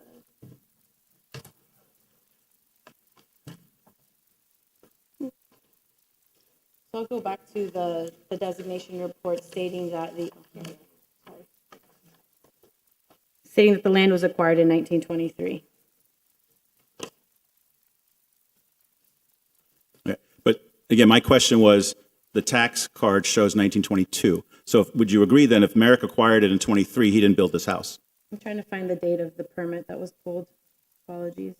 Okay. I would stipulate that if the tax card is already out, the permit had to be pulled prior to that. That's how it typically works in the system. And again, we've seen discrepancies between those two. But can you identify any discrepancies specifically or have any evidence that supports this? The commission was very straightforward in terms of what they wanted to see. They wanted to see specifics. And the They asked commission for wanted the specifics. direction to come from the board. And that was very clear too in their resolution that was signed. I'm not trying to be argumentative, but I remember the commission saying, please give us specifics one by one as to how you can show, and this was an issue before the commission, that it was built in 1922 and not 1923. Do you have any specifics? I do not have any specifics at this time. Okay. On page 7 of the report, in the middle of the page, you state the home was completed in 1924, but you do not provide any citation within text as a footnote or anything, or how you know it was built in 1924. Do you have any evidence to show it was built in 1924? At this moment, I do not. Okay. On page 10 of the report, in the first sentence, you state the home was commissioned by city founder George Merrick in 1923. One, how do you know that? I'm sorry, which page was that? Apologies. Page 10 of the report, in the first sentence, you state the home was commissioned by city founder George Merrick in 1923. Sorry, page 10 and the report that I have is photos. Well, the one I have, which was, anyhow, the question is 1923. How do you know that George Merrick built the house in 1923? Commission. Do you have any evidence, any documentation, any contracts, any building cards, any permits, anything like that, anything of that nature? I think what was referenced was the newspaper articles. Okay, so that's all you have, nothing actually from the city showing. That I know of at the moment, it was the newspaper articles that was referenced. So would you agree that the best evidence so far to date is the tax card that show when the house was built? Again, I would have to review all the materials listed in the designation report as part of the references that Okay, were let me used ask it a for the different way. report. In your report, it doesn't say that, correct? Doesn't say. No, it that- does not say that the tax card was done. Correct. Okay. And is there a reason why that was omitted in your report? I'm not sure, no.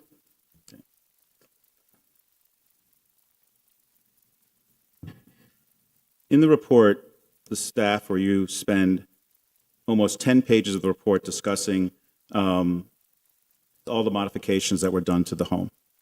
Would you agree that those were significant modifications? We do describe them as extant exterior description and alterations. Okay. So would you also agree that that changed the integrity of the house? It has altered the house. The integrity? But I would not have, but these are all items that have been looked at that can be reversible and have not changed the integrity of the house. The integrity of the house would have been lost if the house was no longer identifiable as a Spanish Mediterranean style house and or a cottage type house. But and just to include, I believe the pages that you're speaking of for the report are pages 12 through 21, which we do describe that exterior alterations. And I'd like to just state for the record that 5 or maybe more of those pages are photos.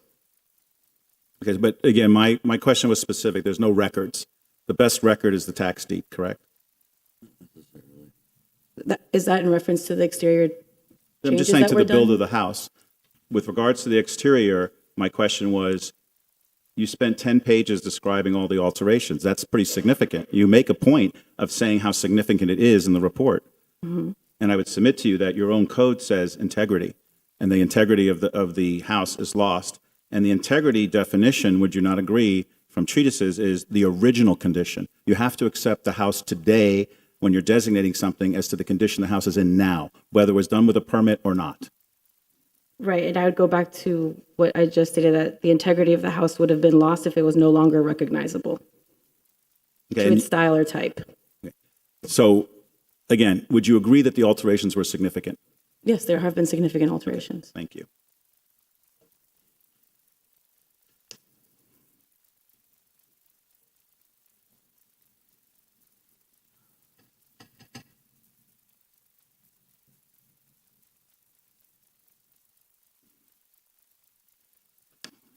Do you know who Warren Adams was?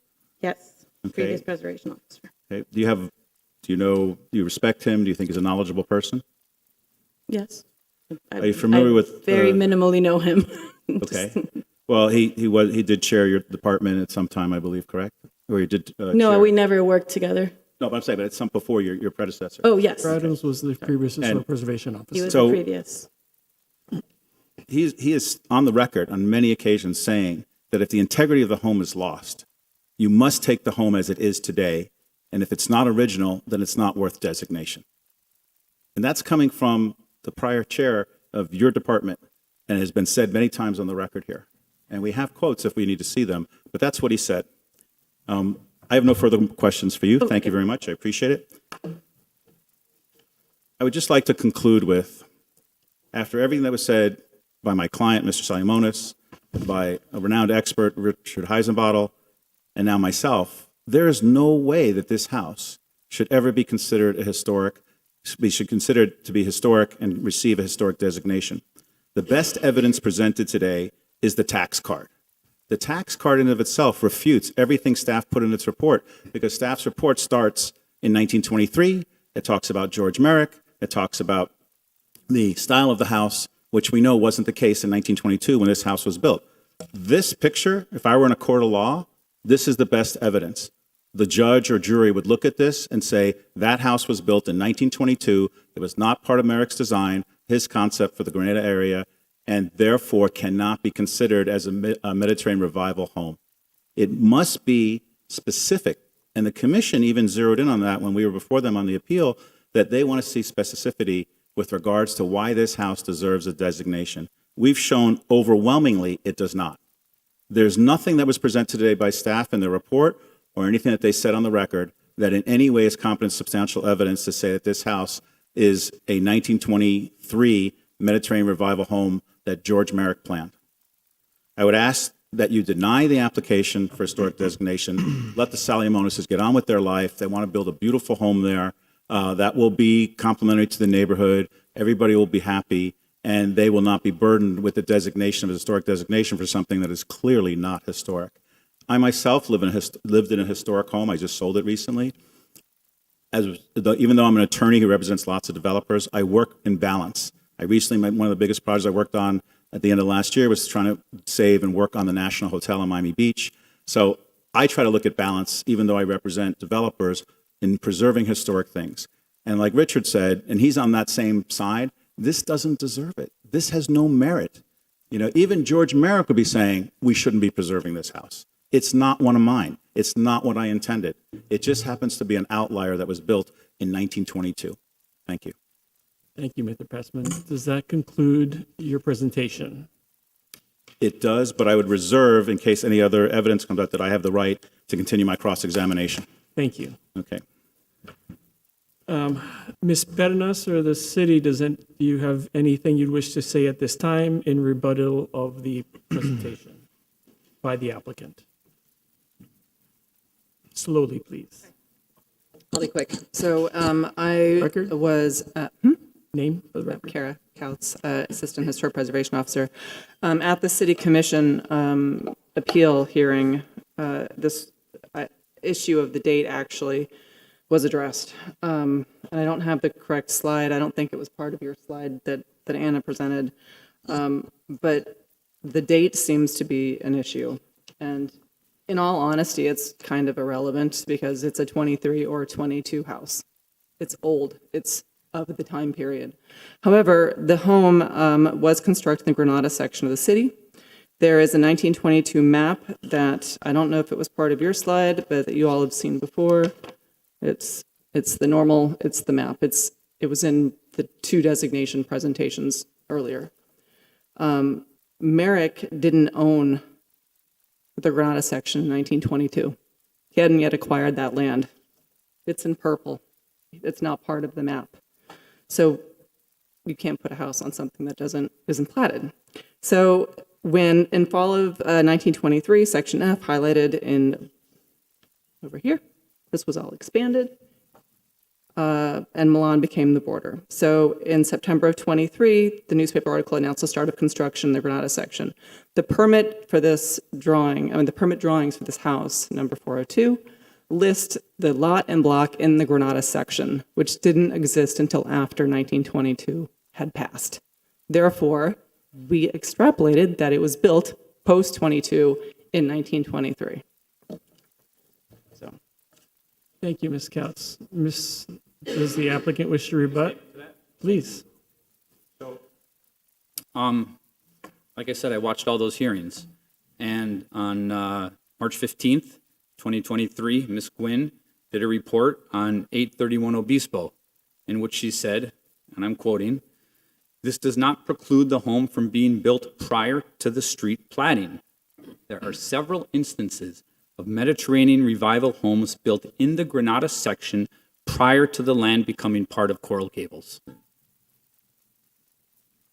Thank you. So, and the other thing I wanted to mention is when Ms. Pernas was talking about integrity, she defined it as integrity lost if the home was not recognizable.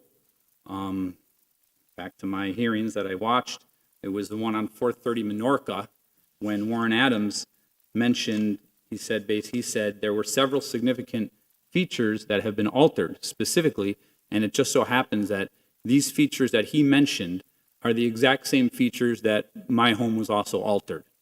And he said, specifically enclosure of the garage door opening, the original patio enclosed, reconfiguration of windows, replacement of rough textured stucco with a smoother texture, smoother stucco, and the installation of inappropriate windows. He said, these alterations have negative impact on the integrity of the design materials and workmanship. And those were all prevalent changes in my home as well. So, Thank you, just Mr. wanted to mention that. Salimanis. Thanks. Does anybody have any questions for the applicant or staff at this time? This is the time for questions. Ms. Spain.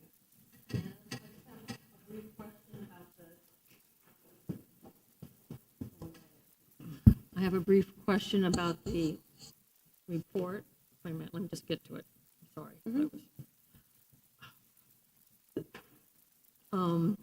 Because I think the report that we have was an updated designation report because it talked about the case history and it talked about all this other stuff. Correct. So I think the date on it should be today's date. Yeah, oh, on the top right. Yeah, because otherwise it can't be differentiated between. Yeah, and that was a typo from it being rescheduled. I understand. So I'll make sure that it's modified. That was my only, because once it gets back to the commission, it's going to be confusing unless it Yes, has it. yeah, we'll have the right date on there in the header. And just another thing, you have listed in here the building and permit records for the city of Coral Gables, and you also have the real estate cards that I believe the department received from Kurdike Realty, and they were very detailed as far as dates go when we acquired those. And so it may be that the date is on one of those cards. I don't know. But part of the bibliography references the building permits and those real estate cards. Yeah, and that's usually one of the first things that we pull when we're Because doing those determination tax letters. cards were done by the city, and it's not, I found when I was that they weren't necessarily all that accurate. But you probably don't have the building permit record for that, for number, whatever it is, 400 and something. Yeah, we'll take another look, but I know that's something that's all referenced in the.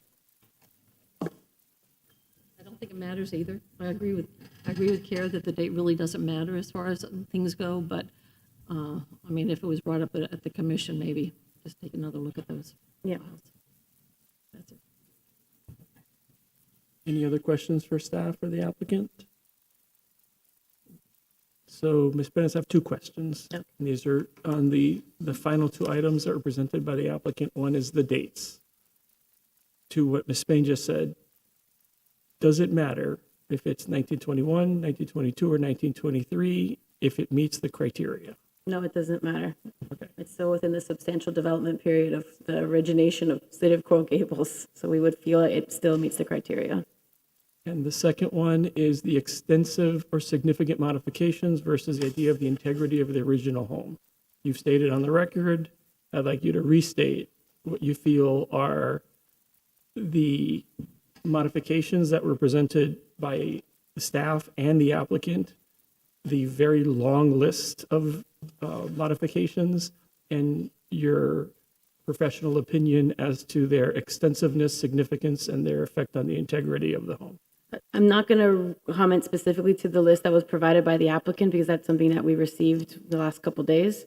But given that the report does have 10 pages of a description of the existing conditions and the modifications made, I think it's important to say that, buildings over time develop and change, and there are modifications to those buildings.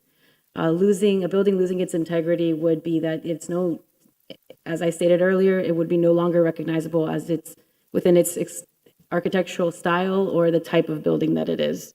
In its existing condition, with some of the original details remaining, we believe that the building still meets the criteria listed, and that although there are some things that cannot be reversed, there are others that can be and brought back. And this is a good example of an opportunity for ad valorem and for restoring a property back into with the evidence that we have of its original conditions, and taking advantage of something for the future, because it's not something that is being determined today, but if it were to move forward with a cottage designation, meet the criteria.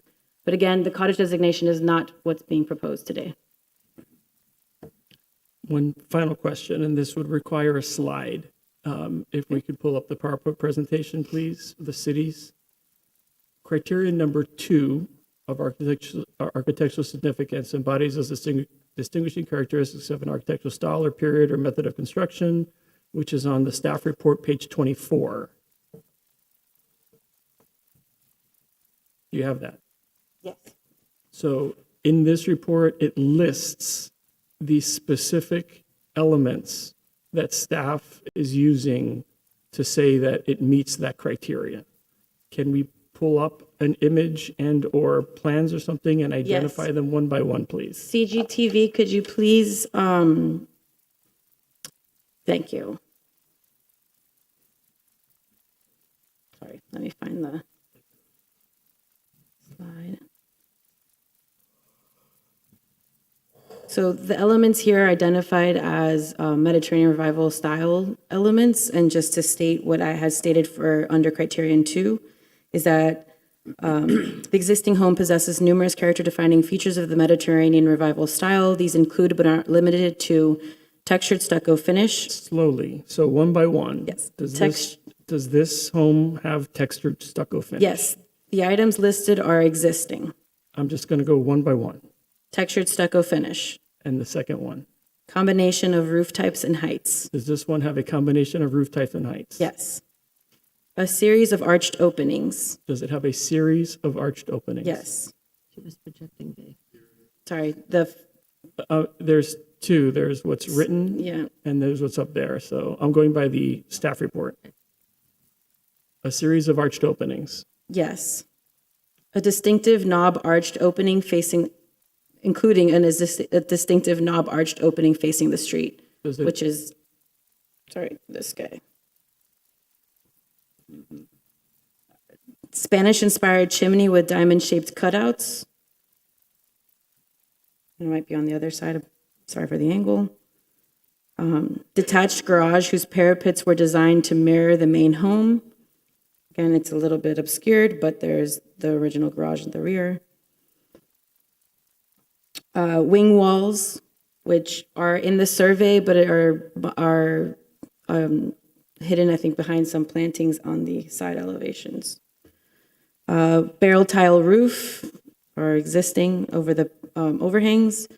decoratively arranged groups of round vents in a diamond configuration, which I believe remain here at the front in 2009 and are also present at the side and rear and the garage. Maybe not the rear, the side and the garage. Protecting bays, yes, and a recessed casement windows with protruding sills and swooped masonry hoods. So these were at the side elevation, which you can kind of see. Sorry, that's the wrong button. The hoods and the sills are there now. And how many is that? Can you count? That it does not need to meet any number of the Asking items. a question. How many items is that? 1, 2, 3, 4, 5, 6, 7, 8, 9, 10, 11. 11 items that were called out specifically here. Thank you. Thank you, Ms. Benanes. The applicant like to, Hi, okay, can we just go back to that slide? can we bring the slide up, please, again?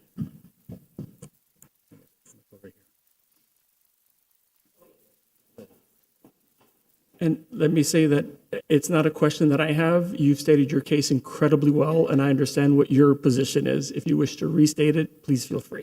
I just wanted to address what she said are still on my home. There's a textured stucco finish. It's true, it's not original with the house because there's multiple different textures throughout the house. Arched openings, okay. Spanish inspired, the chimney is not original. There were never barrel tile on top of it when it was designed. You could even see today, I think by this picture, how it is, and you could see, or this was 1967, and you can see the picture of it today. It looks nothing like it used to. The garage is not detached. It is attached. Parapets, I don't know what that means when you say designed to mirror the main house, but it's just a parapet. There's no decorative feature on the parapet to make it. There is no wing wall on the right side. There is. Over here, this is a picture from 1967, but if you look at the one from today, there is no wing wall over there.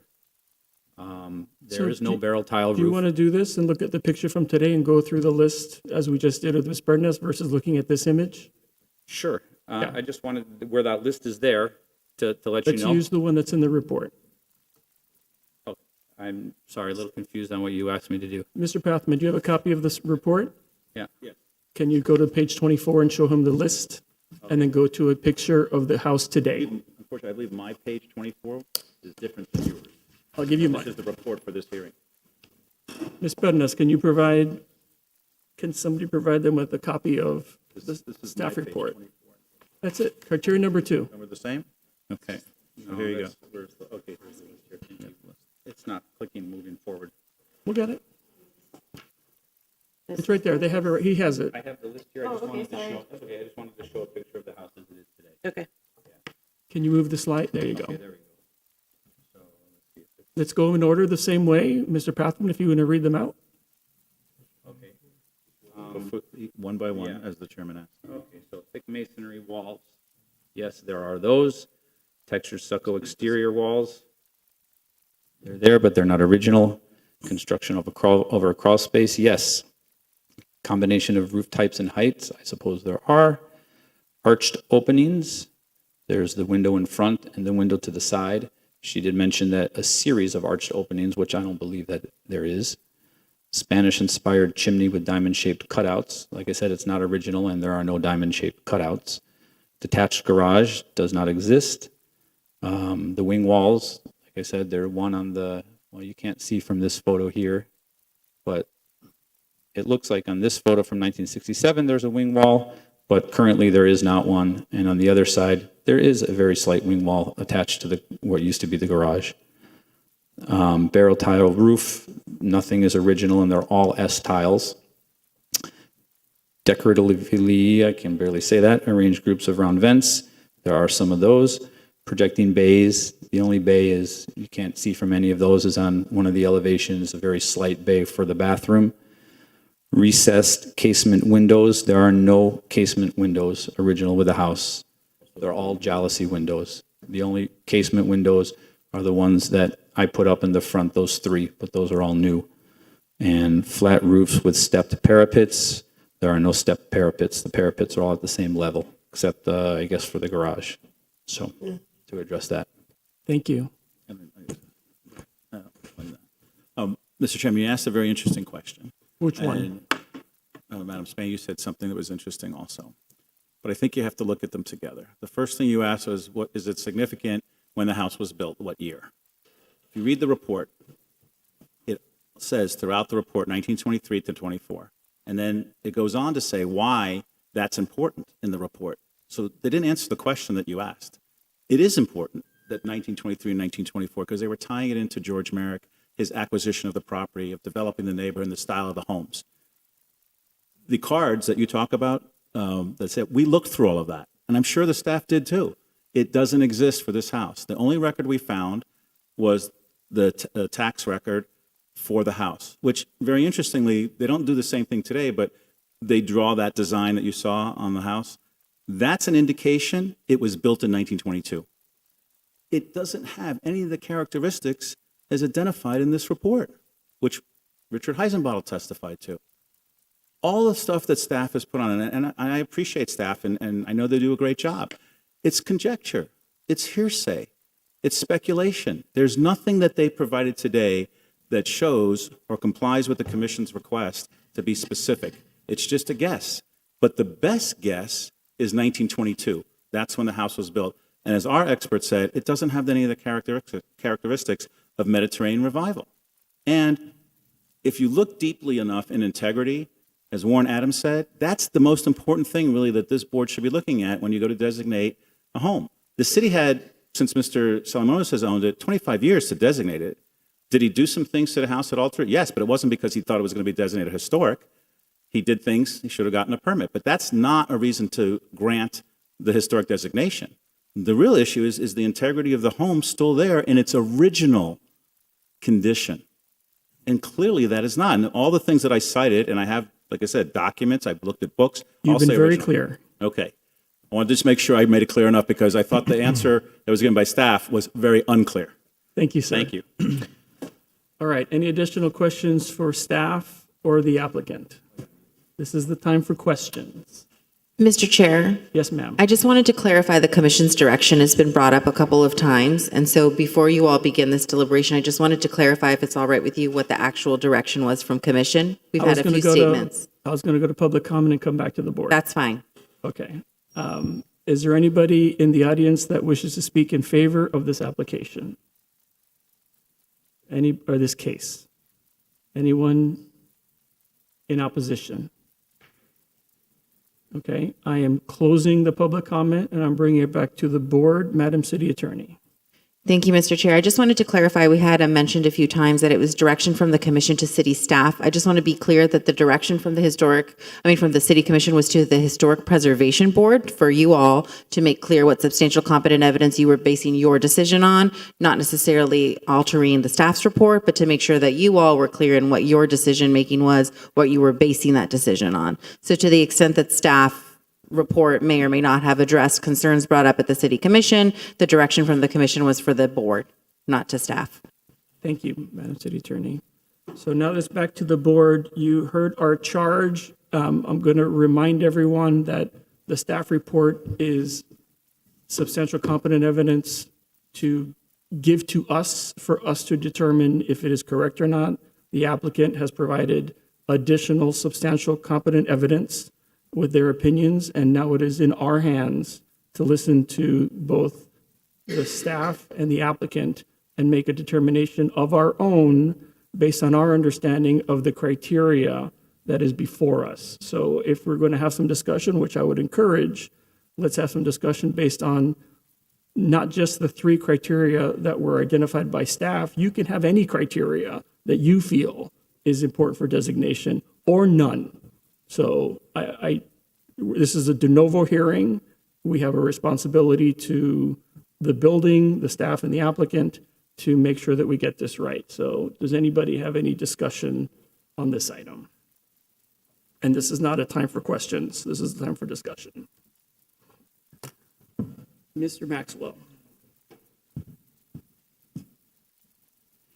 If you look at all the buildings, particularly of this particular category, none of them have original windows. They're 100 years old. They're wood. They're rotted. But yet we look at historic buildings all the time. The National Register of Historic Places and the guidelines for restoring property that the architect knows and that the attorney knows also shows that states that if it can be returned to its original condition, that's a criteria. The architect is an architect of note. Yeah, he came from California, but we all came from someplace else. As a matter of fact, the 20s is when this place boomed. Nobody lived here before. So, as a developer and a historic preservationist, I buy property in advance. And a lot of times I've noted that I bought something or had something in to be purchased, well in advance of my closing on it. The architectural style, to me, it's there. Yeah, it's been changed. But a lot of everything that you've seen that's come before this board has been changed. Everything. There's almost nothing that is original, nothing that is pristine, not even this building, which is very good condition. So what's the alternative? Why isn't it historic? You say it doesn't meet the criteria? I disagree. I think it meets the criteria. It feels that way. I mean, it's an interesting approach that you've taken, but it meets the criteria, in my opinion.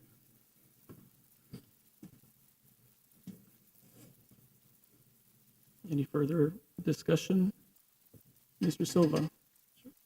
I think Mr. Maxwell stated it very, very well, right? If we were only to designate buildings that were untouched and pristine from 100 years ago, there would be no buildings designated, right? We all recognize that maintenance has to happen, that components have to be replaced, that roofs have to be replaced. What's important is that they can be replaced as necessary in a historically appropriate way. Now, were all of these windows replaced in a historically appropriate way? Probably not. But this is and it's defined as an easily reversible item, right? Same with the roofs. It has S-tile. We want to see a two-piece barrel. The next time that this building comes forward to a board, if we choose to designate it, we'll request that it's a two-piece barrel tile. So these are things that happen just in the course of a building's lifespan, right? They get altered. And we regularly approve alterations to historically designated buildings. We did it 3 times, I think, today, right? We approve additions, we approve renovations, we approve alterations. And funnily enough, the way I understand it, the most kind of destructive alterations to this property was done without a permit, right? It was that front addition, for whatever that's worth. So I look at this and I see, we went through that checklist, right? Textured stucco, the sills, the altering roof lines, the chimney, we talked about the chimney. You said there was no diamond on the chimney. I'm looking at a picture that has it. I don't know, from 2023. I don't know if it's been covered since then, but I'm looking at it. So to me, these are all character-defining things. You quoted Warren Adams before, the previous chief, and you said that sometimes these alterations can have a negative impact, right, on the integrity of a structure. Yes, they can have a negative impact, but it doesn't mean that it loses its integrity completely. Right? Something can have a negative impact, we can try to correct it, or something has a negative impact and it still maintains its general integrity. So I'm looking at all these issues and this whole checklist the staff put together, and I see that this house still maintains its integrity. And the issue with the dates, we're looking at 2 different sources. the newspaper articles, the tax card. You know, I don't know which one is correct.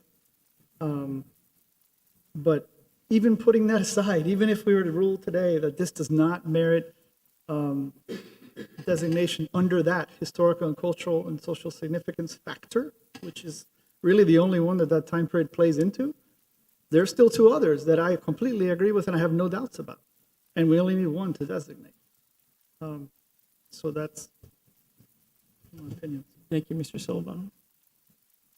That was exactly my point. You only need one. And absolutely, architectural significance criterion 2, it qualifies. And I also believe it qualifies for criterion 1 in architectural significance. And the date thing, you're right, that only impacts that one criterion. So, I mean, for me, I do believe that it still has an integrity on the property. I added that to the code because I thought it was important that properties have integrity and that the board needs to look at that initially before they even start looking at all the other stuff. Because if it doesn't have integrity of site, then there's no point. But this one does. It absolutely retains it. It's been altered, but it retains the integrity. Any further discussion? I mean, I agree with my colleagues. It's, just based on the architect, Louis Brum, he was commissioned, I think I read in the report, commissioned for 100-something houses in Coral Gables by George Merrick himself. I mean, it's obviously, he was definitely a key figure. And like I said, any of the alterations, I mean, I'm in construction, and most of the alterations, I mean, can be easily fixed. I mean, they're probably less intrusive than knocking down the whole house and building a new house. I mean, it's probably easier to just rectify those than to, build a new house. So I don't see why we wouldn't designate this house. But that's just me. Any additional discussion? Okay, I'm happy to entertain a very specific motion, please. With very specific criterion and very specific criterion within the criterion that's, if any are selected for designation or otherwise.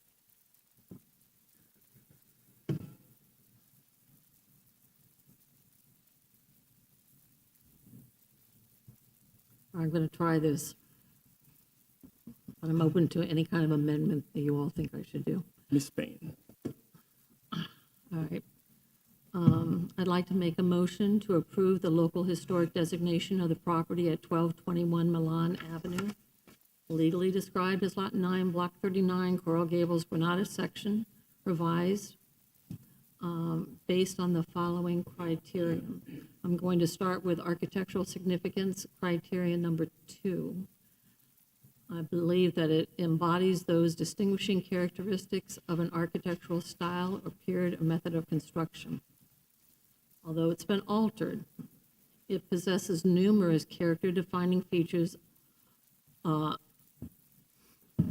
a Spanish-style home. These include, but are not limited to, textured stucco finish, combination of roof types and heights, series of arched openings, a distinctive knob arch opening facing the street, the Spanish-inspired chimney with diamond-shaped cutouts, which I also saw in the staff report, detached garage. Apparently it was originally detached, but it still functions as a garage whose parapet were designed to mirror the main house, wing walls, barrel tile, roof, although they're S-tile, they could easily be made barrel tile, decoratively arranged groups of rounded vents in diamond configuration, projecting bays, and that refers to a portion of the house, not a bay window, and recessed casement windows with protruding sills and swoop masonry hoods. Absolutely, it fits that criterion. I also believe it fits criterion number 1 under architectural significance. I believe it does portray an environment and an era of history characterized by one or more distinctive architectural styles. I also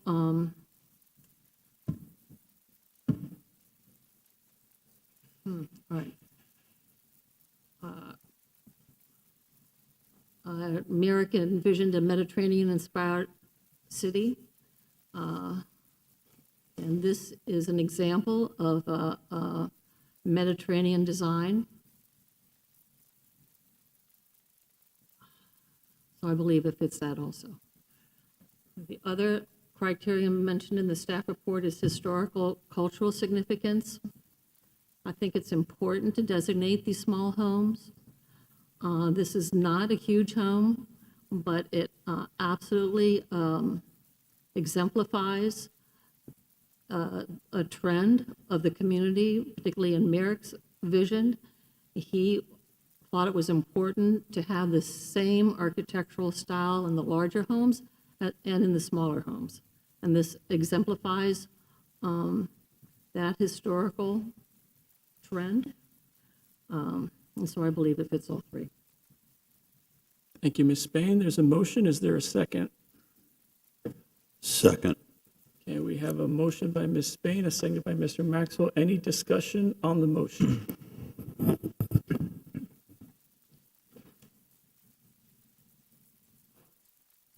Let's call a roll. Mr. Ehrenhaft, Yes. Mr. Durana, Yes. Mr. Silva, Yes. Ms. Spain, Yes. Mr. Maxwell, Yes. and Mr. Garcia Pons. Yes, motion passes 6-0. Thank you, everybody, for your time. I'm going to adjourn the meeting at this time so we can handle any business at the next meeting. Ms. City Attorney. Can I just make one note for the record that Ms. Dunaj left at 8 o'clock and did not participate in this vote? Just for the record, her absence was noted. Thank you very much. Thank you. Meeting adjourned.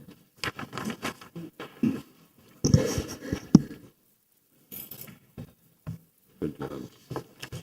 Recording stop.